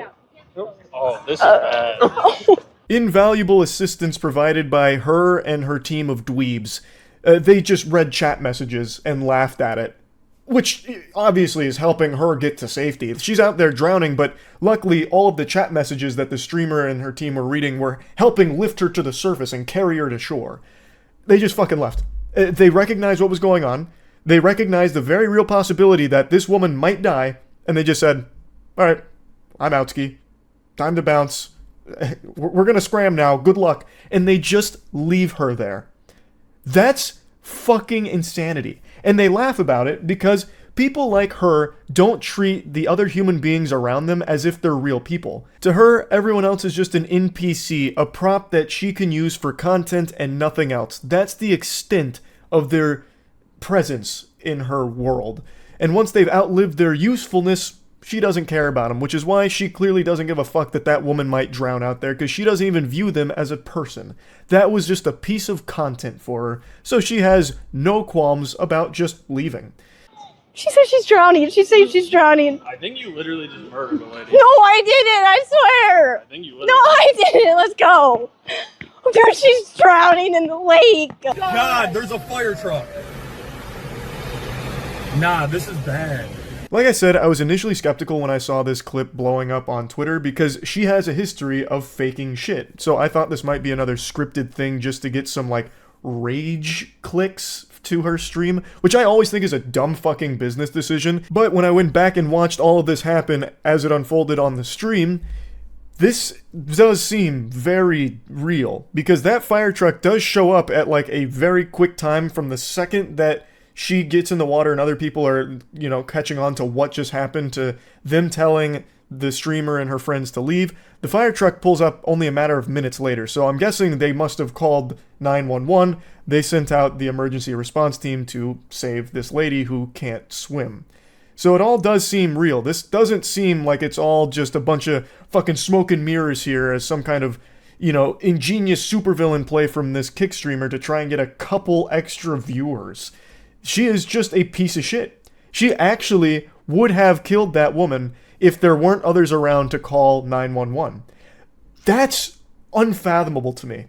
Not only did she not do anything to help, but the dudes that are with her did nothing to help. All they did was laugh at the situation where someone's life was actually in danger.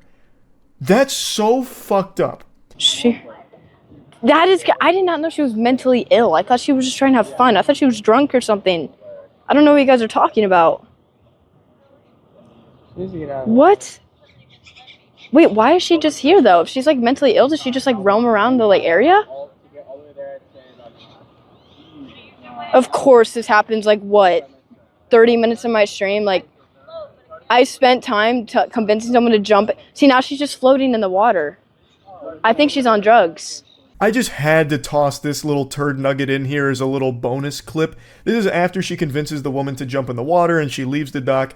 She tries to like play the victim here where she's like, oh, of course this happens 30 minutes into my stream. This selfish, mentally ill woman comes up to me and, well, I have to try and exploit her for content, so I convince her to jump in the water, and it turns out she's mentally ill. What's she doing here? You know, getting me in potential trouble 30 minutes into my stream. Oh my goodness gracious. Playing the victim is her bread and butter, by the way. That's her signature anime finishing move. She always defaults to playing the victim in every situation that she causes. If I had to give her like one compliment, I'd say that she's talented at being a professional victim. She always does shit like this. So even in this situation, where she even knows she is 100% in the wrong, she goes on Twitter after this all blew up and said, "The lady wanted to swim. They told me to leave and stop filming. That's why we left. And she got the help she needed and is fine. Stop dragging me. Allah." What she did is indefensible, and she knows that. I watched the stream. She mentioned it and wrestled with it in her fucking empty little noodle multiple times about how she might have killed that lady. And she just doesn't care that much about that. All she cares about is whether or not it's going to lead to a viral clip and maybe a couple of extra viewers. That's it. And then she goes on Twitter and is like, oh, actually, everything was totally fine. We couldn't help because they told us to leave. They told you to leave because you weren't helping. You caused the problem and then did nothing to actively try and help in any way. So obviously they would want you out of there. You could have still done something to help. You could have called 911. Them telling you to leave doesn't just fucking, launch an EMP that disables all your electronics where you can't dial 911. You could have called for help if you didn't want to actually get in the water and try and help her yourself. Like, it's so stupid. It's a terrible, terrible, terrible excuse. It's not something you can ever possibly make an excuse for, but she still tries to get a couple like wah French cries in here, trying to drum up some sympathy for herself, even though she is just a piece of shit. Plain and simple. All she cares about is making people mad, so that way maybe people find her fucking awful streams. That's it. So I bet she is smiling right now. And in fact, I know she is because I was watching her stream as I was making this video. She's live again. She doesn't care. This is a good thing for her. I think she's seeing more viewers than she was previously, so I bet she thinks this whole thing was absolutely fucking worth it because she's not going to face any repercussions for this. It doesn't seem like anything's going to come from it, like on a legal side or criminal side or anything like that. So to her, this was just a smart play. Almost killing a woman on Kick for some extra viewers. So yeah, this lady super sucks. I think she is fucking terrible. That's really about it. So yeah. I insult mainstream journalism more often than 50 Cent insults P. Diddy. I am constantly clowning on mainstream journalism. If the clouds are out, you can bet your sweet bippy I'm going outside shaking my fists at them, screaming my opinion of journalism at them.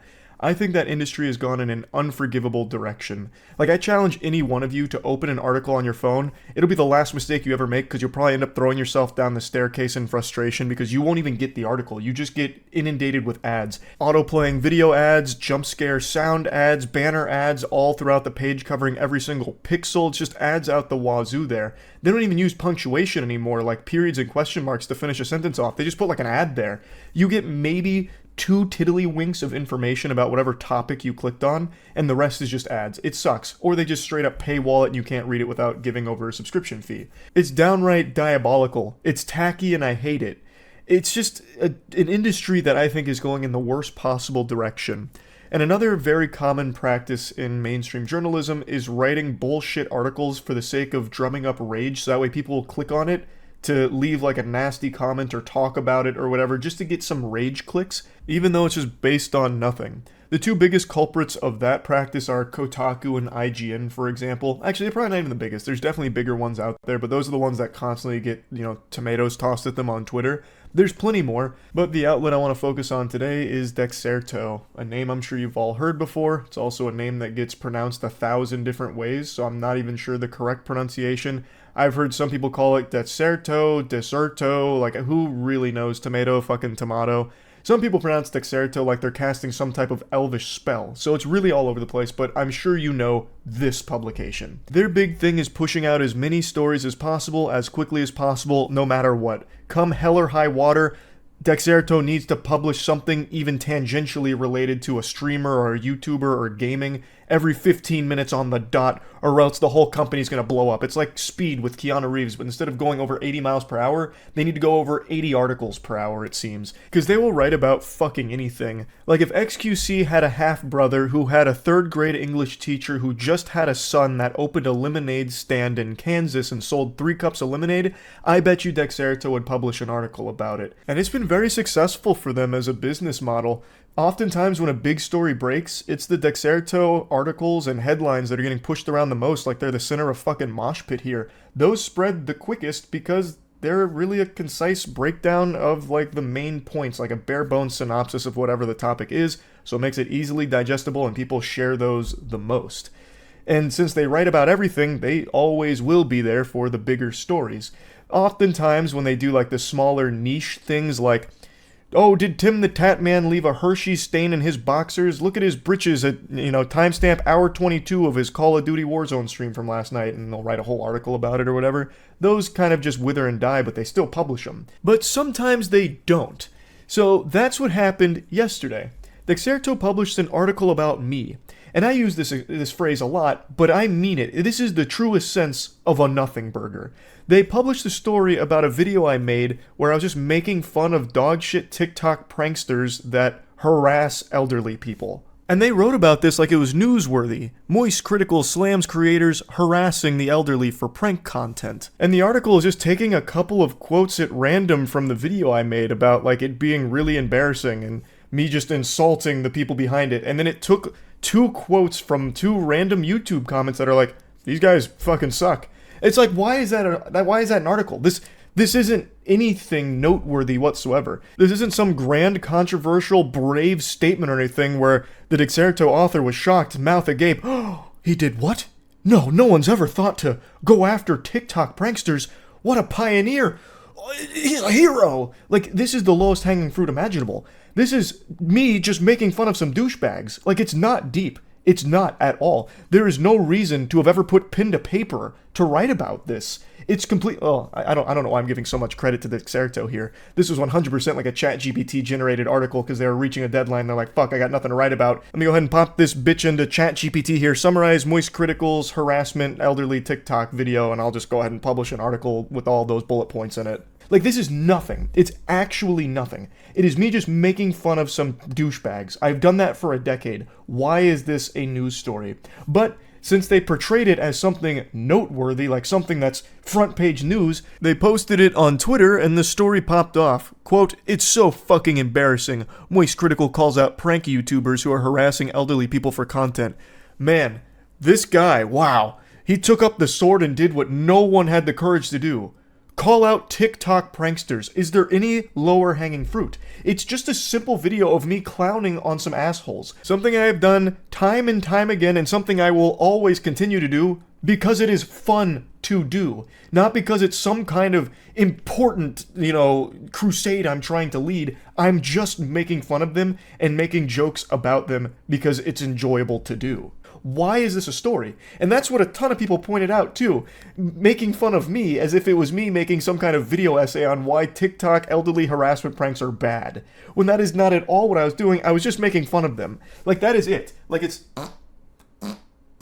about as lowbrow as those three farts. Like, my little ass trumpet right there is about how deep that video went. I wasn't making big statements or anything. I was just making fun of them. There was no reason for this to be a news article. And they do this all the time for everybody. Like, here's another one I remember. Moist Critical slams creepy alpha male dating coach charging $3,000 for advice. Again, it's me making fun of some loser. Like, that's it. Like, this isn't a story at all. They're just seemingly picking videos at random and just, giving a brief summary of that video and portraying it as if it's me making some kind of, grand stance here. And when they post it on Twitter, that's what people think I'm doing, which I'm fucking not. I'm not making anything deep about elderly harassment pranksters. Everyone knows they suck. Everyone the people themselves are, shameful little worms, and I know when they have moments of self-reflection, they look in the mirror and they're not happy. Everyone knows that they are objectively worthless losers.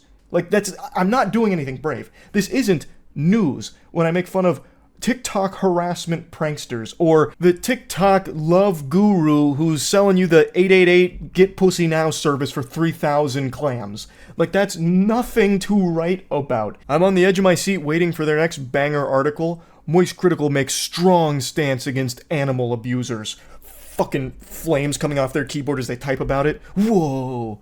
It's just super dumb. It's really dumb. They've been doing this for actual years, by the way. Some of my favorites include this one about me insulting the Modern Warfare 3 campaign, calling it objectively bad, which it is. That shit blows ass. It is terrible. Boo! Boo! I'll say it a million times. Modern Warfare 3's campaign was unforgivably cringe, worthless trash. Why would that ever need an article, though? Pretty much everyone with eyes agrees with that take. There's nothing to write about there. They're just summarizing my review of the Modern Warfare 3 campaign. What is the point? And speaking of what is the point, here's one they made about me being elated with YouTube streams after I moved away from Twitch. And then right before this one, they made an article saying Moist Critical suffers major YouTube stream issues after Twitch contract ends. These are two videos I made. One of them with the major issues was about how I accidentally locked my streams to 720 on YouTube for the first stream, as well as not figuring out how to change the title or put a custom thumbnail or whatever. It was all just in jest, it wasn't a big deal or anything. I was just explaining damn, this is a lot different than I thought it would be. And they wrote a fucking article about it as if it's some kind of big breaking story, and then a month later they're like, wow, Charlie's happy with streaming. Cool. Who gives a fuck? Why are we writing about that? Why would anyone at Xerto even think that's worth writing about? I am confident that AI plays a huge role in their topics for Xerto. It's literally just taking random videos and portraying them as a news story. And they just summarize in 2 or 3 paragraphs what the video says at random sometimes. It's fucking stupid. It's a complete waste of time. I could go on and on with so many examples here, but there's no reason to. It'd just be super redundant. You get the point. But I will admit, there have been a couple times where I learned about a topic breaking from Dexerto being one of the first to report it, and since they get shared so often, I saw it from them first before looking into a deeper breakdown from another source. So admittedly, there have been a few times where I did go to Dexerto, get like the very basics before looking into like the more deeper elements of whatever they were reporting on. So they are kind of helpful in that regard if you're just looking for like the breaking stories or to be kept in the know on something big going on. But all like the actual stories they cover are surrounded by these like fluff nonsense about nothing. Like actually nothing. And it's really frustrating. So I just wanted to talk about that a little bit because the one they posted yesterday with the elderly harassment pranksters actually ruffled my feathers. That one just made me upset that they'd make a fucking article out of that. That one is probably the lowest they've sank for an article. But anyway, that's really about it. So yeah. Hey, what's going on? It's me, the #1 hater of harassment pranksters. Those putrid worms that mainly infest TikTok and go around filming themselves just trying to start confrontation with strangers for no reason other than getting a rise out of them for their content. And then the second that one of the victims starts to fight back, whether it's arguing or even trying to get physical, the sniveling cowards then do their best to go into panic mode, rapidly trying to de-escalate the situation they've caused. Like, chill, calm down. What are you getting so worked up about? I'm just pretending to be a mentally ill douchebag starting shit. God, it's so cringe that you're getting so upset. And then, like, the prankster starts getting offended. It's so fucking embarrassing. Anyway, today I stumbled across a tough guy who likes to do this kind of content on the elderly. Whoa, watch your cart, tough guy. Parents didn't teach you no manners? No, guess not. Guess not, man. Yeah, you need to watch yourself around here. Guys like you, easy pickings. This poor loser really rolled a nat 1 in all of his stats. He's got a nasally voice that he's doing his absolute best, fighting for his life to hide, so he's trying to deepen it while talking to the older gentleman. Hey, you better watch where you're going, Buster. But you can hear it cracking through. It's like a child on Xbox Live pretending to be older by just making a deep voice sound. He's also got a dog shit, unlovable attitude, so I feel like he was probably bullied in high school with spitballs shot into the back of his head, and now that he's out of high school, he's trying to do something with his life, and this is what he's chosen here for some clout on TikTok. Just trying to harass an old man who is not playing ball with any of this garbage here. This old guy has the patience of a saint. This is the Zen master here. This guy doesn't engage at all, and yet this goober still continues to try. You must be new around here, huh? It's your first time in Baltimore? How about yourself?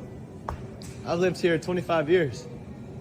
Liar, liar, job prospects on fire. You are not 25 years old. There is no chance of that. No shot whatsoever.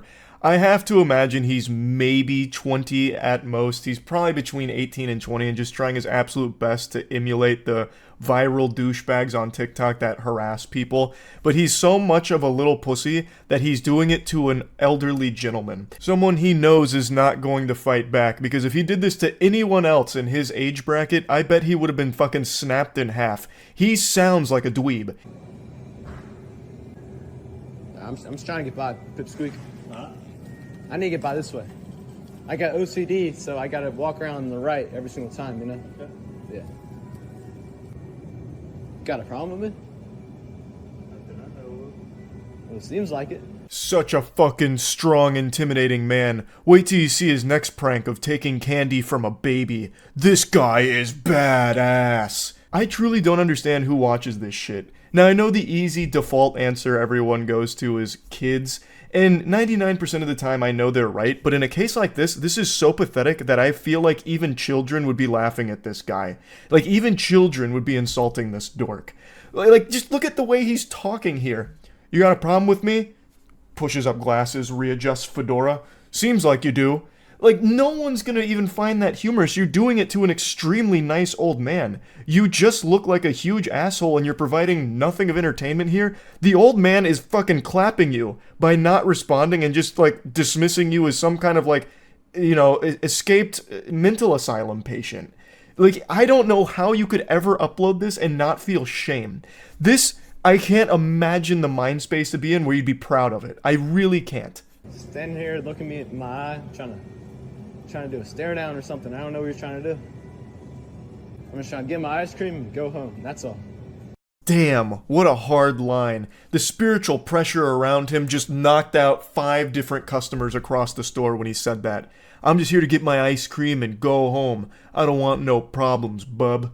I don't want no trouble.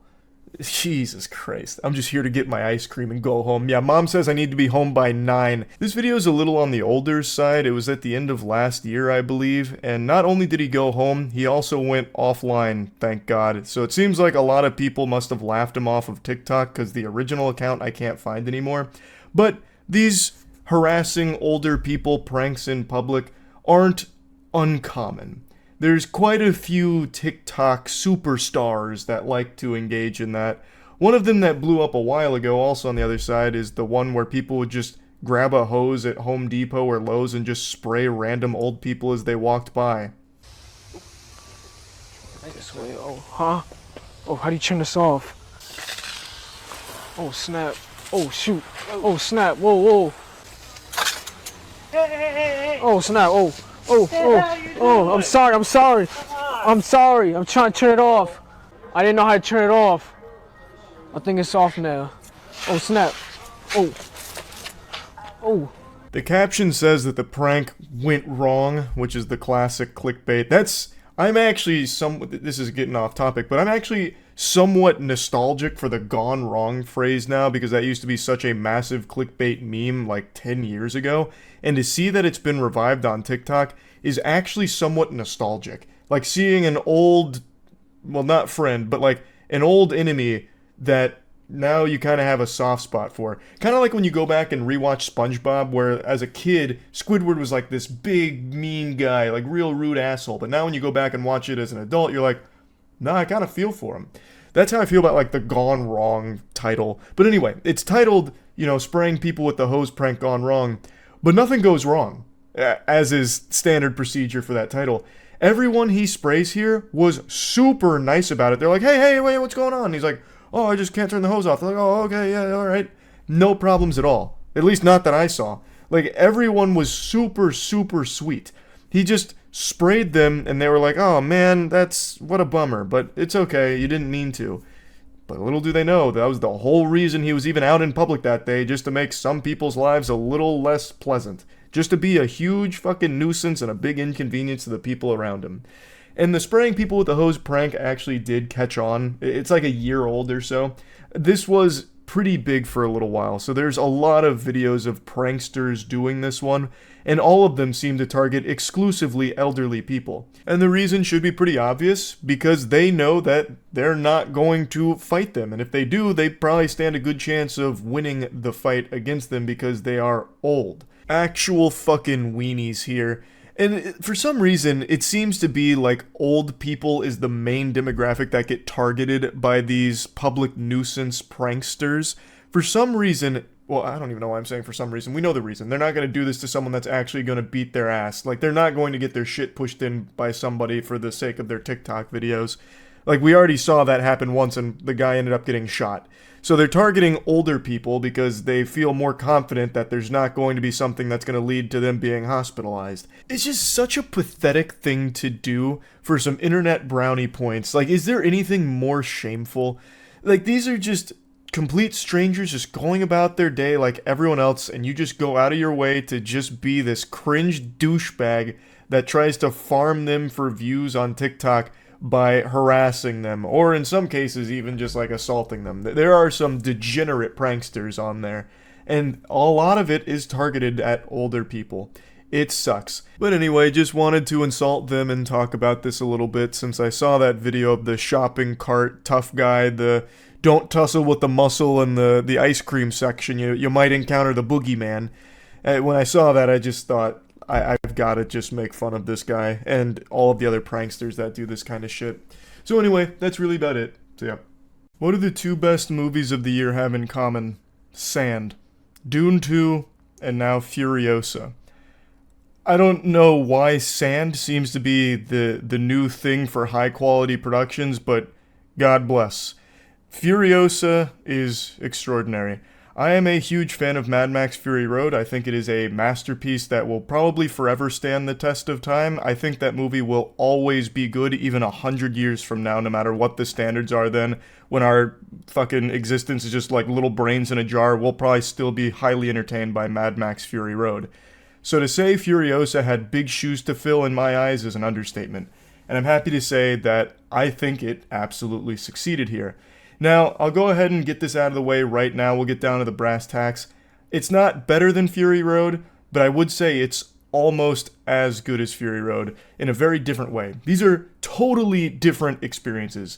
Fury Road is a spectacle that's a little light on characters because it didn't really need to. You just get so lost in this unbelievable experience that you don't really need a whole lot of depth to the world and the characters around it. Furiosa, however, is all about its characters and world building, while of course maintaining that iconic DNA that Mad Max has become known for of beautiful action set pieces, practical effects, fucking combustion engines that rattle your testicles in your seat, fucking pumping gasoline into your veins as you watch the film, pumping your fist at the set pieces. All of that is still very much intact, and it now has a much deeper, lore-rich world and characters to accompany it. So, let's get into it. This obviously focuses on the origin story of Furiosa taking place before Fury Road, kind of explaining how she got to where she is in that film. It starts with her as a child getting kidnapped by the new main villain here, Dementus, played by Chris Hemsworth. I love the name Dementus, by the way. It's very reminiscent of old George Lucas Sith Lord ideas with Darth Insanius and Darth Yucky. I love that name. Dementus is so good. Now, I initially thought he'd be like a diet great value Immortan Joe, but he's not at all, just completely different. It's like comparing me to a tall person, like it's not even on the same scale. The only thing that Immortan Joe and Dementus share in common is that they're both worshipped by their followers, but Dementus is completely unhinged while also being extremely crafty, and it's very clear that Chris Hemsworth loved playing this role. Every time he is on screen, it just seems like I'm watching him like have the time of his life. I'm not kidding when I say I half expected him to bust out some of my dog shit dance moves when he was going into like a villain speech that he was given. I thought he'd be hitting him with like the "Where's my hug at" when he's threatening Immortan Joe or something. Like he is just, it's hard not to be entertained when Dementus is on screen. I'm trying not to get into any like spoilers or anything, but I love the way that he approaches this world. He knows that he is an evil piece of shit. He's well aware of it, and he just tries to have fun with that. I'm talking about Dementus the character now, not just Chris Hemsworth playing him. So like, for example, when he goes to try and strike a deal with Immortan Joe, he has a hostage, and he has this weapon that's attached to the hostage that he's like holding back, and he's got little nipple clamps attached to it at the same time, so that way if he lets go, it's gonna rip his nipples off. For no reason other than he likes having his nipples clamped and thought it'd be fun. Like, I don't know, like, how can you not enjoy that? That's so fucking good. So, I am a huge fan of Dementus, and I am glad that it's not just doing the Immortan Joe character again. They made a completely unique one here with Dementus, and I think they crushed it, and Chris Hemsworth nailed the performance of it. And I also think Anya Taylor-Joy did an amazing job as a young Furiosa here. She doesn't have very many lines, but the lines she does have are very powerful. When she uses her voice, it is a big deal, and it carries a lot of weight. She's also extremely badass, so she's like a one-woman army, just like fucking slaughtering tons and tons of people, but she's so far from invincible. She gets beat up, she loses more than she wins. Try not to get into spoilers, but she suffers great loss, like physically, emotionally, obviously. Like, she is not, some superhero, but she does what she needs to survive, and she is great at that. But anyway, switching gears back to the overall story, the narrative. After kidnapping Furiosa, Dementus does something unforgivable, and Furiosa dedicates her life to revenge. She will do anything she can to get the chance at killing Dementus for what he has done. and it's a really, really good revenge movie. I have no complaints at all about the characters or the writing. I do, however, have like a bit of a nitpick with a couple of things that happen in the story, but they're not a big deal. It's not an overall detriment. But there was a couple moments where I really thought it didn't make sense that the people around Furiosa wouldn't have taken notice of a couple things that she had done. It's not that big of a deal that they didn't. You can kind of just write that off as like, everyone here is kind of out of their fucking mind. They're off their gourd. They're literally like chroming their face and shit. Like everyone's very, you know, in a different mindset, so maybe they just wouldn't notice, or they wouldn't, you know, recognize faces or pick up on certain things. So now let's get into something that I'm sure everybody wants to hear about, the action. Mad Max Fury Road became very, very well known for its practical effects, using all real stuff, stunts, actors, cars, vehicles, you know, all of the explosions, all of it being very authentic. Very little CGI. There is CGI in the movie, contrary to popular belief. There is CGI in Fury Road, but it's used to enhance a lot of the practical effects to make them even larger than life. And it never really feels like there's CGI there when it is there. Furiosa does have more CGI. And Furiosa's CGI isn't used in the same way it was in Fury Road. What I mean by that is there's a couple of scenes that it's very clear they're in front of a green screen. It is still majority practical effects. Like, don't mistake me, this isn't like a fucking Marvel movie level, you know, CGI out the wazoo or anything here. But there is noticeably more here, and it does stand out, especially because I went in expecting there to be pretty much none, like there was in Fury Road, where it's, you know, sprinkled in here and there for some flavor. But in Furiosa, there are entire sequences that definitely have a lot of CGI elements to them. It's not horrible CGI or anything. We're not talking like it's Beast Wars from the 90s or anything. You know, it's not looking like Jimmy Neutron. But you just do notice them because everything else is practical effects for most of the scenes. So when there are scenes that are a lot of green screen, you're like, huh, that looks super different than what I just saw. What kind of fishy business is afoot here? Now, I understand it's a much bigger movie in terms of like scale than Fury Road, so it's hard to expect all of it to be practical, but it is definitely worth noting that there are some scenes here where it does stand out. Like, I hate to just keep comparing it to Fury Road, but it's super hard not to. So like when you had the big CGI moments in Fury Road, like the storm, that shit still looked like amazing. Like, that looked so like vivid, like it really felt powerful. Like, that CGI was there to enhance and bring more flavor to everything we were experiencing, like physically, like all the practical effects. The CGI here, it doesn't really do the same thing. And I know I already mentioned that, but I wanted to give like a direct example, like with the storm in Fury Road. But overall, I was still very pleased and highly entertained by all of the action sequences. It is so fucking incredible to see like the war boys jumping down, slamming the explosive sticks, throwing the explosive sticks, and they had like some paramotors going and dropping more explosives on the war rig. Like, it was all so good. So fucking good. And one thing that I have to mention here is I just love the world. Like, I love all of like the silly character costumes that George Miller comes up with. They're so good. There's just nothing else really like it. It's just so fucking unique. I'm a huge fan, and I really do think Furiosa is a great film.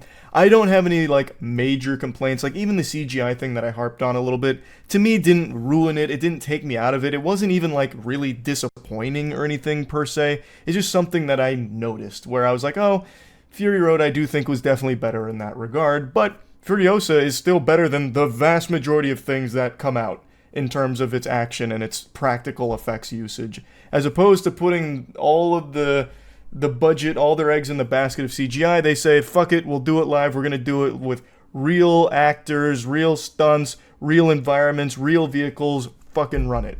And it's still so thrilling. And it just breathes so much life into a film like this. So Furiosa, I definitely think, is a must-watch movie, especially if you like Mad Max Fury Road. I imagine you probably didn't need my seal of approval on that. If you liked Fury Road, I guarantee you are going to see this no matter what. But plugging Furiosa into the moist meter, I'd easily give this a 90%. It's still a very, very, very good movie. It's about 2.5 hours long, and it tells like 5 chapters. and I don't think it feels 2.5 hours long. Like, this was a like full throttle, just blast. It was great. So yeah, Furiosa, absolute banger. It slapped. That's about it. So yeah. A couple days ago on stream, chat was telling me about something pretty gross. So fair warning, this topic's a little yucky. If you've got a sensitive stomach, this one might make you a bit uneasy, a bit queasy, perhaps. I'm gonna get a little political here for a moment, so really brace yourself. Just grip the sides of your chair real hard so you don't fall over. It's gonna get spicy. I think under no circumstances should a politician be allowed to run if they have a documented history of smearing poop on their body. And you know what, that may have angered a few people out there, but you know what, you sensitive souls, I'm gonna go even harder on this. You can't stop me, I don't care who it offends. I think if you have a documented history of eating shit, that should also disqualify you. And if in some unholy circumstance, you are an individual who has both smeared shit on their body and consumed feces, you need to be admitted, like institutionalized ASAP. I'm talking about a German politician who went viral like a week ago, and I just learned about him like 3 days ago. His name's Martin. He had videos and photos of himself come out where he covers his whole body in shit. Apparently, he even covered a dildo in poop and started inserting it into himself. He put a bunch of poop on his mustache and gave himself like a Hitler stash of shit. And then his videos that he posted went viral where he went into a public bathroom and started licking the toilets. Like, not just the toilet seat. He was licking crusty urine out of the toilet bowls and then, like, licking the toilet brush as if it was a lollipop. It is revolting. Absolutely revolting. Now, some of you may have seen this floating around on Twitter because a couple of the infamous rage bait Twitter accounts were saying shit like, why are all lefties like this? And then posting the video of the guy, like, licking the toilets and shit. Martin is, I suppose, I don't know if he's like excommunicado, like it's something out of John Wick here, a candidate for the Free Democratic Party, or FDP, which I'd never heard of, so I looked into it a little bit, and from what I've read, they've got pretty much every label under the sun. Like, it started as a liberal party, but in modern times it's more leaning towards center-right because it's conservative fiscal policies. Like, it's all over the place, but regardless, it's fucking cringe to be using this very unhinged individual to represent, like, oh, look at, this is all of them, all poop eaters. Like, it's so fucking lame. This is an unhinged maniac that I think has transcended party lines, where it's a bipartisan perspective where no one's going to like this. There's not going to be many people championing for the toilet licking goofball. But anyway, I want to show you the videos. I can't show you the poopy pics, but I will talk about those in a bit more detail after I show you the video. So here's from the stream when we watched it. Do you see the video of the German politician licking a public toilet? Bro looked really into it. Licking public toilet seat, or like the actual toilet bowl itself? Let me take a peek. I did not see it though. A German politician filmed himself licking public toilets for God knows what reason. Well, we don't need God to tell us the reason. I'm sure this guy did, right? Hier auf dem Bahnhofsklo.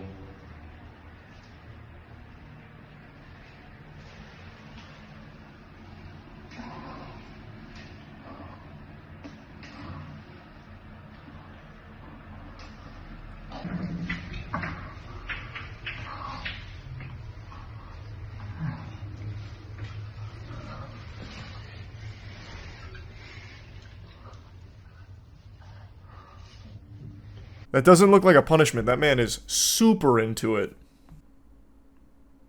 He looks of sound mind and body.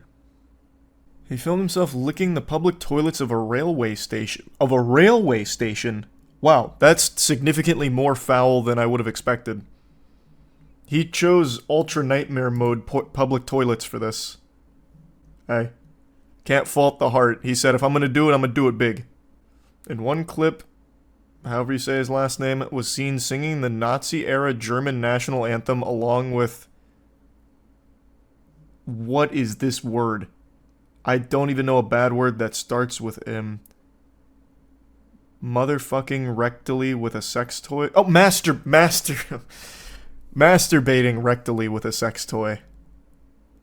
So it was more than just licking toilets. This guy had a full-blown episode here. His act of licking the metal fittings of a urinal and a seated toilet received disgust by several by several users on social media sites. Only several. Only a few people were disturbed by this toilet licking. Everyone else was totally fine with it. He also made a mustache from feces while role-playing as former Chancellor Adolf Hitler. What the fuck? If this guy doesn't get elected, then there is no justice in the world. This is incredible. What a great candidate. Where can I find his poop mustache? Oh, I won't show his poop mustache. I want to see it for myself is all.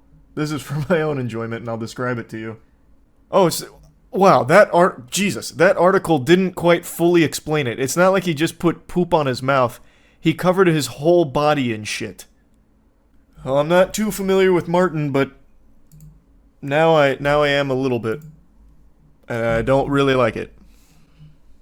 He wouldn't get my vote. That video forced him to retire. Something tells me, and this is just a hunch, I'm not familiar with the political landscape of Germany.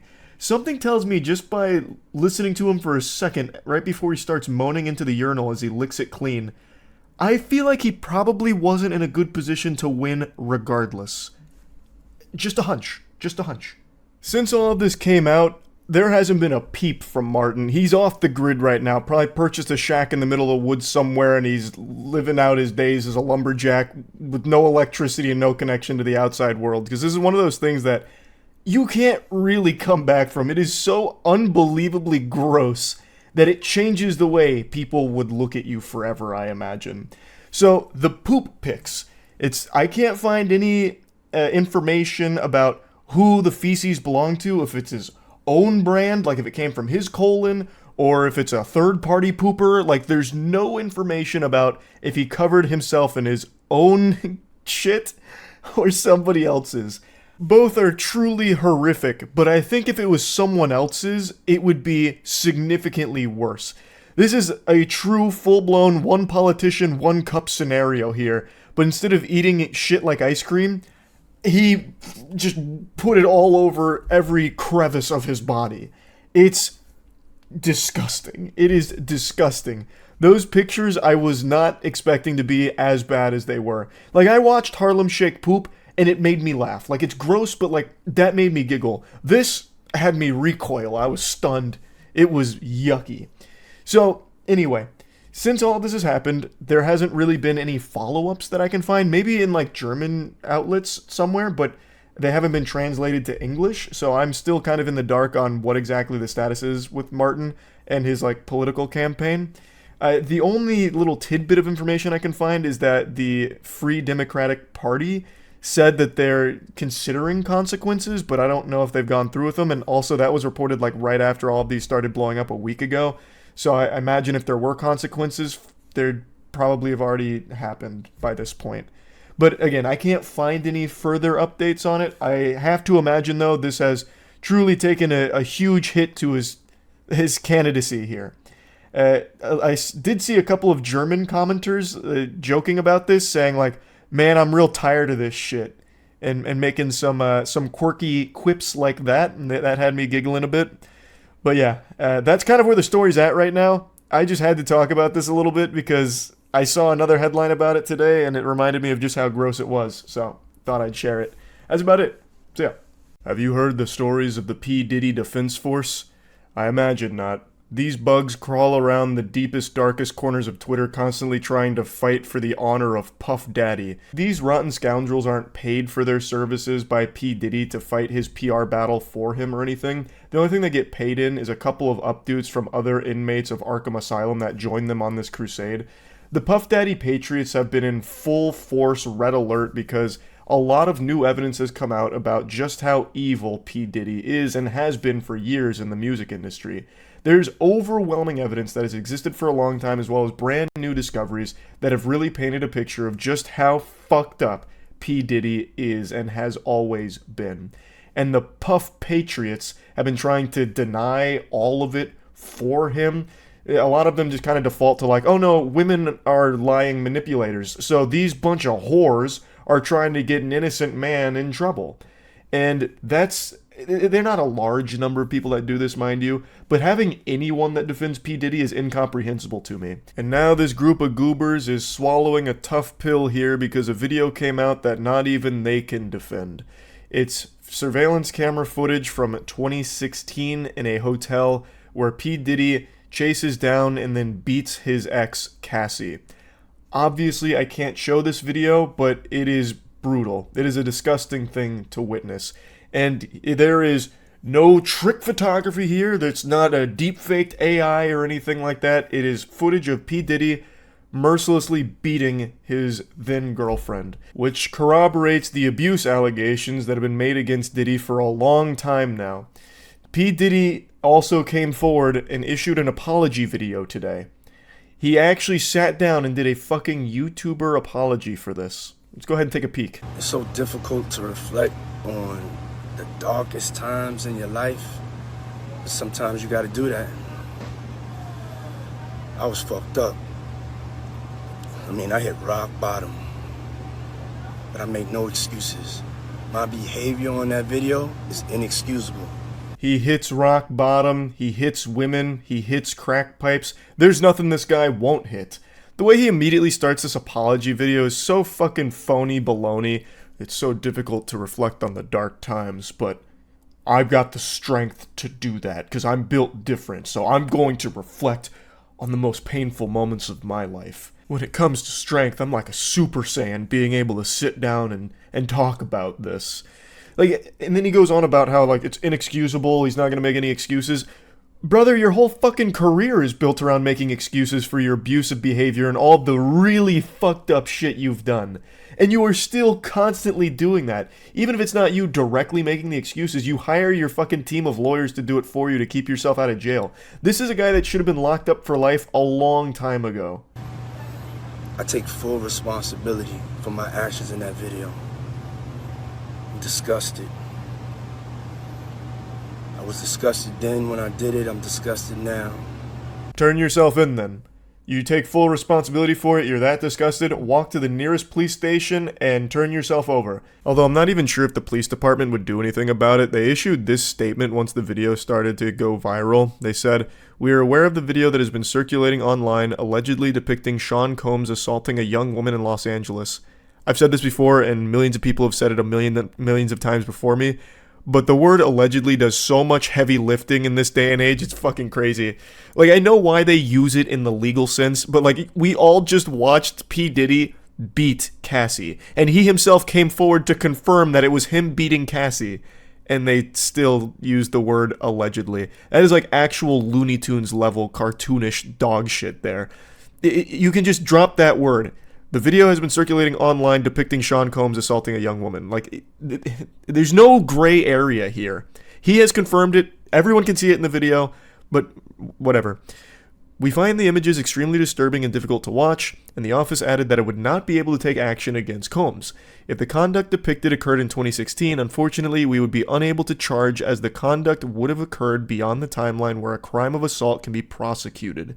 As of today, law enforcement has not presented a case related to the attack depicted in the video against Mr. Combs, but we encourage anyone who has been a victim or witness to a crime to report it to law enforcement or reach out to our office for support from our Bureau of Victim Services. Gotta tell you, sports fans, that bureau doesn't sound like it's doing a whole lot of service to the victims if it's going to say like, oh no, your assault, that took place way too long ago. Our hands are tied. We're not doing anything about that. Move on. Like, that's not exactly the best service to victims. How is someone going to come forward and be like, look, I got beat by my ex in this hotel, and it was a traumatic experience that I've been quiet about for so long out of fear for my life. Is there something we can do about it? And they just say, nope. Now, this isn't Cassie that's approaching them, by the way. Like, this video wasn't released by Cassie or her team, at least not from what I've been able to tell. I get the statute of limitations. Like, I do understand that in certain contexts, but when it comes to, like, assaults, like brutally beating women and just all kinds of things, like violent crimes, I would imagine there shouldn't really be an expiratory period there, like it's a fucking loaf of bread, like a Best Buy date that you have to act within this window or else that's the end of it. Now it's kaput. He just gets away with it. I think it's super fucking stupid. I went and I sought out professional help. I had to go into therapy, going to rehab. Oh boy, I'm starting to tear up now. Yeah, this is some heavy stuff here, P. Diddy. This is tough. Yeah, would you like a side of French fries with that? Like, what the fuck, man? Why is he trying to summon the wambulance here? He tries to tell his own little sob story here about how it was so hard for him. Wah, wah, wah. I'm the real victim here, actually. It was tough for me, too. I highly fucking doubt he's done any therapy or any rehab or anything, because he has decades worth of allegations against him for these type of violent, abusive tendencies. And the allegations are backed by mountains of evidence and continue all the way to present day. So I highly doubt at any point in his life he's ever sought professional help for him being a violent maniac. Had to ask God for his mercy and grace.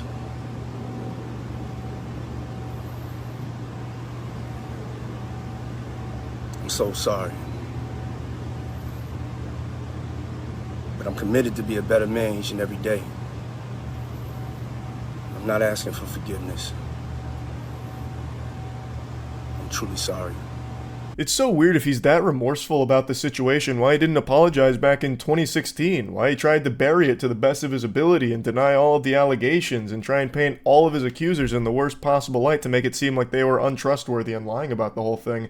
It's so weird how all of a sudden now that the video is out there and it's irrefutable proof of all of these allegations made against him, that all of a sudden now he's got this real heavy burden on his shoulders and it's so disgusting and he's truly sorry for it. He's very apologetic. It's so odd that, like, now he's really apologetic about it, now that he's been caught. Huh. It almost seems really disingenuous to me. But anyway, P. Diddy is one of the most well-documented monsters in the music industry, and it is shocking that he still is not in prison. But with more and more evidence constantly coming to light about this guy, I'm optimistic that eventually justice will be served here. But anyway, just wanted to give you a little update to what's going on with P. Diddy here.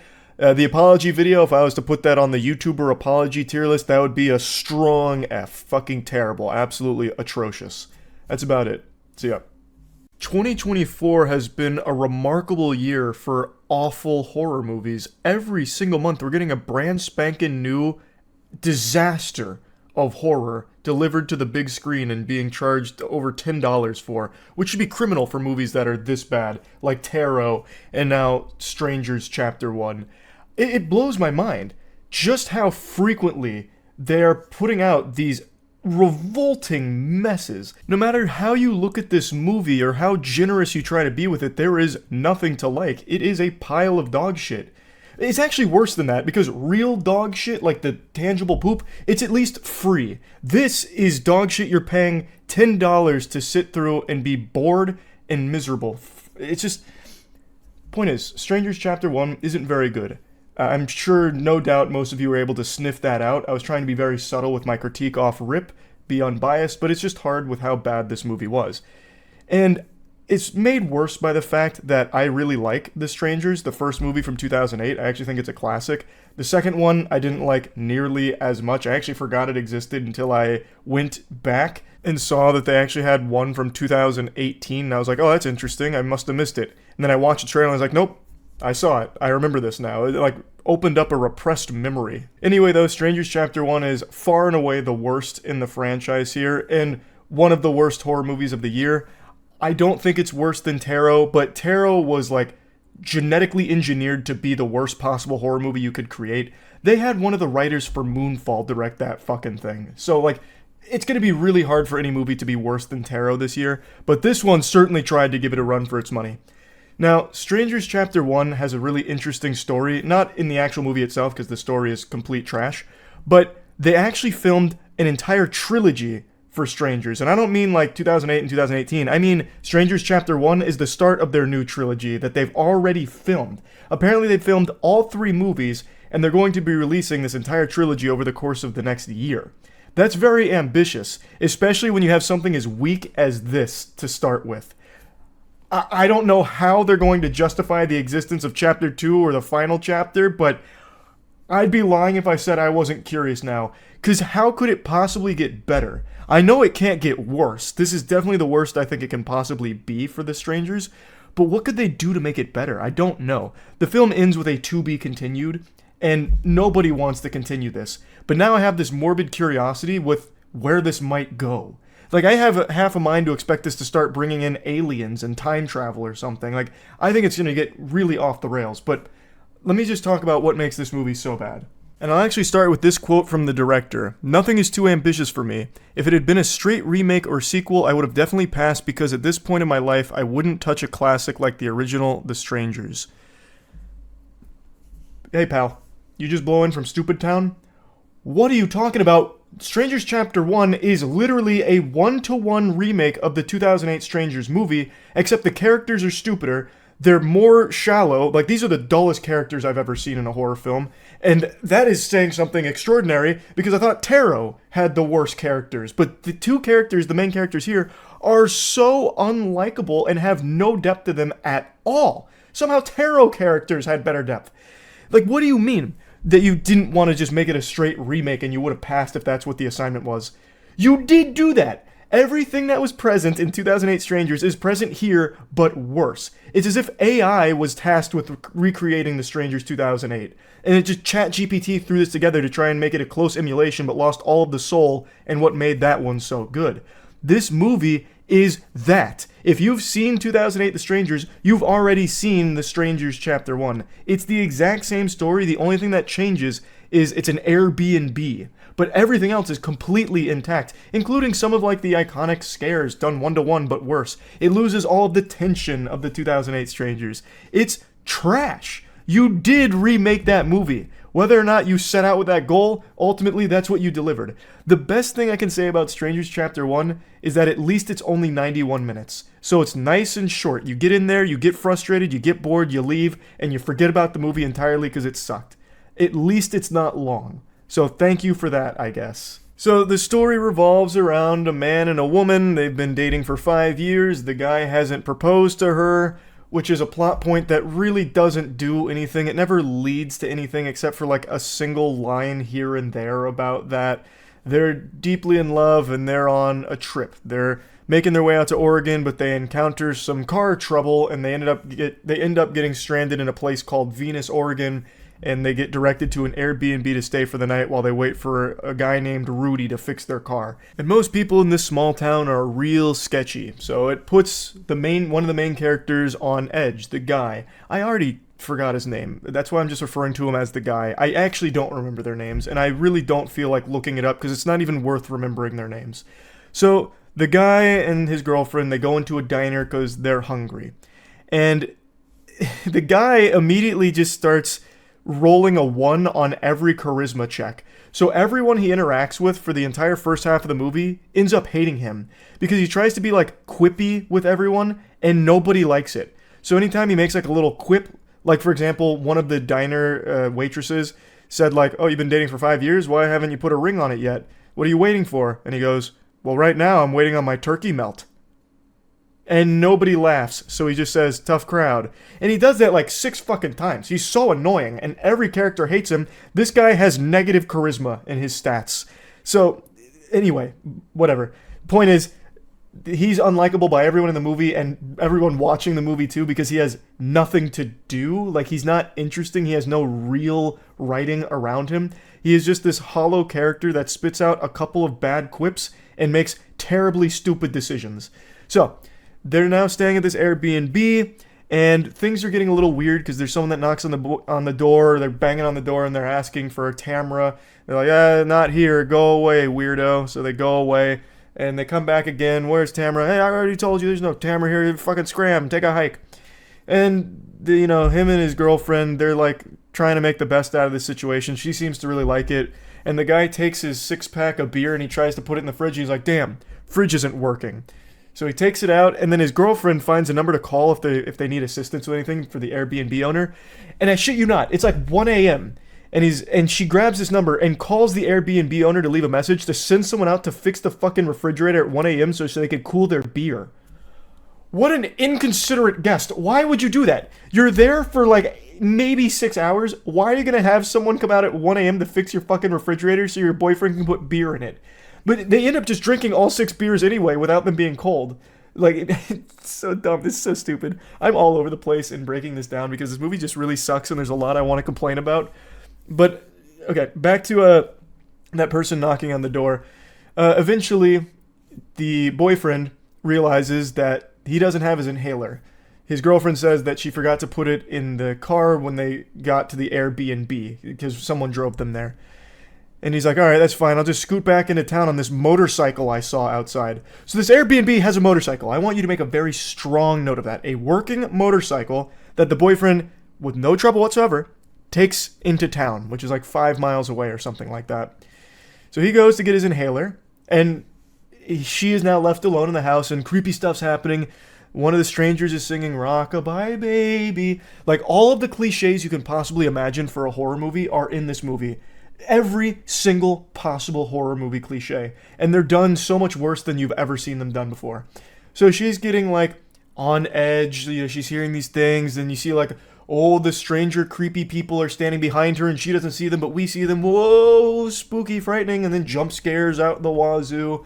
And it eventually culminates with them turning the power off, and she's got her phone flashlight out, and she sees one of the strangers in her mask standing right in front of her. So she runs upstairs and closes herself in, and then her boyfriend zooms back around on his motorcycle. He's got his inhaler, and he's got a cheeseburger. I also want to make note, while he was in town, he actually encountered some not weird people, because the town was all sketchy. They were like really nervous around, you know, outsiders. But when he went back into town, everyone was super friendly, like normal young people. And they were talking like, hey, why don't you just like hang out with us? He's like, nah, I gotta get back to the house. So I want to make that clear that there are normal people there. He goes back to the house with the inhaler and a cheeseburger, and he's like, hey, what's going on, lady? What are you sitting on the floor for? What's going on, girlfriend? That's so weird. And she's like, no, there's someone in the house. I saw someone standing in the house. And he's like, someone in the house? Really? Have you been smoking? I shit you not. He says, have you been smoking? And she's like, well, yeah, a little bit. And he's like, show me where this person was standing. So she takes him downstairs to where the stranger in the mask, like, frightened her. And then he looks around and he sees a picture on a wall of a clown. And he's like, oh, I know what happened here. Does this look familiar? And he does this in front of her, blocking the clown photo and then unblocking it. And he's like, this is what you saw. It wasn't somebody standing in this house. You just saw the picture of the clown. And you're just so high that you fucked up. And then he goes, the Freaky Brothers is strong stuff. That's a line in the movie. He says the Freaky Brothers is strong stuff, referring to what she was smoking. I have to imagine the director was on the Freaky Brothers when he was making this movie, because it is so fucking stupid. It is so fucking stupid. How in the world would you be like, hey, listen, it was definitely this picture you saw, not a human being standing here. That makes a lot more sense. You could be on PCP and probably not mistake a photo of a clown for a human being standing in front of you. And yet this goober gaslights her and convinces her that that's what it was. So then they go about the rest of their night.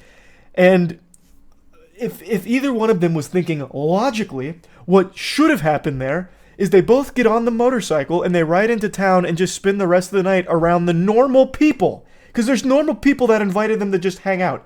So they would have just rode back into town and be like, yep, Airbnb was fucked up. There's some creepy people scaring my girlfriend. Let's go back into town with these normal people and just stay there till the car's repaired in the morning.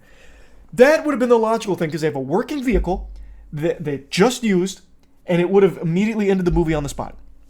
But that's not how it plays out, because no one was thinking. So instead, they just sit there, they listen to some records, and then eventually one of the strangers wearing the mask, like basically the scarecrow mask out of Batman Begins, slams his axe through the door, and that's when it hits the boyfriend like, oh, my girlfriend's not crazy. Oh, we're in danger. So they run into one of the rooms, duck and cover, and just wait for everything to blow over, where one of the strangers with the axe just busts through the door, looks at them, and then walks away. And immediately after he walks away, like maybe 5 seconds, the boyfriend goes and he's like, all right, they're gone. We're safe now. It's actually like an NPC out of like an Oblivion or something, where the second you break line of sight, they're like, oh, must have been the wind. Just cease to exist. So the boyfriend and the girlfriend are like, okay, we need to get some weapons. We need to like prep just in case they come back, because fucking obviously, like, it's not like they just vanished. So they start looking around for weapons to no avail. Eventually, the girlfriend like busts off one of the grates, and there's another thing I want to point out. The room they are ducking and covering in, there was a window right behind them. They could have just went through the fucking window and then just taken their chances in the forest. But they don't do that. Instead, they I also skipped something. When they do get out of the room, they immediately go to the motorcycle. Way too fucking late for that because now all the strangers are there and the motorcycle blows up. So, motorcycle's gone. They run back into the house. They go into another room, and that's when the girlfriend takes like the air vent grate off the wall, and they both climb in there. Now they're under the house, crawling around, trying not to make noise, and the girlfriend hits her hand on a nail, and a nail goes through. A scene that we saw 1-to-1 and done significantly better in A Quiet Place. So now she got a nail in her hand, and she can't scream because obviously the strangers would hear them. So now she has to deal with that. He takes the nail out, and they crawl around under the house and eventually make it to like this little door that opens up under the house. And they open it up, get outside, and immediately start talking at full volume. What the fuck? Like, they've only gone like maybe a couple of feet, and they just start talking at full volume. And obviously the strangers can fucking hear that. They just recognized that they needed to be quiet. They couldn't make a peep. She couldn't even scream with a nail going through her hand. And then 2 feet later, it's like, okay, now we can just use our outside voices. It's so dumb. They're so stupid. But what's even stupider is, now they're outside, they could just run through the forest, and their odds are pretty decent there since there's so much land. It'd be hard for just 3 people, 3 strangers, to locate these 2 individuals who are both in fine shape to be running. But instead of just doing that, what they decide to do is go to the shed next door. Which is something obviously the strangers are going to be checking for. The shed, right? But whatever. Stupid decision. Number 20 already. They go into the shed looking for a weapon. I don't know why they thought there would be a weapon there, because obviously if the strangers are there, they probably would have gotten rid of the weapons, or at the very least been guarding them. So they go into the shed, they start waiting, and the guy goes upstairs and finds a fucking shotgun. So the strangers are stupid too, because they clearly know the property, and there is a stranger in the shed who keeps stalking them, watching them pick up the shotgun and everything, just lets them have the shotgun, and then the guy starts like blasting at some of the strangers, of course missing every shot because it's a horror movie, so they can't have good aim. And now the boyfriend and the girlfriend start having a little more confidence, so they're wandering around, they're creeping around the house, and they hear someone banging on the front door. They're like, okay, we've got the jump on him. We've flanked him, and we've got a shotgun now. So the boyfriend says, stay here, I've got this. So he turns the corner, and just like out of Gears of War, he pops out of the corner and fucking blasts him. Literally, like, blind fires the guy. And he's like, I got him. And the girlfriend goes over and looks and is like, damn, that wasn't one of the strangers. You blasted Joe, the owner of the Airbnb. You remember earlier when they called about the fridge? Well, Joe got their message, scoots out here at fucking 4 a.m., starts banging on their door ready to fix a refrigerator, and gets hit with a shotgun in the face. Literally just blows his brains out. And then the guy's like, oh no. Oh, Joe, I'm so sorry, Joe. She's like, no, don't worry, you're trying to protect us, I get it. It's okay. And he's like, wait, his keys. He drove a car here. So they get into Joe's car over his lifeless, dead, fucking cold corpse and start trying to get out of there with the car. But one of the strangers happens to be in his truck, and he starts hitting their car with his truck, and then he pins that car against the tree and his truck, and he keeps hitting it. And then the guy's like, go, save yourself, girlfriend. Go, lady, please, save yourself. I've got this. I'll be okay. And then he remembers that he has a shotgun in the car because he took it with him. And then he gets the shotgun out, and he's ready to shoot the guy, but the stranger's gone. Because he fucking waited until he stopped moving, like he stops hitting his car with his truck to get the shotgun out. Why wouldn't that be the first thing he would do the second he got hit by that truck? The shotgun is next to him. Literally, like, as close to me, as close as I am to my mouse is where the shotgun was. And he gets hit by this truck like 20 times. He just backs it up, like the scene in Austin Powers, backs it forward into his car. Lets this happen like 20 times, and he's like, all right, just get out of here, girlfriend. I'll, save yourself. I'll sacrifice myself for you. Grabs the shotgun, and then when he's finally ready, obviously the stranger's gone because it's been so many hits, and the stranger got bored. But if he had just done that, like maybe 10 seconds sooner, he could have just easily had the cleanest shot ever and killed that guy with the shotgun. So anyway, eventually he crawls out of the car. The lady's running through the forest. She, like, buries herself under some sticks to hide. Then one of the strangers looks down, doesn't see her in the sticks, so the stranger walks away. And like, immediately after that stranger leaves, de-aggroes, she gets a cell phone out and calls the police. While the stranger is still, like, maybe at best 5 feet away. She would hear that. But whatever, she gets the call off to the police and then starts running through the forest again, but now the stranger sees her. And the guy's wandering around the forest with a shotgun trying to find the girl. Actually, the guy flanks one of the strangers, puts the shotgun to the back of her head and says, where's my girlfriend? Drop the knife. So the girl drops the knife, doesn't say anything, just starts laughing. And he's like, give me one reason why I shouldn't kill you. And she just keeps laughing and is like shoving the gun in her face. And he doesn't fucking shoot her! This dude just blasted an innocent man in the middle of the night who was coming to repair a refrigerator, and he won't shoot the fucking people that are trying to kill them. It's painful. It's painful! So, he doesn't shoot her, and instead he gets knocked out by the guy. The girl gets knocked out by another one of the strangers, and then the strangers end up just stabbing both of them in the house, and then the police show up, and the girl survives and gives us a to be continued for chapter 2. It's so bad! It's so shitty! It's so shitty. There's like so much more I'm sure I could vent about if I really like stopped to think about more of the scenes, but it's just not worth it. It's just bad. And to think that they filmed 2 more of these, that's crazy to me. So yeah, anyway, can't wait for Strangers Chapter 2. If I was to plug this into the moist meter, I'd probably give it like a 15% maybe. Like even that feels a little high for this film, but whatever. It's just not good. That's about it. See ya. Good morning. Last night we all went to a club, and I'm feeling a bit rough today. Perhaps I went a little crazy at the salty spittoon, but it was Matt's 30th birthday on Friday, so we all went out to a club to celebrate, and we had a hoot and a holler, I'll tell you what. But now let me paint a picture of the future for you, and trust me, it's a beautiful picture, like a warm, comforting Thomas Kincaid, and just as soulless.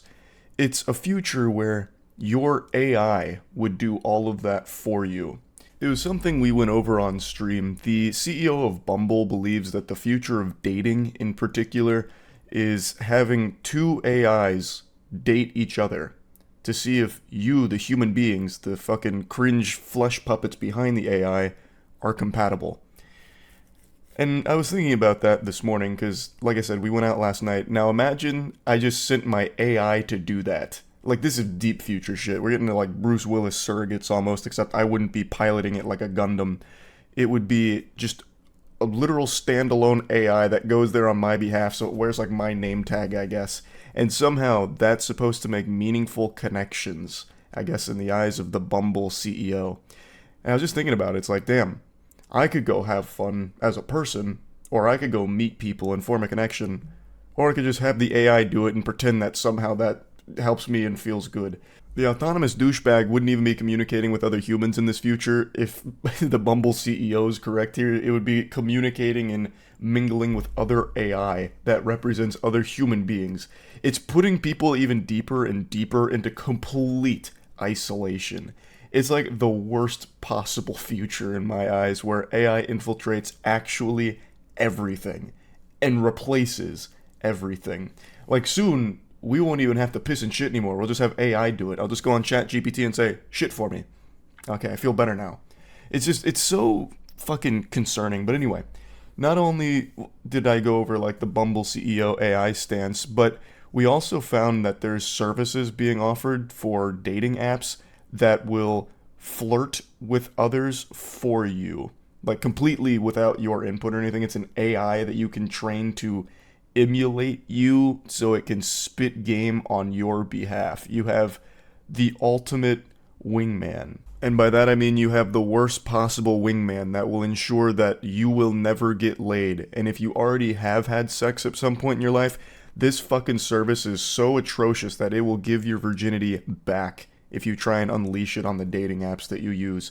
So I tried it on stream, and let me show you some of the results for what it made for my profile. I can only imagine the terror that it would inflict if you actually engaged with it in a conversation. But even just conceptually, the whole idea of thinking that you're talking to a person but you're actually talking to AI in a romantic way is awful. I hate it. That sounds terrible. And there's also another service it offers where it'll AI clean up your pictures, so it'll make you prettier using AI. It fucking sucks. Oh, you just reminded me about something. How many of you saw the Bumble CEO saying the future of dating is by having your AI date other AIs to find your perfect match? Bumble's Whitney Wolf Hurd says your dating AI concierge will soon date hundreds of other people's concierges for you. And that'll find your perfect I hate these goddamn websites. It's so fucked. Hold on, I gotta find one that I can... Not only do you charge to access it, but even when you accidentally make the mistake of going to one of these dog shit cesspools, you still get blasted with fucking full-page ads. The future of dating could be filled with digital artificial intelligence-powered personas setting each other up, according to the founder of the popular dating app. Whitney Wolfe Herd said that her company is considering how AI can assist and empower women in their search for connection. One particular use of AI that Herd mentioned has gained traction online, although not everyone liked the idea. Herd proposed a scenario in which singles could use AI dating concierges as stand-ins for themselves when reaching out to prospective partners online. There is a world where your dating concierge could go and date for you with other dating concierge, and then you don't have to talk to 600 people. The usage of AI is so confusing to me, because all the places that AI makes so much sense to use for like actual tedious grunt work that would save actual workers so much trouble, it's not being used for. It's being used to like replace people and replace connection. AI-powered dating assistants have gotten more attention recently, such as profile enhancers like YourMove.ai or simulated chatbots like Volar. YourMove.ai. What in the fuck? They have an AI Rizzer? Wait, that's crazy. Dating apps are exhausting. YourMove AI enhances your profile and texting, turning your swipes into matches and matches into dates. So you spend less time texting and more time dating. Yeah, so it's literally like, it's catfishing. You're just fucking lying. You just have AI spitting game for you. If your game is so weak that you need ChatGPT to do it for you, you're not meant to date that person in the first place. Holy shit, that's tragic. I want to see, let me see what kind of profile it makes me. Answer a few questions, get a free AI-generated dating app profile, tested and optimized for maximum success. Let's do it for Bumble since they love AI there. I am a man. I'm looking for something casual. What do I enjoy doing in my free time? I enjoy playing Magic the Gathering. Basketball. Watching anime. Playing video games. Eating bananas. What else do I like doing? That about covers it. If they can turn this into something that gets 1,000 matches, then man, it's worth every penny. Because this is doomed for failure. What characteristics are you looking for in a partner? Anyone with a pulse, really. Not super picky. That's fine. What unusual skill do you have? I can eat onions like apples. I can juggle. Moderately. I can win big prizes at carnivals with the stand-up beer bottle game. I can do the SpongeBob. What's one thing on your bucket list? Get 1,000 matches on Bumble. Let's see if I can make that happen. What do you enjoy talking about? Oh yeah, garbage trucks is cool. I like talking about garbage trucks. Brendan Fraser, true. Well, actually, hold on. I'm not gonna. No. That's too easy for it. That's gonna make me fucking awesome on there. Yeah, aliens is good. Flat Earth theories. That's probably fine. Pick your writing style. Flirty, for sure. Okay. Oh, okay, bud. Okay, bud. Thanks, YourMove.ai. What a waste of my fucking time. Hey, thanks for the free profile write-up. I just have to give you my credit card first for this first one to be free. Love that. Love that for us. Oh, wait.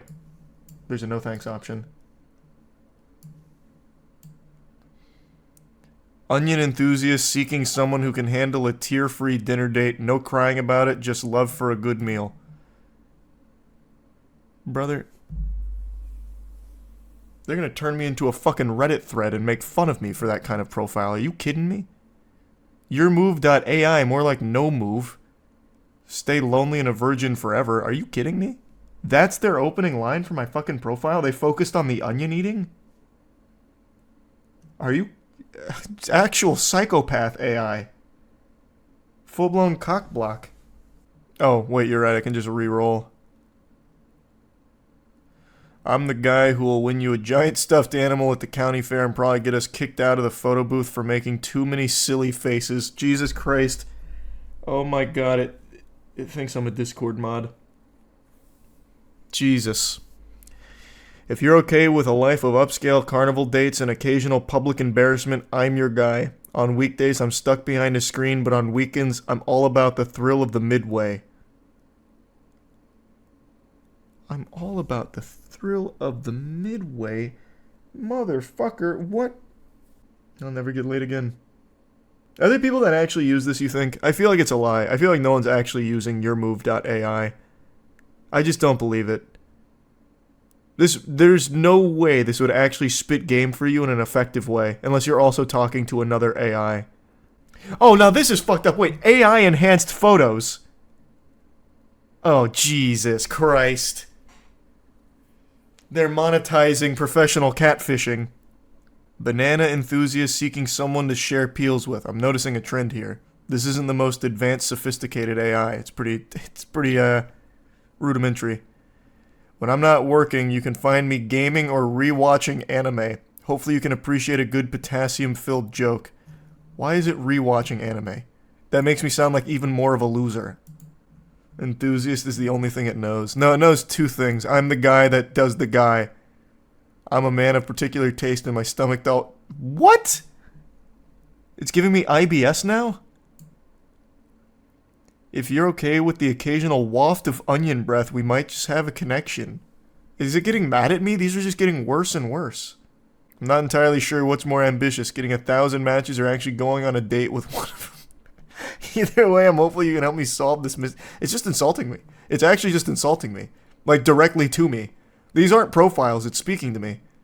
Click the drop-down button. Oh, that's the about me. Let's see, I'm known for making bad decisions, eating onions like apples, and winning your heart maybe with my sweet SpongeBob moves. Swipe right if you're not super picky and can handle a partner in crime who's a little rough around the edges. Why am I rough around the edges?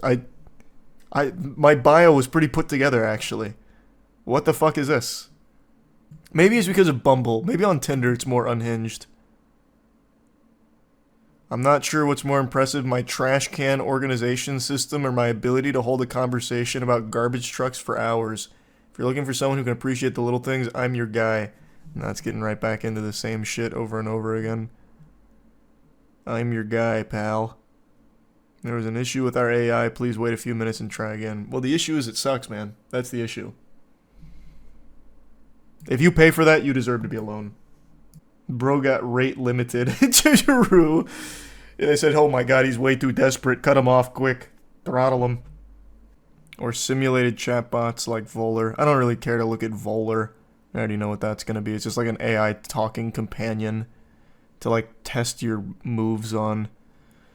The rise of generative AI can learn to mimic particular people has led to plenty of speculation around how it can be used in the romantic arena. Particularly, some people have growing disillusion with and given up on dating apps. There's some healthy skepticism over whether AI is the answer. A clip I've heard at the Bloomberg Summit gained over 10 million views where people expressed uneasiness with the idea of an AI-based dating scene. Some compared it to episodes of Black Mirror, a Netflix series that explores dystopian uses of technology. Others felt that the use of AI in dating would exacerbate the isolation and loneliness that people have been feeling in recent years. You don't say. Heard said that she wants to use AI to teach people how to date better and create more healthy and equitable relationships. She suggests AI dating concierges can help people unpack their dating concerns and give tips for communicating with new matches. It just does it for you. That's not teaching them anything. It's dating with the training wheels on and having someone else be you. Yeah, if you want to get better at this, go outside. The last thing you want to do is stay even deeper inside and have an AI impersonate you. We will not be a dating app in a few years. Dating will be a component, but will be a true human connection platform. This is where you will meet anyone you want to meet. a hiking buddy. I still never learned how to say that word, buddy. Whatever you're looking for. I think it's mahjong, I think is how you say it. When you think of dangerous items at airports, you undoubtedly go to the obvious answers of, you know, a gun, a bomb, a sledgehammer, these biceps. But what if I told you one of the deadliest weapons that you could ever smuggle into an airport, at least in New Zealand's eyes, is an apple? Matt sent me this video 2 days ago, and I'd actually heard about this a long time ago on stream, that New Zealand's airport security is extremely strict when it comes to fruits, specifically. Right in. So you can either pay now. I know it seems silly. The fine is 200 New Zealand dollars. Apples. Didn't see that coming. If that sizzler doesn't get you hooked, I don't know what will. This is the start to every action movie ever. It always starts with an apple. And a $200 fine. Now, to convert that to freedom bucks, it's about 120 USD. That's an expensive apple. Like, and you don't even get to keep the apple. So the apple costs you 120 bucks and then it just vanishes. Airport security probably eats it. I don't know. They banish it to the shadow realm. I would be livid. Like, that is not a small fine at all. Red alert, we're entering DEF CON here. So this is the craziest fucking story I think I've ever heard at an airport, to be honest. Like, this is unreal. So, the flight that was coming in gave passengers some items that included an apple. This was provided by the airline, so passengers were none the wiser that this was illegal contraband. So a ton of passengers took the apple and took it. Like, you know, as a human being would. If you were offered, you know, free food, you take it. So a lot of passengers had an apple, and every single one of them is about to incur a $200 fine for it. They're all about to get slapped by the long dick of justice here at the New Zealand airport. Tony is running in with that big iron on his hip, and he's going to be slinging that meat here with this fine. Because they're all criminals, and they're all on the loose right now. There's a ton of fugitives they got to wrangle together here. A lot of apple smugglers. The only way they'd have the energy to accomplish that goal is by drinking enough goof juice. Available at gamersubs.gg/moist. The tally keeps rising. Best fucking thing I've ever heard in this situation. It should be the airline's responsibility to know the laws of the country and not hand out apples that's going to get all of their passengers huge fines. I totally sympathize with all the passengers that are irate and crying about it, because it's just unfair. Honestly, and this is getting the tinfoil hat on in a big way, like I'm going deep into a conspiracy mode here, but it honestly sounds like some kind of nefarious scheme where the airline is obviously aware of it, and they know passengers probably aren't. So what they do is they give them apples, knowing they're all going to get fined, and the airline maybe gets a kickback from the fines. I don't know. I'm like I said, I'm deep into the conspiracy on that. But it's just so unfathomable to me that they would be handing passengers items that are illegal and going to get them into trouble. Like, honestly, if the airlines were handing the passengers cocaine, I feel like less people would have been fined, because the passengers would be like, oh, free coke. Definitely can't have that through an airport, and then they try and hide it, and they wouldn't necessarily get caught if they do a good job of hiding it. Whereas here, the passengers would be none the wiser. They'd be like, oh, an apple. I'll just go ahead and put that in plain sight here, and then all of them get caught. It's not the apple's fault here. Don't go pointing the finger there. The apples aren't stupid. It's the fucking airline that is. Like, it should entirely be the airline's responsibility to cover these fines. It is entirely their fault. It's just this perfect storm of silliness here, with an airline giving away apples to a group of passengers that's going to an airport that doesn't allow apples. Which reminds me of that, like, lady doing a demonstration in class where she's like, no pomegranates, no pomegranates, or whatever. Like, that's this New Zealand airport here. This is no mercy. This is cutthroat. This could have easily been a warning. Like, hey, look, apples, we don't like them here. That's an evil that we must purge. So throw your apples away here and you won't get a fine. I know it's not your fault. We understand the airline gave them to you. So please just toss your apples here at the gate and go about your business. Like, that would have been the right thing to do. That's how the airport should have handled it, as opposed to this fucking iron fist they dropped down like, hey, we know the airline gave you this without letting you know that you're not supposed to have it. So I hope you like jail, fucking criminal scum. Give us 200 clams right now for this. I can't believe you've done this. Spitting on you for that. Like, this was an easy moment for leniency. To just understand it's not the fucking passengers that have cooked up this evil plot of bringing apples into New Zealand. He says didn't see that coming with people being upset about being fined a huge amount of money. I just don't understand why they're so perturbed. It doesn't compute up here. Why would they be upset? It's their fault. They clearly brought an apple here that they didn't even ask to have in the first place. It's just so infuriating, punishing innocent people who just got served a free fruit and had no idea that they weren't allowed to take it like it was some kind of 100% right. Her anger is completely justified here. It makes no sense at all. What a fucking colossal fumble here from the airline. And I really don't get why the airport security is this vicious about it. Well, everyone knows once you bring an apple in, if you let them get away without, proper punishment, then, it starts with an apple, and the next thing you know, they're smuggling on white phosphorus bombs onto the plane, and we say, no sirree. We're shutting it down. We won't allow the domino effect. The apple's just the gateway. The choir. I believe the airline should 100% cover these fees and more, because not only are they being charged a lot of money in fines here, but it's also just a colossal fucking headache. Like, time wasted in the airport as well. This could have thrown people's entire schedules off, having to go to the side being treated like some kind of fucking terrorist for having an apple that the airline gave you. Like, the airline should absolutely be forking over a lot of cash here to cover this problem that they caused. Thank you. Bye. Creatures, and if we want to develop a worldwide reputation for being hard on things like this, then it's probably the way to go, because everybody will tell their friends when they get home, and they hopefully won't bring stuff in that could affect our country. Australia would have been burned to the ground, nothing but soil and ash if they allowed apples to go through from this flight, so actually saved the entire nation there, no doubt. I just really don't understand. It's not firm but fair. It's anything but fair, because it's not like everyone on that plane all of a sudden banded together to say, fuck Australia, we're bringing in these apples, come hell or high water. The airline provided them with it. This should be an extenuating circumstance where there's leniency. Again, it makes no sense because it is not firm but fair. The passengers didn't know. They didn't bring the fruit themselves. It was the airline that was at fault here. And the airline did not get punished, at least not from what I read. I couldn't find like a full-blown follow-up on exactly what happened here, just like bits and pieces. But the passengers were still punished. It's just so stupid. It's super, super dumb. But yeah, I had to talk about this because when Matt sent it to me, I was pretty surprised at how silly it was. That's about it. So yeah. The Borderlands movie is finally out, and Jiminy Christmas, it's atrocious.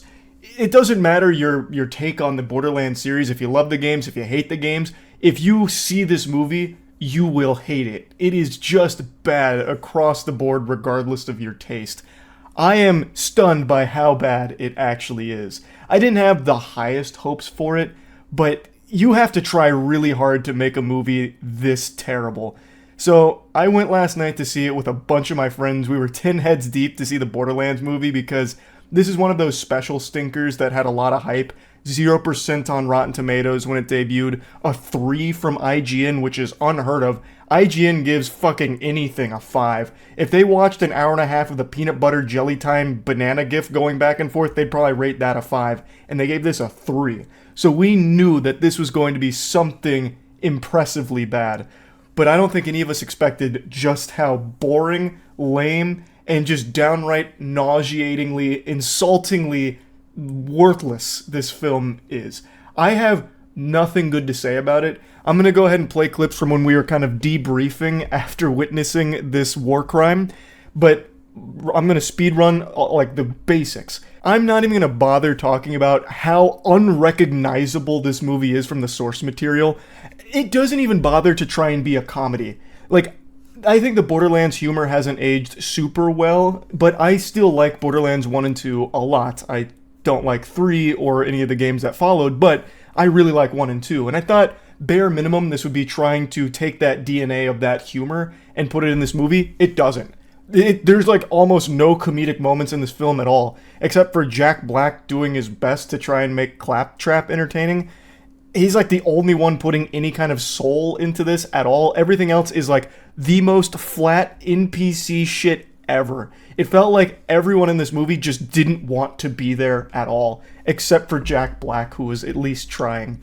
But again, I'm not even going to talk about how different this is from the Borderlands source material. I just want to talk about how bad it is just from a movie perspective. This movie had an over $100 million budget, and I don't know where the fuck that went. They need to be investigated for money laundering because there is some fishiness afoot here. Something has gone awry. The movie looks horrible. Like, visually, it is bad. Claptrap is, like, the only thing that looks pretty good, and apparently they didn't even credit some of the people that worked on Claptrap. There's quite a bit of controversy around that right now. And Claptrap is the only thing that actually looks consistently decent. All of the action, it's like you stick your head into a fucking washing machine that's going through, like, a rapid cycle. You can't tell what's happening with the action because there's no choreography. The camera's doing this, like they're playing Beat Saber with the camera. It's terrible. The action, they don't even use the core component of Borderlands, which is the guns. The guns aren't here. They only use like the most basic guns, which is an assault rifle and a pistol. Now they do have the infinity pistol, but they don't explore that being cool at all. It's fundamentally still just a normal pistol in this movie. They don't do anything cool with the guns or anything. I know I said I'd not like talk about how different it is from the IP, but I think it's important to mention this for the action. The guns basically are non-existent here. Don't even go into this thinking that that's going to play a role because they don't. All of the action is for the most part shoot, shake the camera a lot when someone's doing like melee, hand-to-hand, close quarters combat, and then go to the next scene. And it's all so meaningless. There is at no point in this film any resistance per se. Everything goes exactly how it needs to without any like emotional stakes, without any kind of like actual obstacles. They forgot like a core component of the film is something that needs to be overcome. You know, like this big moment doesn't exist here. Everything is just this fucking cakewalk with characters that seem actually bored. Every character seems truly miserable to be acting in the film. And I don't blame them because the material they were given was 100% spit out by ChatGPT. I'm tired of using that criticism, but it's becoming so apparent when AI is used here, and I am confident that all of the attempts at comedy were AI-generated jokes. I wrote down a couple of them, and you'll see that in the debriefing, but they used some of the most cliche lines we've all heard a million times unironically in this movie. It's so baffling that this actually hit the big screen. There is not a single audience I could imagine latching onto this and liking it. Fans of the game are gonna hate it. Fans of movies are gonna hate it because the movie's shit. They're like the only people that might like it is masochists, perhaps. I love bad movies, and this is not a bad movie that's enjoyable. It's truly awful to sit through. There is nothing fun about it. There's no charm. There's no anything. It's just actually so empty. It can't even tell its own story cohesively. This feels like Randy Pitchford had a wet dream and then pieced together this movie based off the little fragments he could remember about it. It is like nothing works and nothing is actually cohesive. So the story it tells horribly because it's so abrupt, changing things all the time or having like really convenient moments or just completely useless moments. Like you could probably cut out 40 minutes of this film, and it's not a long movie, it's only like an hour 20, but you could comfortably, I think, cut out 40 minutes and nothing changes. The movie plays out exactly the same. It's just very, very bad. So here, I'm gonna play clips from when we were debriefing. We saw Borderlands. The hype was there, 0% on Rotten Tomatoes debut, 3 from IGN, which is very rare. That means it almost doesn't function for IGN to go that low. And they were generous. Yeah, that movie super sucks. Temperature, how's everyone feeling? I want to die. I'm maybe the biggest Borderlands fan that I know, and that made me hate the franchise. Yep, that sounds which about makes right. me very sad. Aaron's puking in the bathroom. Danny slept through. I was telling them, I have literally never in my life fallen asleep in a movie theater before until this movie. I slept for maybe an hour of the hour and 20 minutes at that runtime. So that was truly the worst movie I've ever seen in my life. And not fun bad either. No, it was very like, not just fun bad at all. actually bad. So I took notes. And that's rare. Usually I reserve this for only the biggest stinkers. I think comfortably that's the worst movie of the year. It's worse than Tarot. So when Danny fell asleep, I made a timestamp mark when I noticed. You fell asleep about 24 minutes into the film. That sounds all right, yep. And I honestly think that you experienced it the best. Like, I think if you're forced to go see Borderlands, you did the right thing and just slept through most of it. Because it is insufferably bad. So let's talk about what makes it so bad, huh, guys? What makes it so bad? I think for $110 million, they made a CW movie. Yeah. That movie visually is irredeemable. It That's looks actually extremely offensive to CW. The set dressing looked like it was all made of plastic. Set dressing? Yeah, like, that's what I'm saying. It was like fucking Party City. They walked in and they were like, let's put up streamers, I guess. I did not know CGI in today's world could be that bad. And it's not even I always say this, it's not the VFX team, like lack of talent, it's lack of time. Yes. That looks like they forced it out as quickly as they could. And it is incomplete. No, at the end when they showed the big cat, not to spoil it, when they showed the canyon that they go to get to the vault, it actually looks like they just ultra keyed out like the background and they put in, they were like, this is the rest of the canyon back here. And all of it, like, I never want to be that person who's like, oh, it's not true to the games kind of thing. But, like, the simplest things were not true to the game. One, having a 50-year-old actor play Lilith made no sense. What? Yeah, the mother is this fucking linchpin character for the plot, doesn't have a name, is on screen for maybe less than a minute. Like, Foxy, who keeps saying that, is younger. She is younger than Lilith. Kate Blanchett. Like, which doesn't make sense. And also, it doesn't connect. Who fucking cares about spoilers at this point? Lilith, towards the end, it's like, oh my god, I'm chosen. I'm a siren. And she learns it, which in the time frame of who's in the movie makes no sense at all. Like, it doesn't add up. It's fucking insane. But it led to some really cool moments where when she realizes she's the chosen one, she sprouts wings and she just does this a lot.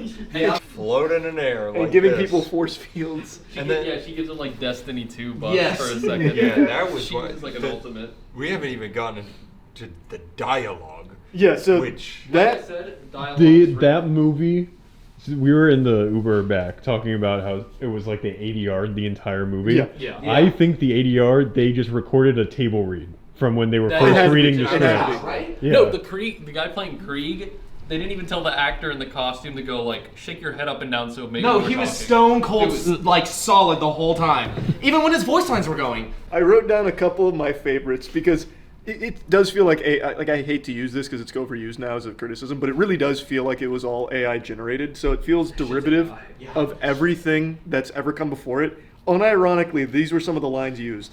I'm too old for this shit. You in what army? The one right behind The me. one right behind me. Oh! Wait, where'd my other ones go? Oh yeah. It's a shame your mother's not here to see this. Reminding her that her mother's They dead. probably said that 18 times Yeah. in the whole movie. At least Wait, the absolute best one is where she goes, Oh, yeah. So your dad is so-and-so, right? And she goes, yes and no. And then she goes, it wasn't a yes or no question. And it's like, bitch, yes it was. That's literally a yes or no question. Is this your dad? Yes or no? That wasn't a yes or no question. I got mad. I told them in the Danny and Matt on the Uber back, I was like, I think they weren't allowed to make new words for this movie, so they had a bunch of scripts around and they were kind of mad-libbing lines from It's them. like a Zodiac killer. Like, yeah, yes. like they were Yeah. these lines. Yeah. Also, I think that scene, the only thing I could possibly explain it is they had a bunch of different drafts of the script and they were taking bits and pieces, but they never went back and double checked to see if anything contradicted. So they were just like, okay, here's the movie. I think we have an hour and a half. Is they had all of this budget and they spent it on Kevin Hart, Kate Blanchett, and Jack Black, and nothing else. No, Jamie Lee Curtis. Oh, and Jamie Lee Curtis. And Jamie Lee Curtis. Tannis being 85 for no fucking reason. And absolutely a fucking, like, afraid of everything pussy baby? That is not she's such a psychopath comedian that she fucking hates everybody, and she's like, oh no, oh god. They did give us Jamie Lee Curtis cleavage. That's true. Yeah, thank goodness. They did have like a shot of her yams for some reason. Nothing against. I was awake for that part. Oh, I know you were. I woke him right the Danny fuck up. fucking went from closed eyes to awooga. Conkers. It was my favorite every time anything new happened, and they were like, oh wow, look at this place. And Claptrap would go, this is your house, right? And she's like, yes, this is my house. Thank you for noticing. Like, they announced every single thing that was happening. Yeah, it feels like they thought the audience would actually be lobotomites, so anything that happens gets like this in-depth explanation for what it means. It just kind of hit me. I think this movie was made to be watched on a second monitor. It's made so that if you're sitting there and you never even a single time for an hour and a half go, huh? Yeah. I feel like this criticism is often used for like video game movies of who is this movie for? Yeah. Legitimately nobody. It legit felt like it was made for no one because it doesn't respect the source material whatsoever. And also like there's references that you would only get if you played the video game. Yeah, and normal people wouldn't like this movie either. I was gonna say it's made for one person and it's Randy Pitchford. Yeah. And the craziest part is they don't even do the thing where they do the rule of thirds because Marcus shows up, he's like, I'm the bus driver, and then he's like, I'm the guy selling guns. And that's it. And then he's like, I'm not in the movie ever.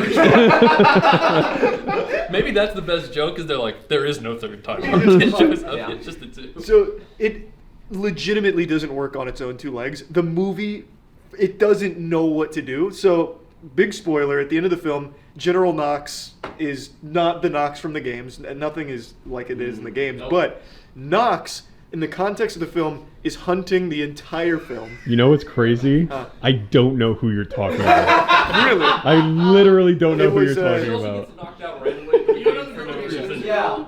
Just to be like names. Yeah, the Crimson Lance girl. Yeah. The That's main so wild because You were awake. Yeah. You were awake. No, she's the one that pulls up when she first finds Tina. She's the one that pulls up on the bike and is like, "Hey, girl." Is she the one that got shot right at the end? Yes. Like, Yeah. where she was like, wait a second, I gotta say. That's she doesn't exist. Yeah. She doesn't exist. She's not. She General becomes Knox an is ally to cyborg. them for no reason. She's like, don't shoot, and then gets disintegrated. The entire story Yeah. is General Knox is hunting them down. Is the guys? Is Atlas goes, shoot? He goes, shoot those guys, kill them all, and then she goes, wait! And every single person. Well, And they go, you're the general. They literally, like the Yeah, voice they goes, say you're the general, we listen to you. He shoots. He says, shoot them, kill them all. And then none of them shoot for legitimately probably 5 seconds. And then she goes, wait a minute. And then they continue to not shoot. And she walks up and she's like, you're right, Roland. He's not right, really. He didn't do a single thing. We should, and then gets vaporized. Like, it's... Everything that happens in this movie could be removed, and there would be no consequence to the rest of the story. Remember when Roland sacrificed himself to 20,000 gun-wielding murderers, and then just got up out from under their corpses? He's like, damn, it was a hard day of work. I'm so tired and sore after And they that. had the goal. They had the absolute chutzpah to try and make it emotional. I know. Like, why? Well, and then the other thing too, the combat. Oh, the choreography was so bad. It's like the shaky cam is on another It level. was quick cuts to try to make you feel the action, which failed. So what I was saying about like narratively, it doesn't work either. It's so disjointed. So like Knox at the very end, that she's been hunting them this whole movie, ruthless. There's no like indication she's turning or anything. Nope. And at the very end, she's like, "Everybody, fucking stop!" and then dies. Like nothing. And there's so many scenes in this movie that don't do anything. The heroes face zero resistance the entire movie. Yeah, no. Like, things will come up, and even the final fight starts to happen, and then they just win. And then at the end of the movie, she puts the big shields up when she gets the powers, and they're like, haha, I can't be hurt. Then she gets blasted by a gun. And then they still don't get She hurt. headbutts a force That field. was Yeah, she did it to herself. Yeah. She just flew. I was awake for that. She just flew forward and was like, "Whoops." Well, and then everybody Rags uses all her against the special Destiny 2 shield power-ups. And it didn't matter. And just continues to fight as they did before. Yeah. They don't even say like, fuck, Yeah. I Well, lost. Kevin Hart literally goes, "Oh well, that was fun while it lasted," and then keeps nothing going. happened. Yeah, he just keeps going. Besides us, yeah. Besides us, there was 2 people in that theater, and apparently no one's seeing this They fucking were movie. all back there with us, huddled up for warmth. Apparently, if you weren't within our proximity, we were all just gonna freeze. I cannot tell you how many times during that movie you or I just went. Yeah. This was always happening. What loved though when the hologram popped up and she goes, "If you're seeing this," and I went, "I'm already dead," thinking they're not gonna say that, and she says that, and I was like, "Why? Yeah. Like who wrote this It was shit, so man? stupid. There's nothing. That's it. There's nothing. That is seriously There's there's nothing. nothing When I to went like to in the that. bathroom, I had to pee, I thought. And then I stood there and it took a few seconds for the stream to start, and I was like, I think my body was just like... Get me faking the out. reaction, Yeah. so I had to leave. We can go around the room. I'd probably give it like a 12%-ish, somewhere in that ballpark, out of 100%. I'm truly gonna go 0. You're wasting money if you see that movie. I need you guys to understand how many shitty movies I go see with Charlie. This is the worst movie I've ever seen. It is a 0. It is worse than Moonfall. Yeah, it had the gun, the infinity, so 1. Okay. This has tainted my love for the franchise. This This will be a stain in my brain for the rest of my life. I hope this is not the last thing I think about before I die. Percentage. 0. Did you need one? 0.5. I don't think I can give one because I fell asleep. No, give one from the moments you were lucid. The moments are lucid. If it's 0, it's too high. PU, Borderlands movie is a big stinker. Everyone knows it. If you've seen the movie, I'm sorry. If you haven't seen the movie, I'm jealous. It's truly atrocious no matter how you spin it. Every possible thing you could ever hope to enjoy about a film is absent in the Borderlands movie. I think it's unanimously hated across the board. If you find me one human being that says it's a good movie, I'll find you a liar. But I'm not here to just shit on the movie again. I did plenty of that yesterday. I cleaned out my whole colon on Borderlands yesterday. Today, I want to talk about the Take-Two CEO's response to the criticism, because it's not getting stellar reviews. There's not exactly glowing reviews. There's not a whole lot of enthusiasm behind what people are witnessing. And I'm using the word witness instead of watched because when you witness something, it's usually something traumatic, like some kind of tragedy, and that is very much what this movie is. So no one's happy about it from what I can tell, for good reason, it's just bad. And now good old goober Strauss Zelnick has spoken out about this, urging people to give the film a chance. Yeah, it may have debuted at a 0%, then finally up to a 3%, and then eventually even a 6%, really fucking shooting to the stars there. But hey, don't let that cloud your judgment of it. You know, as Darman taught us, you can't judge a book by its cover. Go give the film a chance. Go waste your money on this movie, says Strauss Zelnick. Now, Strauss Zelnick is the Take-Two CEO, and he's no stranger to putting on the squeaky nose. But god damn it, this clown always finds a way to surprise me with just how delusional he is. When asked if the film's success or failure will make any meaningful impact on Take-Two, Zelnick said no. Financially, the film won't make a dent. And then he dropped to his knees in his private jet saying, "Give the film a chance." Let's give the film a chance. A lot of people worked really hard on it. The underlying intellectual property is phenomenal. The cast is amazing. I think the look and feel is really terrific.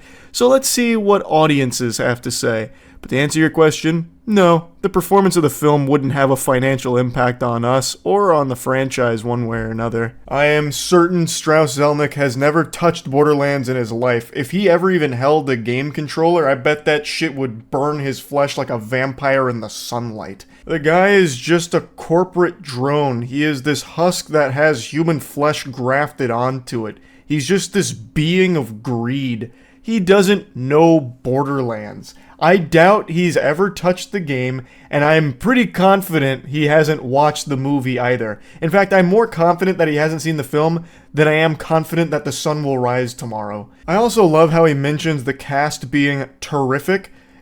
How out of touch can you fucking be? That's one of the biggest complaints about the film from everyone with eyes.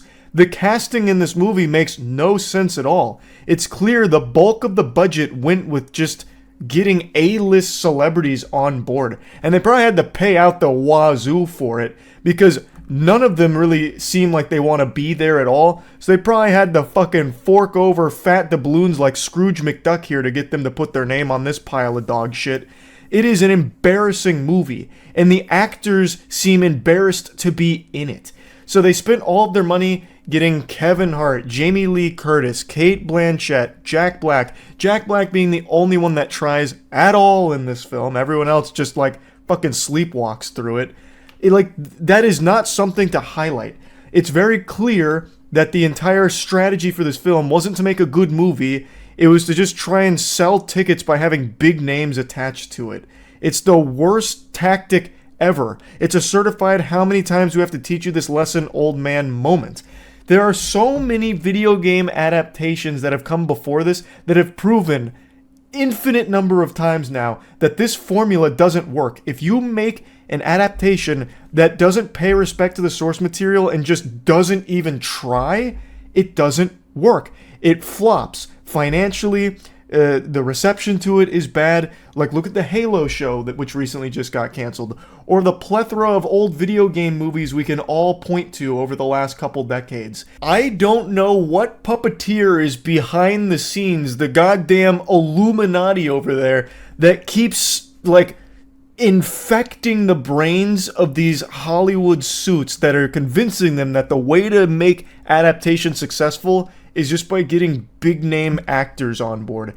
Like, it just doesn't work, and they keep doing it. It's actual insanity. They spent $90 million on this star-studded cast for this $5 fart of a film that they produced here. It makes no sense. If you make a bad movie, it doesn't matter how much star power is behind it, it's not going to succeed. I don't know how that lesson hasn't been learned yet. Strauss also reached deep into his bag of tricks here to try and get more asses in the seats by playing the classic, come on guys, people worked really hard on this film, we should all support it. Does a bear shit in the woods? Obviously, there were some hardworking people behind the scenes on this film. Also, Strauss, since you really seem to care so much about the hardworking team here, you might want to look into why some of them didn't receive proper credit for their work. That's a bit suspicious, that's weird. But anyway, yes, there were people that worked hard on this movie, no doubt. But that doesn't mean that all of a sudden it's immune from criticism. It is not a good movie. And I would wager a guess that a lot of the people that worked hardest on this film were not the ones that were behind the scenes lobbying and pumping their fists saying, we need Kevin Hart in this movie, we need Cate Blanchett in this movie, pay fucking hand over fist amount of money to get Jamie Lee Curtis in our Borderlands movie. I imagine there was quite a few people that were actually passionate about Borderlands that were probably fucking crushed with what they had to do on this film, because it's not like they were at the top of the food chain putting together these awful decisions.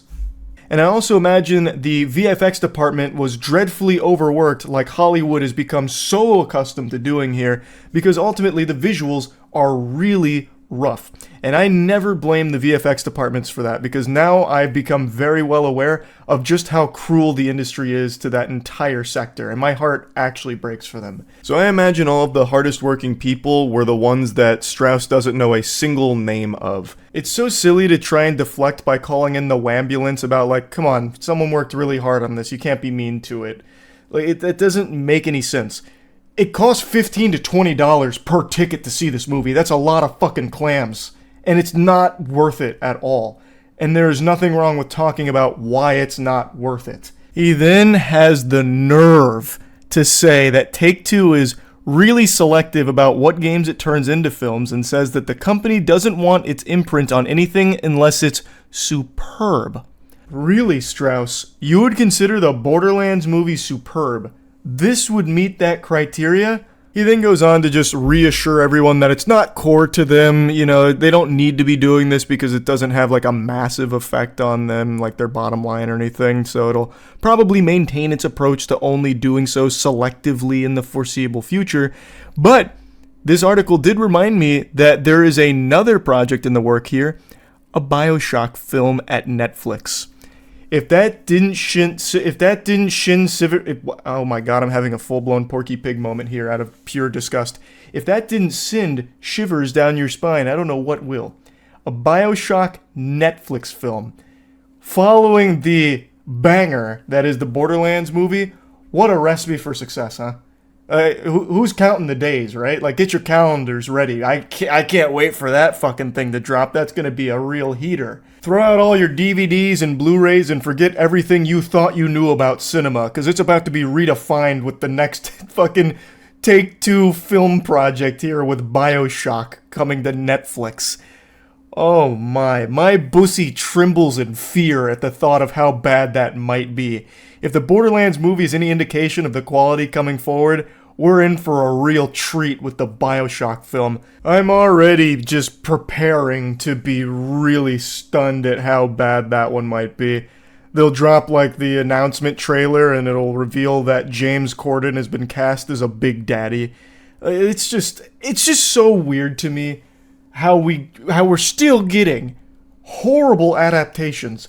The roadmap is there. We have seen so many good adaptations recently.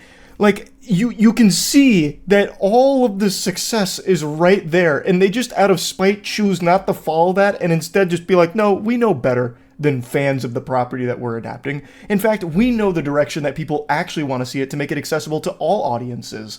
And then they do what they did 20 years ago when every adaptation was trash. Let's all point and laugh at the absolute floundering it's doing in the box office right now. It's open to $4 million so far. On a $100 million budget, that is super rough.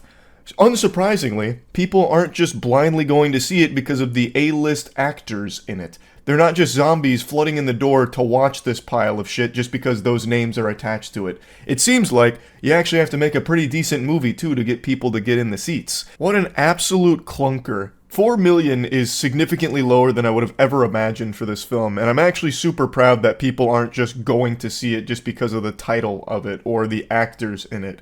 It really isn't worth the time or money. So it's very reassuring to see that it's doing so poorly here, because it, under no circumstances, should succeed. It's purely a cash grab that isn't grabbing much cash right now. They actually would have made more money if they just compiled every cutscene from the Borderlands series into a movie and released it for free on YouTube. They probably would have made more off just the fucking AdSense from that, as opposed to this $100 million theatrical catastrophe. But yeah, don't listen to Strauss. It's not worth giving the film a chance. The movie's just bad. That's about it. See ya. Today, I just learned about one of the most bafflingly unhinged criminal cases I've ever read or watched. And it's honestly made me disappointed in all of you for not making me aware of this situation sooner. Shame on you in particular for hoarding this filth to yourself and not letting me into the lunch table to learn about it with you. I'm talking about the wild case of Nicholas Alaverdian, otherwise known as Nicholas Rossi, aka Arthur Knight. This man's got more names than a phone book. He goes by many different gamer tags. I wouldn't be surprised if more aliases come to light and there's shit like Dark Ruler 52XX or something. And his story in this whole situation is an unbelievable, true story of absolute lunacy. Dateline recently ran a piece on the Nicholas Alaverdian situation, trying to untangle all of the wild web of mysteries that have been woven here. It is just vile, evil shit. Nicholas is a degenerate worm of a person, but he's also a goofball goober who came up with the dumbest idea ever when he was confronted with the reality of his crimes that he is accused of committing. He is accused of extremely serious charges. He is accused of raping multiple women in Utah. And he came up with this galaxy brain scheme in order to escape the repercussions. He faked his own death. He must have been inspired by Dino Spumoni from Hey Arnold, when Dino Spumoni faked his own death to increase record sales or whatever. But in this case, it was a lot darker than that. He faked his own death to get away from rape charges, and then he fled the United States. He was recently put back on the radar after he checked himself into a hospital for COVID-related symptoms. Eventually, pieces of this puzzle started falling into place, and authorities were able to connect the dots that, this guy claiming to be Arthur Knight may actually be this wanted fugitive that the US really wants to have extradited. And that's led to about a year-long battle with Nicholas Alaverdian or Arthur Knight or Nicholas Rossi in order to have him face justice for his actions. I'm going to go ahead and play you a quick clip from 5 months ago when a different news organization was covering the basics of the story, just to give you a more concise breakdown than what I just provided. It was breaking news on 12 News this morning. A Scottish court has ruled that a man who goes by the name Arthur Knight is actually a Rhode Island man who faked his own death and is wanted on rape charges. Kate, Nicholas Alaverdian, also known as Nicholas Rossi, claimed to have been the victim of mistaken identity and insisted his name was Arthur Knight. A court in Scotland ruled that evidence showed that was not the truth. The person appearing before me is Nicholas Rossi, the person whose extradition is requested by the United States. 35-year-old Nicholas Alaverdian was arrested last year after checking himself into a Scotland hospital with COVID-19 symptoms. So it's been this ongoing battle where he is claiming that it's a case of mistaken identity. He is not that guy wanted for rape charges. This is a huge misunderstanding. Everything's all cattywampus. You got it all wrong. That's an innocent man right there. Unironically pulling the old cartoon gag of wearing like glasses and a fake mustache and pretending that you're not the person of interest. Like the ultimate disguise. In July, Knight was arrested again, and prosecutors matched his fingerprints to Alaverdian's. Friday, prosecutors of the Scottish court revealed they were able to tell he was Alaverdian after matching the tattoos on his arm. I am ultimately satisfied on the balance of probabilities. Alaverdian is accused of raping 2 women in Utah and sexually assaulting another in 2008. I wanted to include that section from the broadcast because I didn't want to leave any wiggle room for some pseudo-intellectuals on Twitter to try and make some brain-dead argument about how the authorities got it wrong. They did do their due diligence in gathering evidence to try and confirm that these are the same person, that Arthur Knight is not real. That is not an innocent man. It is the same man who was wanted for those rape crimes. Like, it is not a case of, well, maybe they just didn't do enough. It's not like they just had one investigator, pounding cheeseburgers and wiping the grease on like some papers of Nicholas Alaverdian, and then he saw that after looking at a picture of Arthur Knight and he's like, Eureka, it's the same person, they look similar. That wasn't the case. They have the fingerprint evidence, they also match tattoos, they do have a good bit on their side to lend validity to the claim that this is the same person.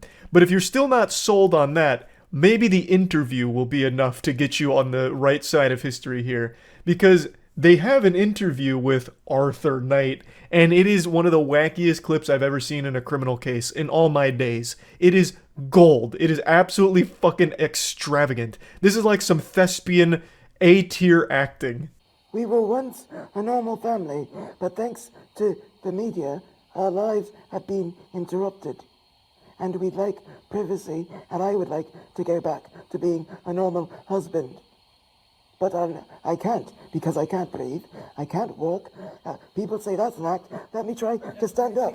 Let me try to stand up. Exactly, exactly. What do you say to someone who believes that you are Nicholas Alaverdian? I am not, Andrea, I am not Nicholas Alaverdian. I do not know how to make this clear. What do you say to people who say these are crocodile tears? He's putting on a show. This is all an act.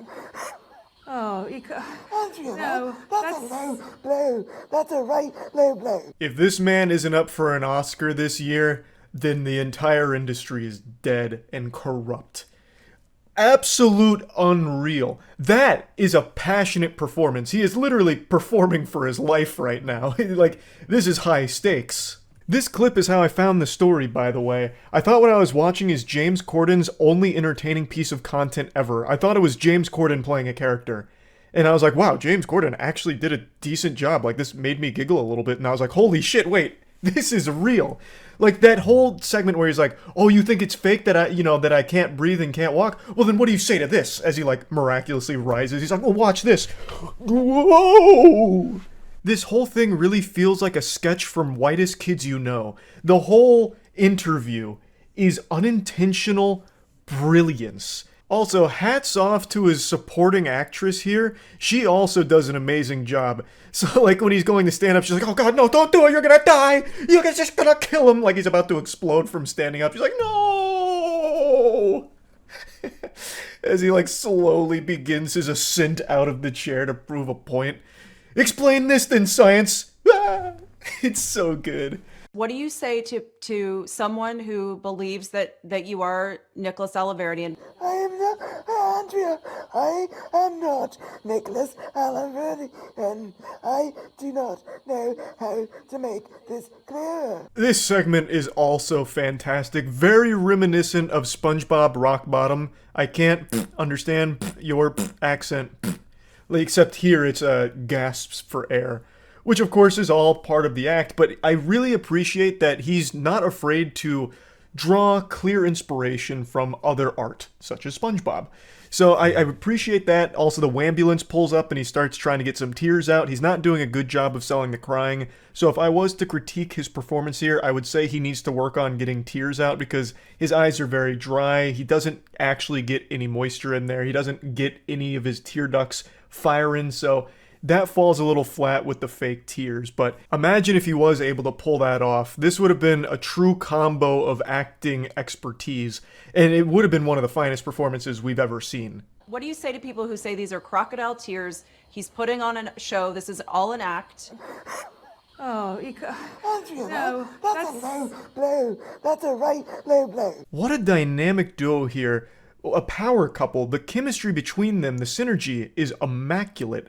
So the interviewer asks, what do you say to people that are saying these are just crocodile tears and you're putting on a show? Without missing a beat, the woman there is like, oh, geez, come on.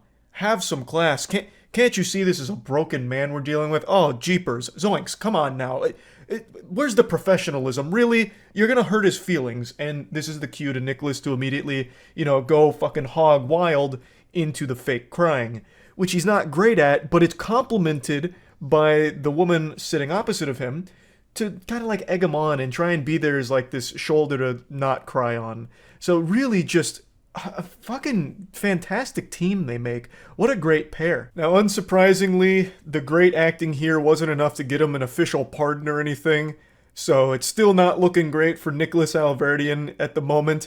And here's hoping he will finally face justice for his crimes that he is accused of. This is just an incredibly wacky fucking story, and one that's been, like, many years in the making. Like, I'm shocked I've never heard anything about it, because this really feels like a pretty high-profile case, but maybe I've just been oblivious to it, or it just never really got the mainstream attention, which is just surprising, because it is really weird. The whole thing is very weird. So yeah, I just wanted to talk about this a little bit after finding the clip and kind of going down the rabbit hole. That's really about it. So yeah. I have sworn multiple times that I would stop talking about EDP 445, but just like most people's New Year's resolutions about going to the gym, I'm going to have to break it. Every few months for the last couple of years, like clockwork, he will try and come back to the internet after his historic fall from grace after being caught in the now infamous cupcake sting operation that outed him as a predator.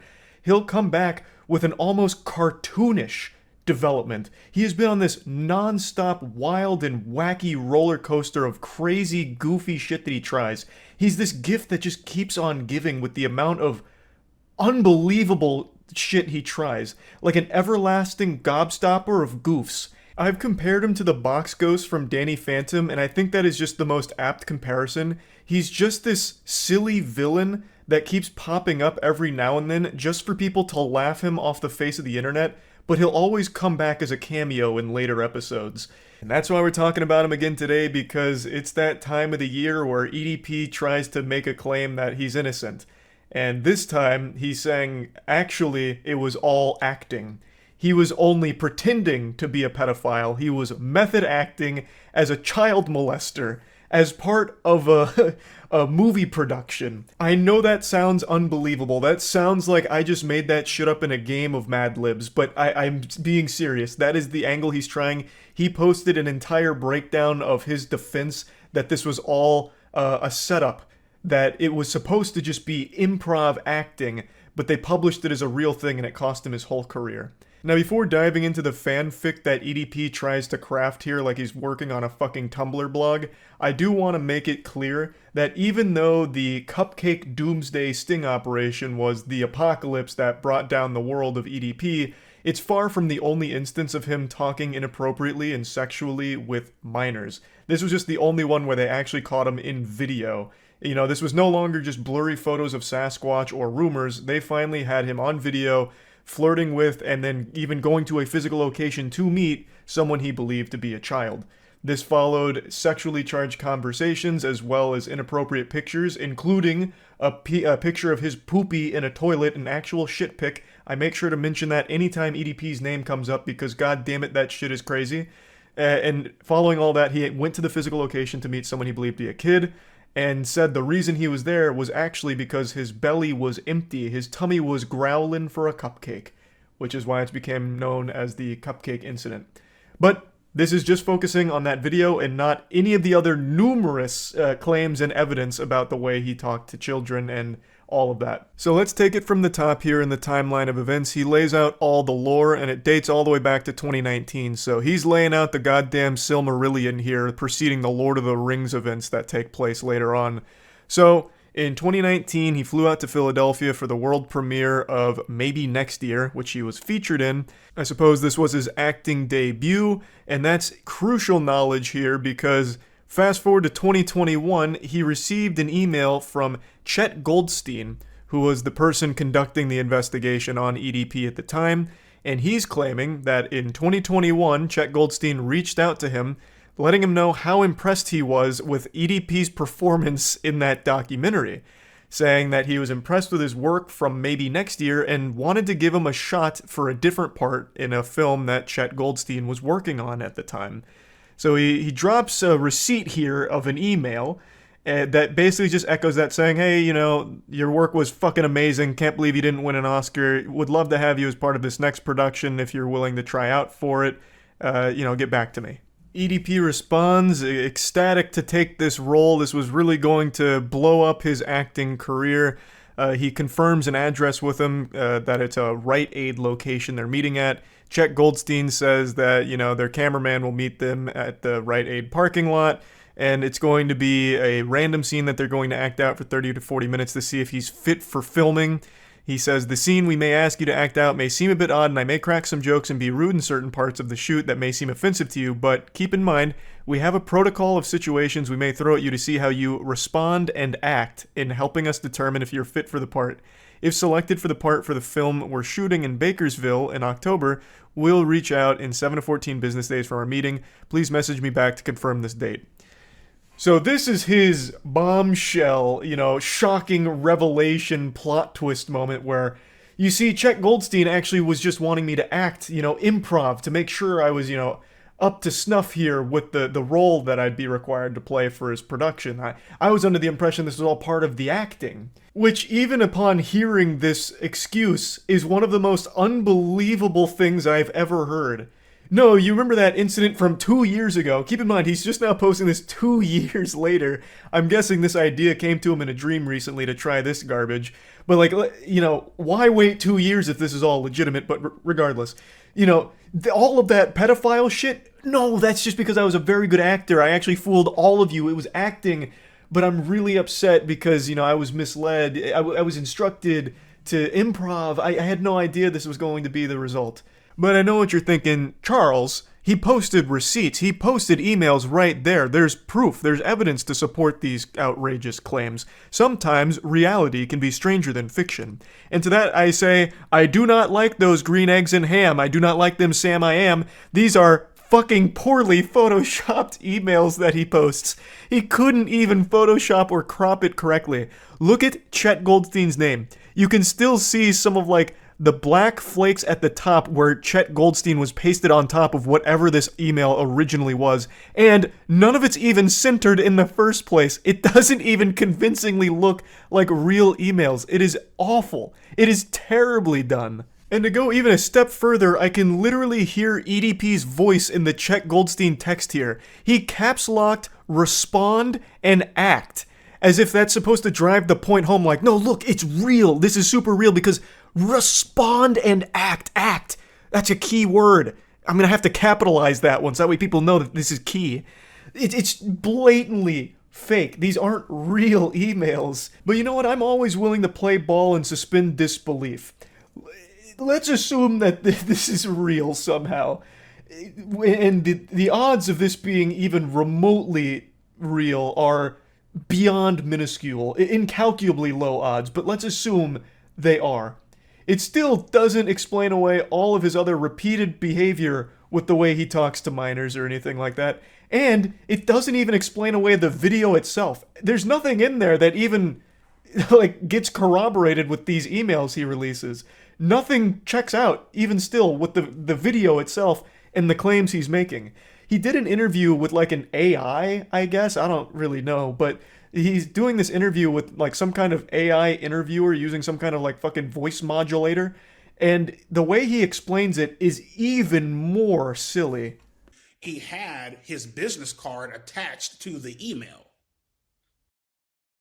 Okay, and that was shortly after the movie, maybe next year or so. You put kind of 2 and 2 together and everything aligned to this actually being an opportunity for you. Correct, yes. Okay, so Chet emails you and tells you to meet him at the apartment complex? I'm sorry, maybe I'm not understanding. Well, again, you know, the original meetup spot was at the Rite Aid. In what fucking solar system would someone be so stupid as to get a random email from someone claiming to be a movie producer who just reached out to you with a cold call saying, hey, your fucking performance in this documentary was superb, spectacular stuff. Come meet me at a Rite Aid where I'm going to have you play a child predator. Would you think that that's a good opportunity?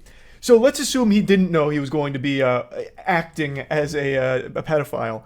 The second that they start spitballing this improv at him, like, okay, so all of these chat logs with this child, you're a pedophile. Why would he play along with it? What opportunity did you think this was? How would portraying a child molester be like this golden goose for you? You are already a successful YouTuber with millions of subscribers, but this was your ticket to the big time? You know, this role you thought you were playing, like the role of method acting a fucking pedophile? That makes no sense. That is inexplicably ridiculous. You know what I mean? And then the camera guy, Javier, he actually walked me over to the apartment complex. So in the fucking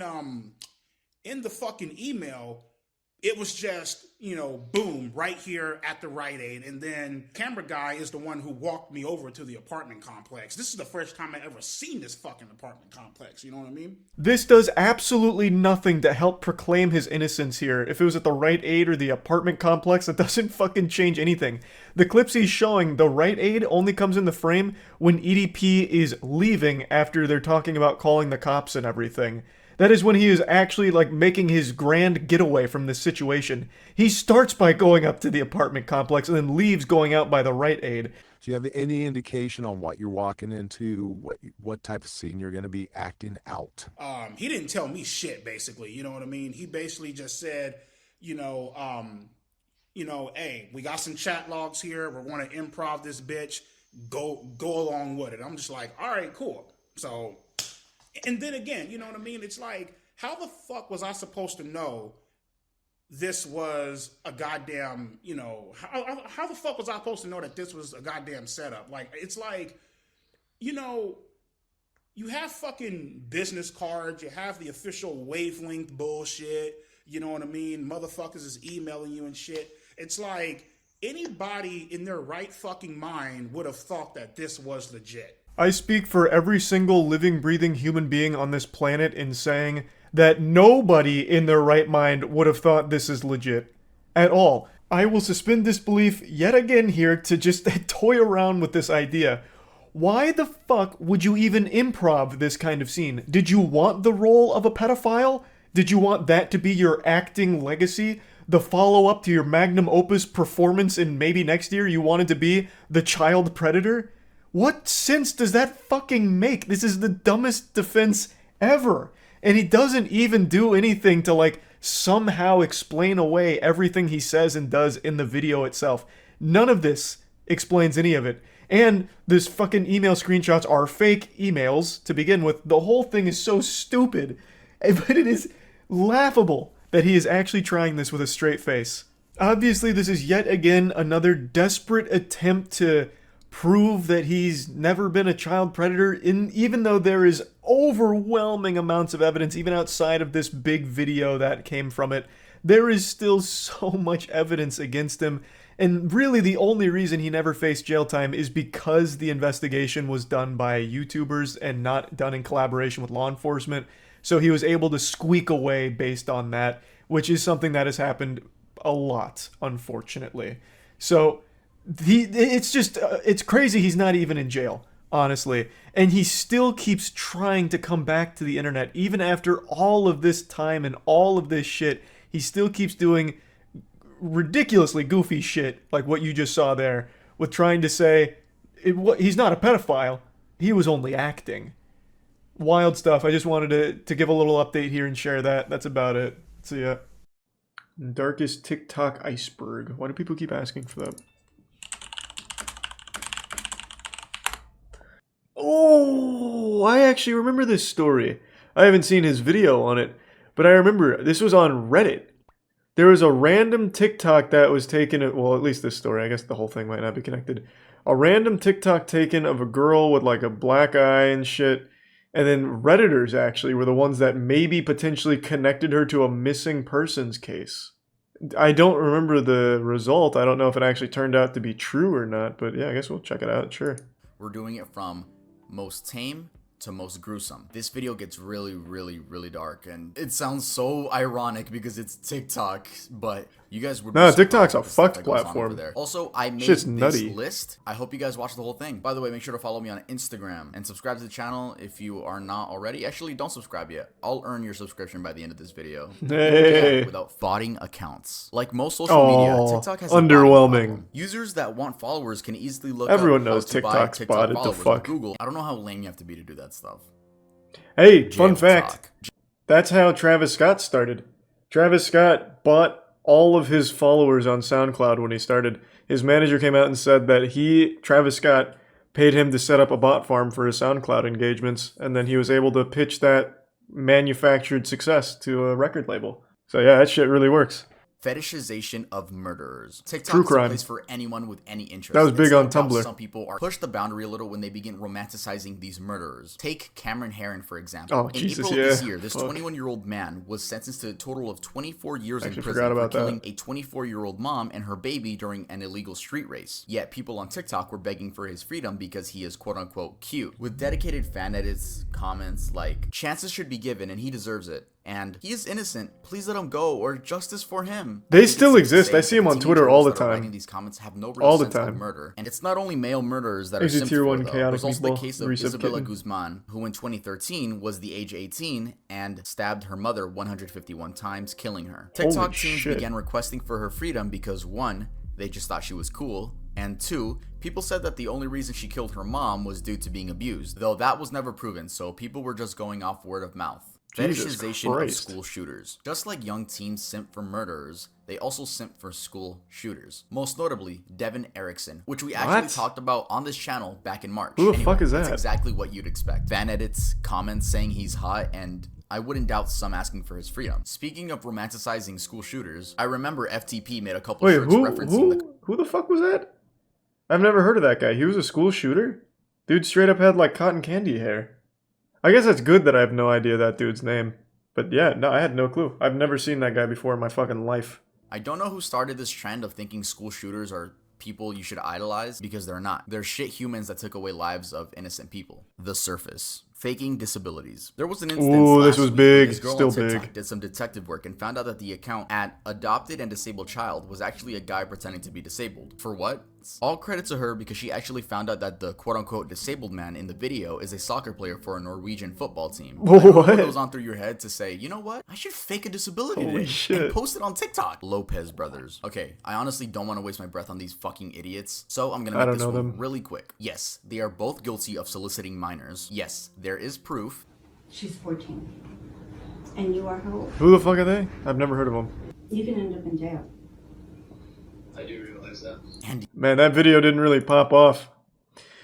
Let me take a peek. I bet they're doing just fine on TikTok. Honestly, it might even be good marketing on TikTok, so that way the little girls think they have a chance with them, I guess. Which they very well might. Tony Lopez has 23 million followers, and he's doing real well. Posted a day ago. Let's go! He rated his attractiveness. Look at this. Nice. Yeah, no, that really, man, him being outed as a pedophile apparently really, it really ruined him. Who was the other one? Andre Lopez? He probably took the brunt of it. 21 million followers. He's doing even better than his brother. Hey, look, he's doing a dance. Nice. See, that's the beauty of TikTok. No matter what you do, you can't be canceled on there. And you know why? Because kids don't care. Kids do not give a shit. These two could have literally executed a child on TikTok livestream, put a gun to his head, blew their fucking brains out, and then did a dance on their corpse. Kids would have forgiven them. Literal next day.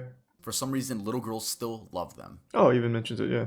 His TikToks would get millions of views, and I'm sure you've seen them on your For You page at some point. Well, last month, multiple minors came out explaining that Jarob had groomed I guess, them. Tori. One of them, the one that got the most views, was a boy by the name of DYLG16. Joe would send him and his minor friends online BDSM tests and would ask to see their scores so Jesus he could see what Christ. their kinks were. He even offered to buy him alcohol. And if that wasn't damning enough, Jarob ended up deleting his account shortly after these allegations came out. Bro, if there's one thing I don't like, it's fucking groomers, bro. Get the fuck out of here. You're weird. You're weird. You're weird.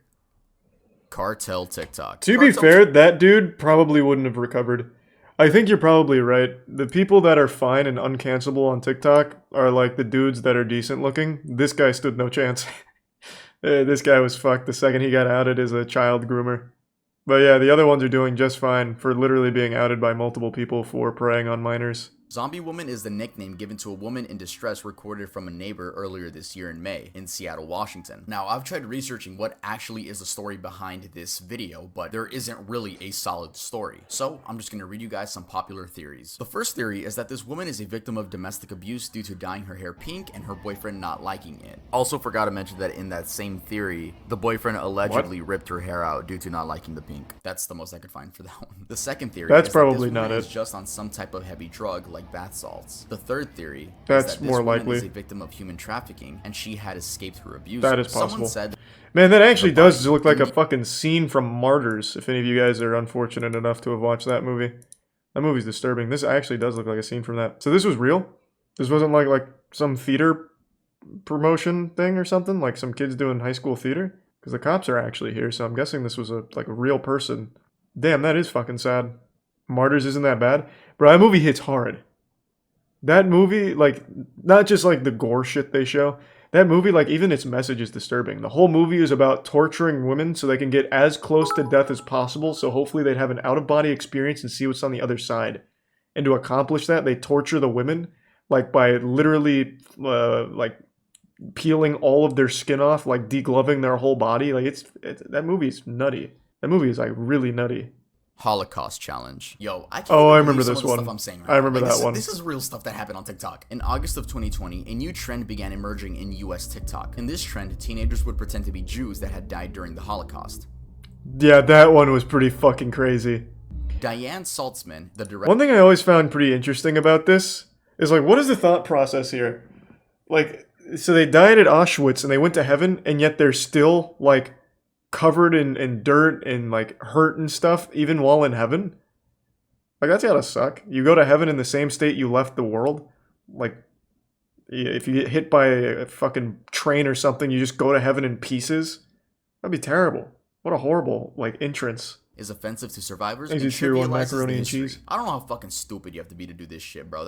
That's just weird and disrespectful. Ronnie McNutt video. In This one, 2020, I remember this normal one too. TikToks would be posted onto the app. Fuck, Well, this that's one what was we heavy. thought. Until the TikTok would then cut to a clip of a man shooting himself in the head with a rifle. Well, he actually shoots himself in the face, not like right here. I'm sure you guys have probably seen the video. These TikToks were disguised as your Yeah, that average one was dancing wild. videos. That was a memes, fucked up K-pop trend. fan cam confirmed that the rumor of Ronnie doing this, quote, because his girlfriend broke up with him, is entirely false. He explains that Ronnie did this due to suffering from PTSD and depression. Oh, yeah, that one was super TikTok sad. beheading video. In the summer of That this one was year, really the fucking video sad. began Cassie Compton. In January of 2021, This one I remember a from video Reddit. posted on TikTok went viral due to showing a woman sitting in the backseat of a car. People compared this woman to Cassie Compton, a 15-year-old who disappeared from her home in Stuttgart, Arkansas on September 14th of 2014. Though, these were later found out to be two completely different people, and Oh, the it woman wasn't in the right? video was confirmed by family to be Haley Grace Phillips. She had been reported missing by a family member Oh, who saw the well, video. it was but right, though. on her own account, had just left home due to a falling out with her father. So, Oh. you know, she didn't think she was missing. She just like left home. And when asked about the black eyes, she explains that she had been jumped and robbed by two women when leaving the store. And the men in the car were friends of hers helping her track down the attackers. Many were still skeptical to if she was telling the truth or if her abusers were telling her. So she Reddit was saying these almost things. right, Though we kind have no of. idea what the Austin 13. Austin Morosky was a TikToker with many followers who was accused of raping his 5-year-old sister. Yep, you heard that right. Jesus So basically, there Christ. is no hard evidence that I could find to this case. It's all just word of mouth from people that went to high school with him. That if you happen to get in the same scenario like myself, don't beat yourself up. Let this be a lesson to my followers and whoever's watching, that words will and can affect someone's life along with the cyberbullying. Which, by the way, is one of the worst apology videos I've seen. What? It's right up there with James Charles and David Dobrik. You'd expect them to be like, no, I did not rape my sister, or yes, guys, I did. Holy but shit. He just dodges the question. He acknowledges nothing. What the Lady fuck? Cat Killer. Wait, what the fuck? That was actually like his response? I imagine he's doing just fine on TikTok. He probably didn't even need to do that for his TikTok followers. They don't give a fuck. What was his name? Austin13? He does not have a TikTok anymore. That's a first. Yeah, I typed it in right. The AWS. Yeah, I typed it in right. Oh, 316. Oh. Okay, hold on. No, still not. And it was Austin13. Man, fuck you guys making me think I was wrong.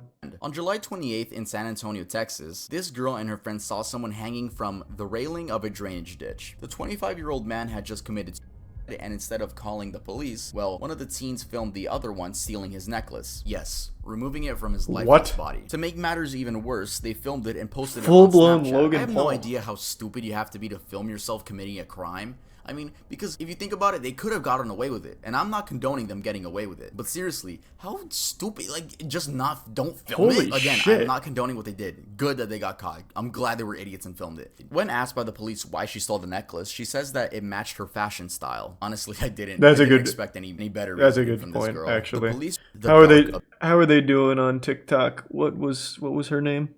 What was it? Bethany? What? Yeah, I'm sure if I type in how many people are actually fucking named Bethany in 2022, I'm sure it'll come up. Bethany 3160. I'm not falling for it twice. No, it looks like she has also been banned. Man, maybe TikTok actually does sometimes take action. Then why not for the other? They're like predators.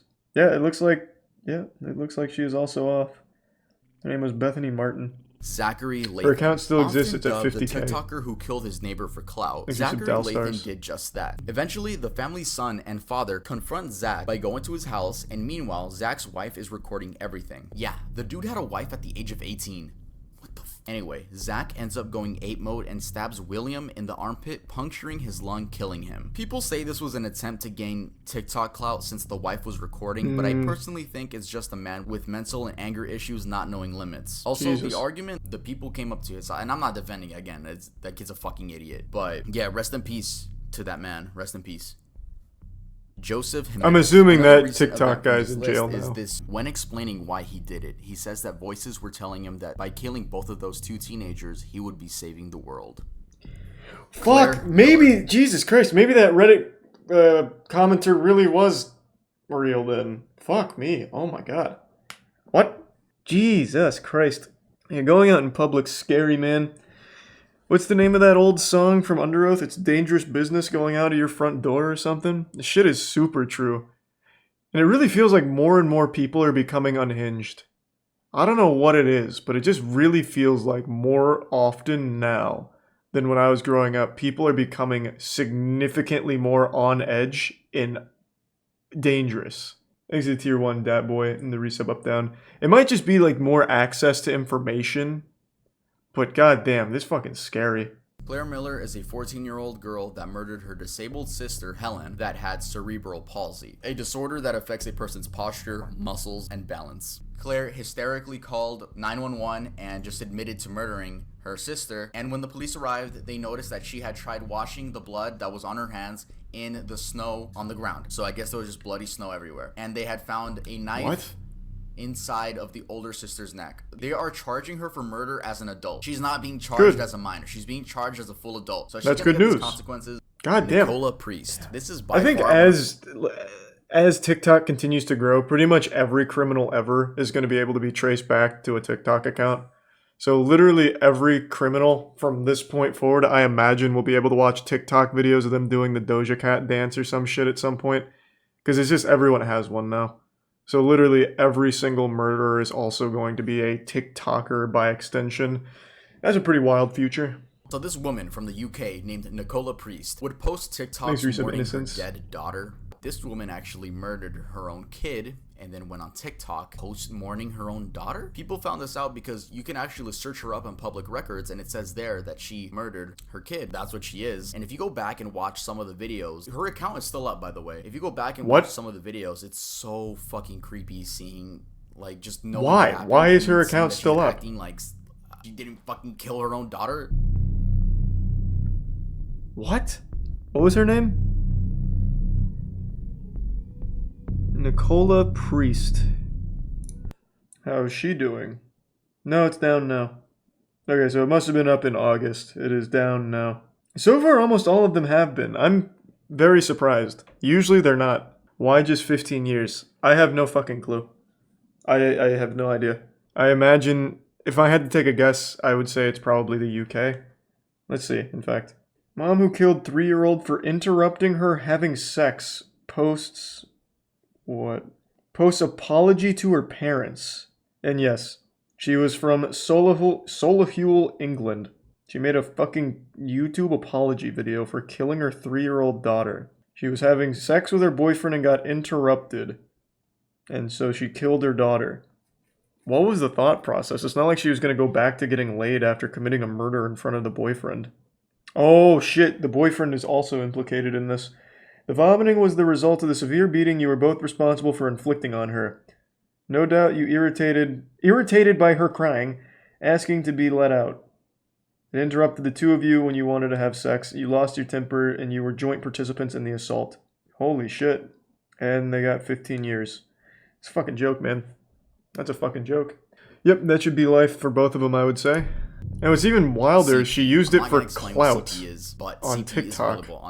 All right, yeah, that was the iceberg. That was a lot of shit. Let me know what you guys want to see. There's a shart trend as well. Now that just sounds like good fun. No one's getting hurt in a shart. Damn. Yeah, that was a lot of shit I'd never even heard of. Over the years, I've made fun of a lot of YouTube pranksters, but the truth is, they're risking a lot to make cringe. They really are putting their life on the line for the worst content on the site. There's already been like 5 or 6 major cases where YouTube pranksters have gotten themselves shot and killed. So it's like they're soldiers, but the only thing they fight for is clout. So I'm being genuine when I say that the bravery and commitment to put a smile on the face of absolutely nobody is admirable. And let me tell you, one thing I've learned about the YouTube prankster douchebags is no price is too high for them in the pursuit of attention, because they use mommy and daddy's credit card to buy everything for them for their content, all the gear they need. But one thing that's always sanded my ass is the fact that the pranksters themselves always seem extremely sensitive. So when they're doing their dog shit pranks and someone responds aggressively to it, they immediately fall back onto, it's just a prank, bro. You know, we're just goofing. Why are you getting all mad? You're overreacting, that kind of shit. They literally become a Pokemon and the only thing they can say is, it's just a prank, bro.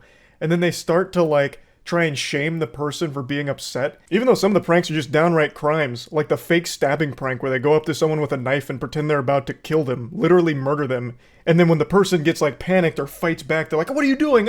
We're just kidding. It's just a joke. What are you? Oh my, this is so, you fucking goofball. We were just making a good TikTok video. It's just so embarrassing. Then watching the prankster try and play the victim here, they get offended that someone got upset at their prank. So today there's a video that's going viral from a prankster where he was doing some stupid shit on the beach. It's ultimately harmless. It's just not entertaining. Like, it's just a lame prank. But someone did respond negatively to it and ended up snatching the mic out of his hand and throwing it into the ocean. And the prankster got so butthurt about it that he called the police, and then the police took the guy's side who threw the mic, so then the prankster and his friend got trespassed, and he still won't stop fucking whining about it. Sorry, I just seen you over here, and I just thought I had to stop and just ask you if I could get your phone number. Sorry. That's my husband. Oh, I'm sorry, bro. I didn't realize you were your husband. I thought you were like your gay best friend or something. I'm sorry. You're good, buddy. Yeah. You guys have a good day. I'm sorry. That's really the gist of this Galaxy Brain prank here. It's just wearing stupid shirts like "Your man is a pussy," or the other one they wear is "Threesome," and then they just go up to random people and say dumb shit. So in this one, it was just hitting on this girl in front of her boyfriend/husband. I just seen you over here, and I thought you were beautiful, and I was just wondering if I could have your phone number.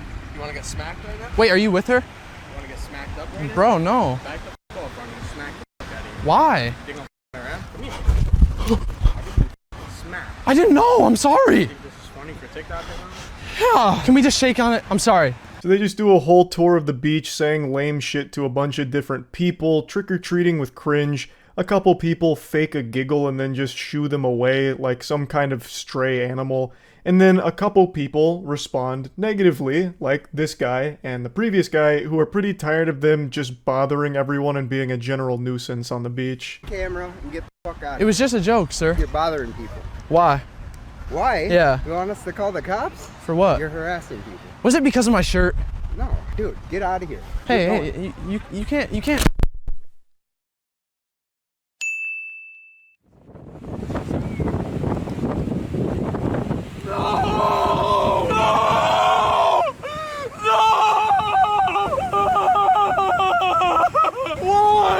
His initial reaction here is a very sad self-defense coping mechanism. I know that's some armchair psychologist analysis of this situation, but god damn it, it's super clear.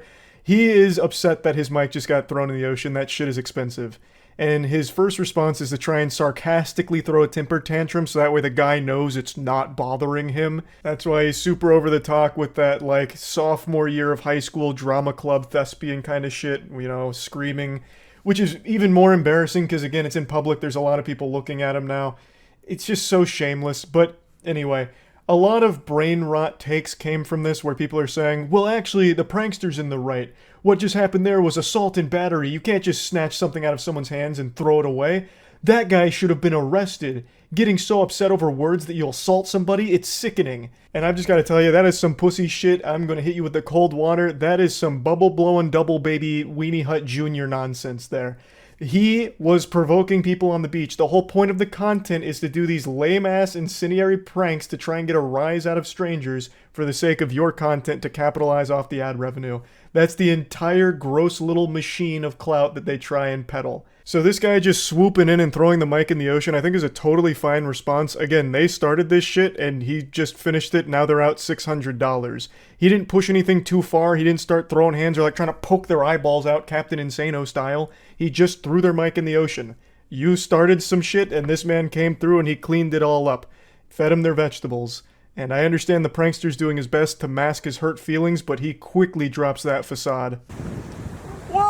I'm bleeding. This guy assaulted me. He took my mic, $600. Hey, you know, okay. You're the one that's wearing the You're the Get the away from me right now. We're either going to press charges or he has to pay me $600. Damn, his whole tone and attitude really changed here. I think this is footage that you probably should have scrubbed from the video. This shouldn't have made the final cut because you're looking like a real whiny bitch right now with this part. You're threatening to press charges on this guy, the guy that you started bothering, and then you're asking for $600 to pay for the mic that he just ruined. You are the prankster. You have to accept some level of responsibility, right? The whole point of your gag is to make people upset at you. So you really can't be acting this way when something like this inevitably does happen. So I think that's some real goober shit. But I also want to point out something very important. This man's hairline Now, he himself points this out in the beginning of the beach section, so he tries to wear his insecurity on his sleeve, but I'd like to really call attention to it real quick. Thing that I hate about the beach, I don't have the best hairline, so me and the beach don't always get along, but ignore that, okay, guys? How am I supposed to ignore this when I can hear the agonizing cries from your permed hair screaming out in pain from all the heavy lifting it's doing trying to hide your 40-year-old receding hairline? Especially with this facial hair combo going on here.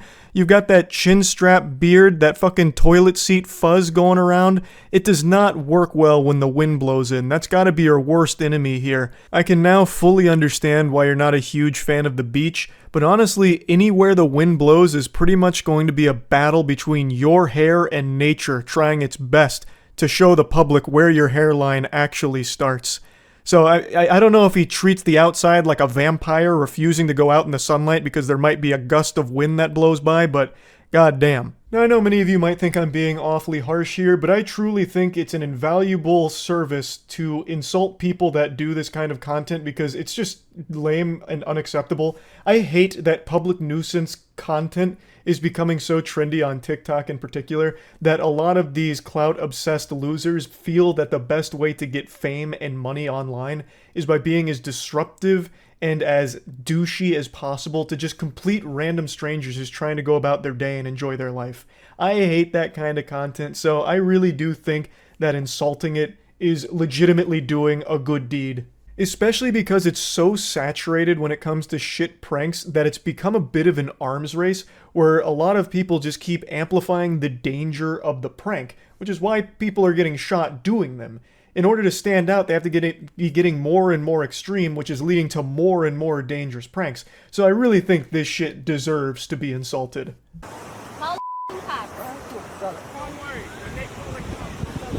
I was just out here filming a video, and a man assaulted me, and he ripped the microphone off my camera and threw it into the ocean. Or more or less provoking somebody to make a move, and then you can report it, correct? Actual fucking Giga Chad beach officer here. Fucking Paul Blart rolls up, and he's just like immediately calling him out on his shit. He's like, I know what this is. You're provoking people to get a rise so you can record it for your TikTok, right? And he's just like immediately hits the nail on the head, so much so that the prankster even puts in the, it was at this moment he knew he fucked up thing because the guy is privy to this kind of content. I imagine this isn't his first rodeo with douchebags like this, so he's just immediately going in on him. I think I need repercussions for my damaged property. I need the wrong word.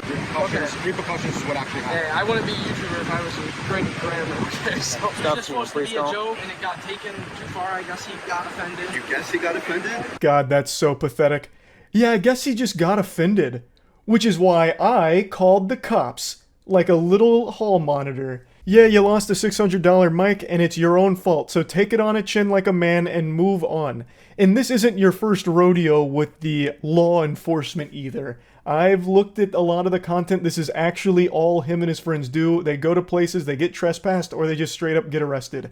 In one of the videos, they got wrestled down by mall security and like roughed up. So his whole thing is just being a public nuisance and having situations like this, but still has the chutzpah to pretend to be a victim and is actually the one who called the cops. That is beyond embarrassing. Yeah, what happens if he's having a bad day? It doesn't mean you go out and just assault people. You're both being trespassed from this park. Have you ever been trespassed before? Yes. Shocking. I'm banned from every Walmart in the world. Is everyone getting trespassed or just us? Just the two of you. You can hear the pride in his voice when he mentions they've been banned from every Walmart. They have been banned from multiple places, and they're so proud of that. I think that's so sad, the state of the world, where that's something to be happy about, that you're banned from a lot of places because you're such an insufferable little asshole who's driven by internet brownie points, that you're just going to be a disruptive piece of shit to complete random strangers. What the fuck is there to be happy about with that? The whole purpose is just sad. You exist just to make people around you a little less happy, just total strangers going about their day. You want to make their day just a little worse because you post it online because you're a little internet clown. That's just pathetic.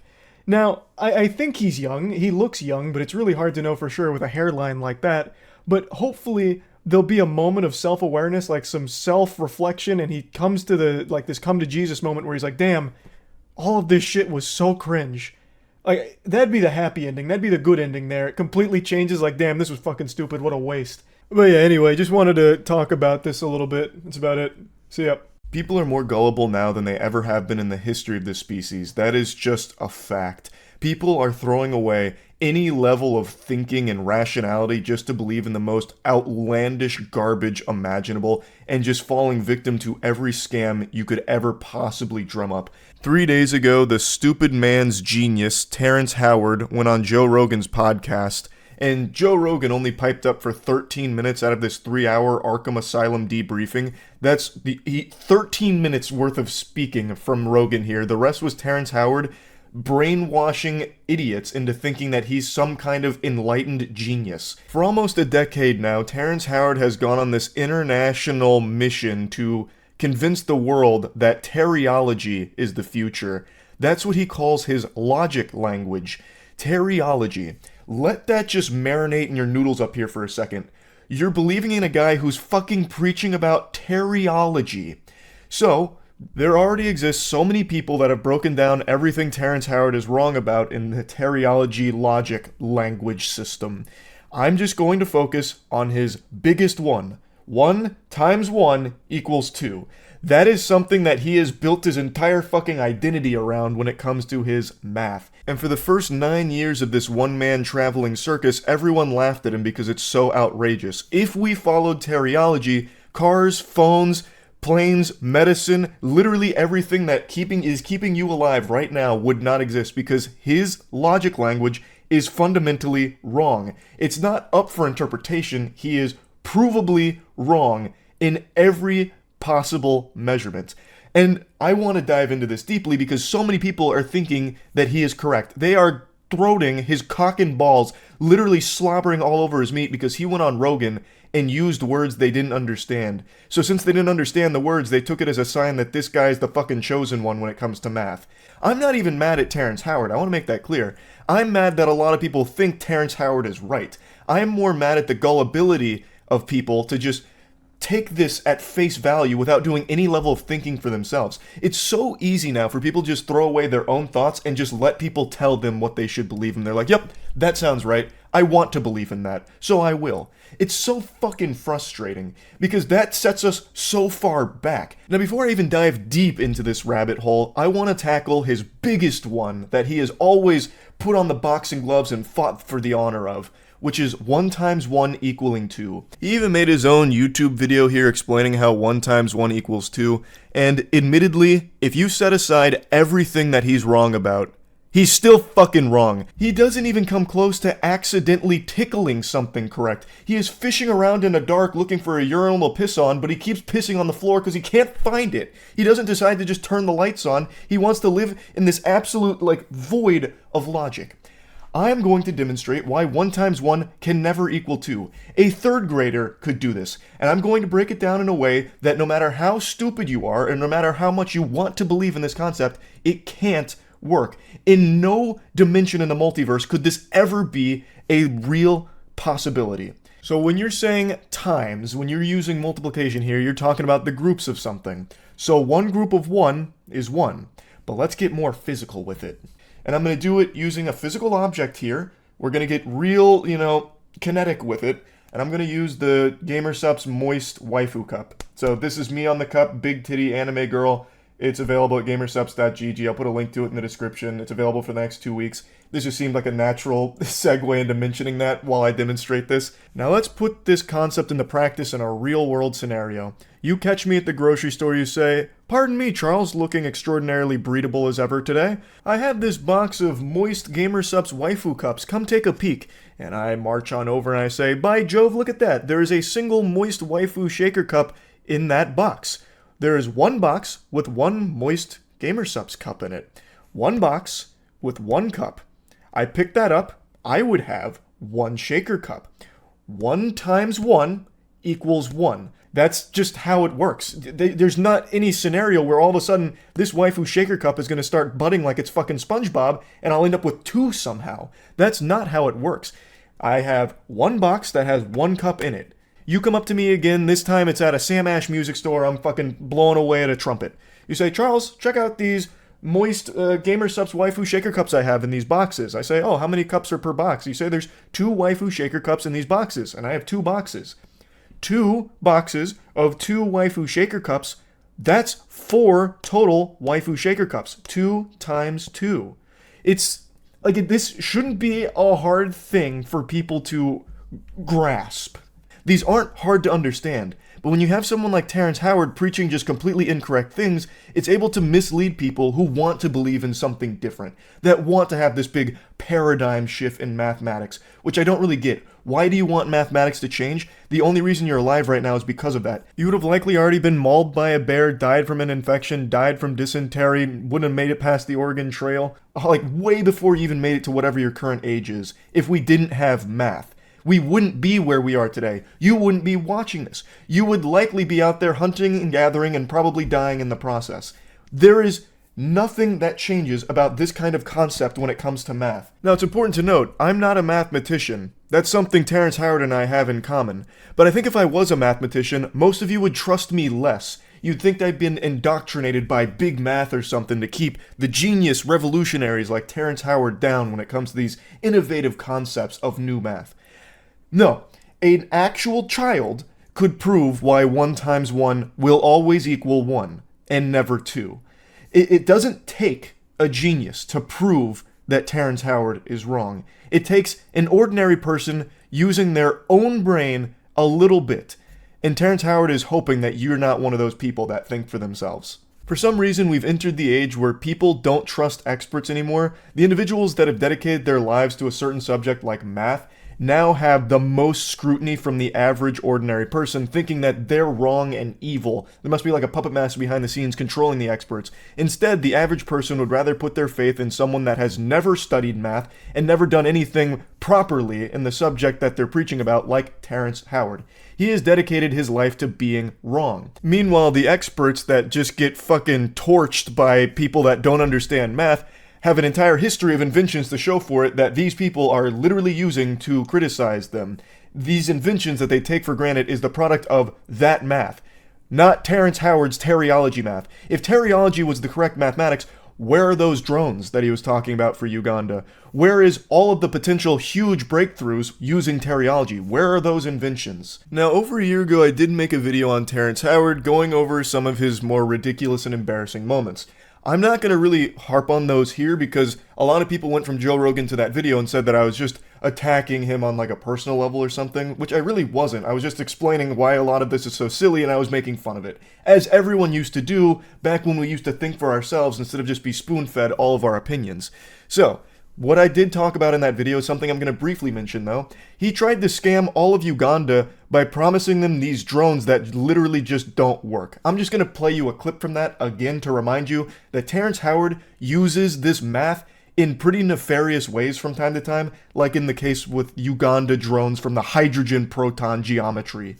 Was there for 2 years until I saw that there was an inconsistency with the math there.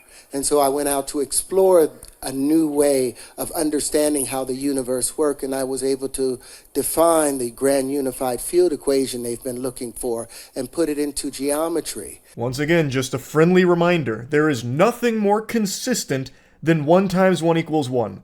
To represent it one more time, I have one box with one waifu cup in it. 1 times 1. The total waifu cups is 1. One box has one of these in there. There is one of these in total. And then with that geometry, I was able to put props on that. And what I'm saying is now we have invented a new form of flight that I would like to bring here to Uganda to replace the drones, to replace the helicopters, to replace the planes. Now, this is the geometry of hydrogen. Of hydrogen. Hydrogen. This is the proton itself. So any bond that hydrogen can make, our linchpins are able to make. It's been 2 years since this, and it doesn't seem like Uganda's any closer to having those Terrence Howard promised hydrogen proton geometry new flight machines that reinvent flight as we know it. But maybe it's just a project that takes a long time. Maybe he's at Area 51 right now cooking that shit up with the aliens. Who's to say? There's just no updates on it. So I'm excited to see Terrence Howard's update on these hydrogen proton geometry flying machines. But let's be fair here. Let's take a peek at both sides. Terrence Howard actually did publish something trying to prove that 1 × 1 = 2 and that the world of science and math is wrong. You can read through the whole paper yourself if you'd like, and hopefully you'd come to the obvious conclusion that he is still incorrect in everything that he's breaking down here. He's using all these incredible leaps in logic to get to his conclusion. What I want to highlight, though, is in his own paper here, he has a whole section dedicated to the Anunnaki Sky People. Some call them the Anunnaki, the Sky People, whoever they were that gave naive generations some 6,000 years ago a multiplication table and a flat view of universal geometry. They gave that poor, misguided people a false axiom upon which to build their world. In a paper that's supposed to all be about logic and math, where the fuck did the Anunnaki Sky People come from here like a jump scare? What in the world? That should immediately trigger your bullshit alarms. That is unhinged to include in this. Like, it showcases that he fundamentally doesn't even understand where math comes from in the first place. He makes it seem like math is something that was given to us. Math is not an invention. Math is a discovery. It's something we learned. It's not something that we created based upon an Anunnaki Sky People gift. A ruse from the Anunnaki. Also, I love how he can just slide in whatever nonsense he wants without any type of citation or proof behind it. Oh yeah, this is all based upon what the Anunnaki gave us 6,000 years ago.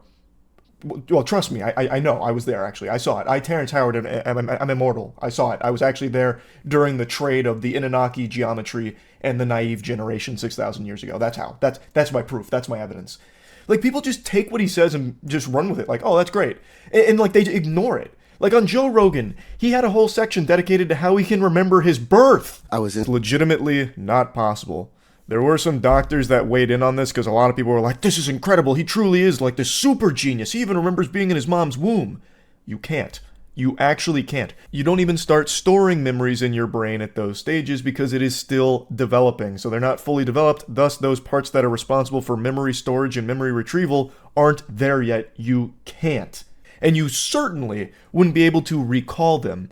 Now, a couple doctors did say that in very rare cases, you can recall some feelings, which is why if you had like a traumatic birth, that could play a role in your life later on. Like, you do form memories as a baby, but due to infantile amnesia, you can't recall them. So the memories you're forming are things like your mother's face, shit like that. As a baby, you do form those memories. You can recall your mom's face, but as you grow up, you are never going to remember those moments. You can't. Except in like extraordinarily rare cases, which don't have a ton of documentation surrounding or proof around, but there are a couple of cases where people do claim that they can. But in Terrence Howard's case, not even those extraordinary circumstances go as far as him, where he's remembering in the womb and saying to himself, don't forget, and then giving a name to his hand. That's just ridiculous. And then he says that the proof of this on Rogan is that when his wife was pregnant, he'd shine a light on her belly and then play music. And he did that for like a week, and then he stopped shining that light and playing the music, and then the baby's hand pushed on his mother's stomach. That was his proof that Terrence Howard remembered everything in his mom's womb. Once again, a complete misunderstanding of the things that he's fucking talking about with it. And there were a lot of people that said like, oh, that was a really weird section, but he was right about everything else. Why are we ignoring things like that? That is not something you should ignore. That is very clearly a red flag in the logic and the person behind the logic. It's ridiculous. Like, they're like, oh, no, he was definitely weird about the whole remembering being in the womb nonsense. But he was totally right about gravity not being real. Like, disproving gravity, he fucking nailed. And 1 × 1 = 2, absolutely on the money with it. Been saying it for years. It's so ridiculous. People just want to believe in the most, like, I don't even know the right word for it.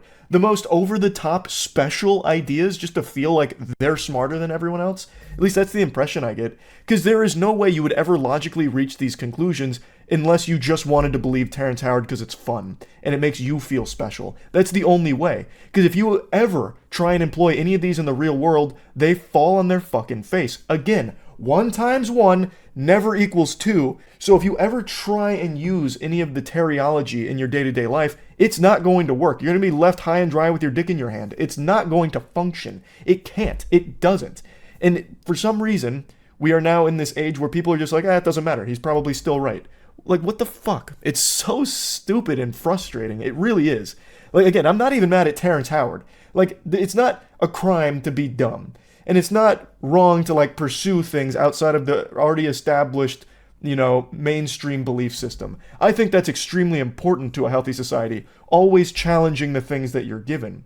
But this is the exact opposite. People aren't challenging what Terrence Howard is feeding them. They're just accepting it with a fucking smile on their face and not asking any questions. Terrence Howard pursuing this is not the biggest deal in the world to me. In fact, I do think in a lot of cases that can be really helpful. If someone goes out and challenges like some really well-established theories or whatever, like, let's see. It's always important.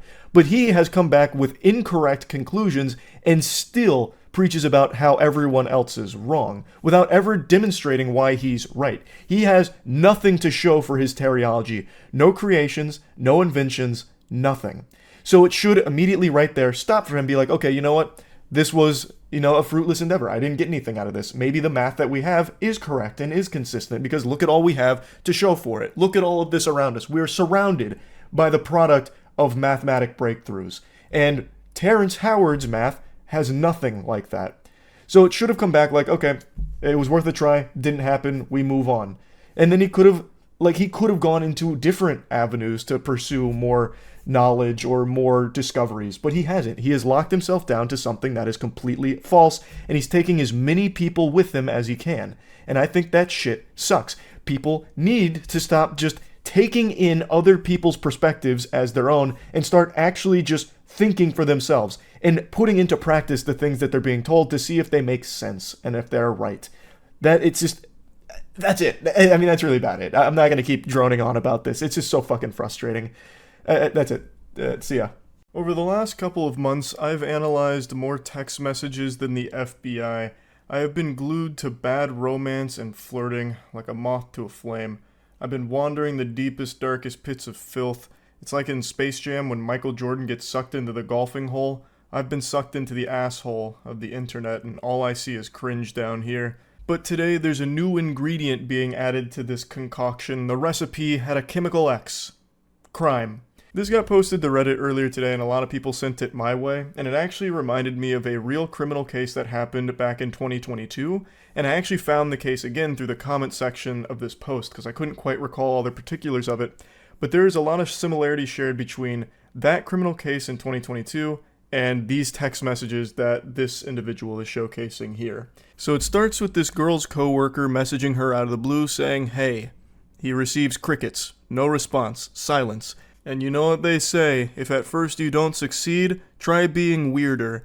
So he comes back around within 3 hours saying, "Hello? Is this blank?" She says, "Who is this?" And he goes, It's me," with a smiley face. "I just wanted to text you and see how things were."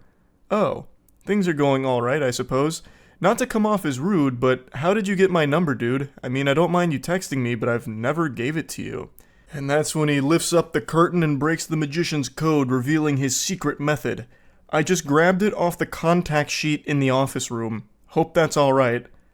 To which she says nothing in response because that is fucking creepy. She never gave him her number. He just went out of his way to find it from their workplace. Yucky. But he comes back around saying, "How's it going?" And he just keeps going, throwing questions at the wind here, hoping to receive even the slightest semblance of life on the other side, not realizing that he has already scared her by snooping around tracking down her phone number without ever getting it from her directly. So it's already super creepy to do that. So he says, "How was your New Year's?" No response. 2 days later. "Sorry to keep texting, but what are you up to today? If you're free later, I'd love to go out." I will never understand that kind of shit right there. How can you be so deluded and lost in your own little fantasy land Narnia that you think there's even an iota of a chance that she agrees to go out with you when she has ignored your messages for 4 fucking days? Like, what is the thought process? Scratching at his chin. Maybe she's playing hard to get. Perhaps she's just been truly swamped and has been really wanting to reply to me but just might be a bit shy and doesn't know how. I know. I'll go ahead and invite her out with me. That should make her a lot more comfortable. And he goes a bit deeper. "I know you're probably busy, but I could pick you up too, so you wouldn't have to take the bus anywhere. If you wanted to go out, that is. Sorry to keep texting, but I don't want to be out too late, so I'd appreciate a response at some point, smiley. I'm heading out to get coffee now, so if you want to join me, just let me know. Ma'am, you better hurry. The choo-choo train is leaving and Mr. Perfect is going with it. You only have one opportunity to get coffee with a gentle sir like this, so you really gotta play your cards right. She declines, saying, I would appreciate it if you didn't text me unless it's work-related. I don't really know you, and I'm only blank. You're 5 years older than me, dude. This just feels creepy. I didn't mean to be creepy or anything. You're just pretty, and I thought it would be cool if we got to hang out, smiley. No thanks. That's honestly so weird, and if you continue to ask, I'm going to talk to Lean about this. I'm assuming that's like their supervisor or someone higher up at the place they work. And then he goes in deep. He says, I'm not gonna lie. I've been thinking about you a lot, and I just want you to spend time with me. What you said the other day just felt rude. At least try and give this a chance. I know you're probably not awake, but I've been up all night thinking about you. Not going to lie, sometimes I like to take pictures of your ass while you're in the drive-thru window and I jerk off to them in the bathroom. I'll go ahead and take a courtesy pause here to give everyone a brief respite and let that nugget marinate in this sauce here because he just dropped a real heavy, spicy meatball on the plate. And when I first read it, I certainly wasn't ready for that because that's just openly admitting to a crime. I'm not a sheriff or anything, but I'm pretty confident that that's illegal. He'd probably be taken away in handcuffs if this information got out, which it should. She should absolutely report all of this. Now, somehow it actually only gets worse from here. This is just the beginning. He's showing his true face, and man oh man, is it an extraordinarily ugly one. I know that's messed up, but imagine if we fucked in the work bathroom, or if we went out in public. I honestly just love the idea of having a little helpless bitch under my control. I know you're so much younger, but you should give it a shot. Older men can be so much fun to be with. No one at work would have to know. Hello? Sorry for calling, but I'm really lonely and you haven't replied to me at all. Since the text messages are going unanswered, I guess he's resorted to actually just calling her, which is also being ignored, obviously, because that's the safest thing you can do is ignore it. So I can't believe the revelation that it turns out he's lonely. Who would have seen that coming? With smooth talking like this dude's got all the game in the world. This man's a fucking apex predator, a grizzly bear, a champion of Riz here. I can't believe that he, of all people, would somehow be lonely.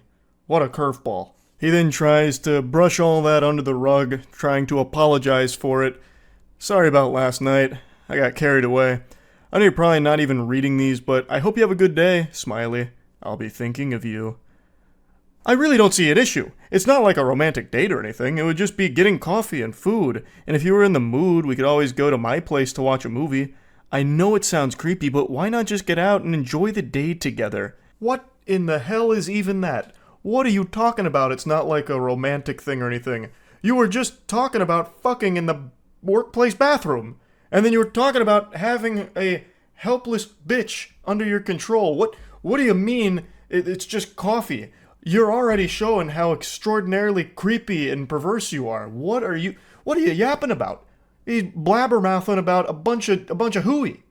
And that's when she finally does respond to all this and says, alright man, I'm probably going to report you to the police. You know damn well that I'm underage and you're texting me in the middle of the night like that. Fuck off. And then he drops her address and says, if you continue to ignore me, I'll just make it so you can't. If you tell anyone, I'll make this even worse for you. So it turns out she's underage, and he was well aware of that fact. And he also would have been even more aware of that fact, considering he snooped through the confidential workplace documents to find her address and her phone number. So it would have been abundantly clear that she is underage, and he didn't care. He still went for this full throttle. So he's also a pedophile on top of all of this. Now, he concludes their conversation by dropping her address to obviously try and scare her, letting her know that he knows where she lives and he can always pay her a visit. And a lot of people in the comments, and I think a lot of people in general, would assume that that's just supposed to be like some kind of scare tactic to get her to not say anything.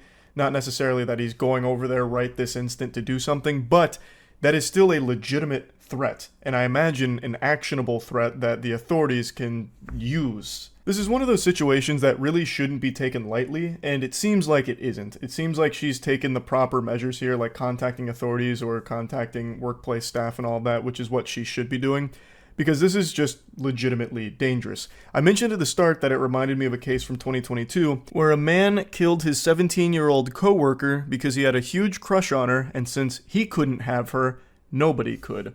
Her name was Riley Whitelaw, and she was murdered at her place of work by this individual. He recently got sentenced in October of 2023 for the murder, and it is just horrifying. Now, Riley had previously made a complaint to the employment about how uncomfortable he made her with like the advances that he would make on her and all of that, and even asked to like have her schedule changed so they wouldn't have to work together.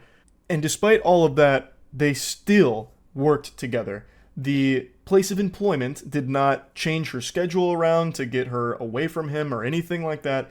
They continued to work together despite all of her complaints until it eventually culminated with him killing her.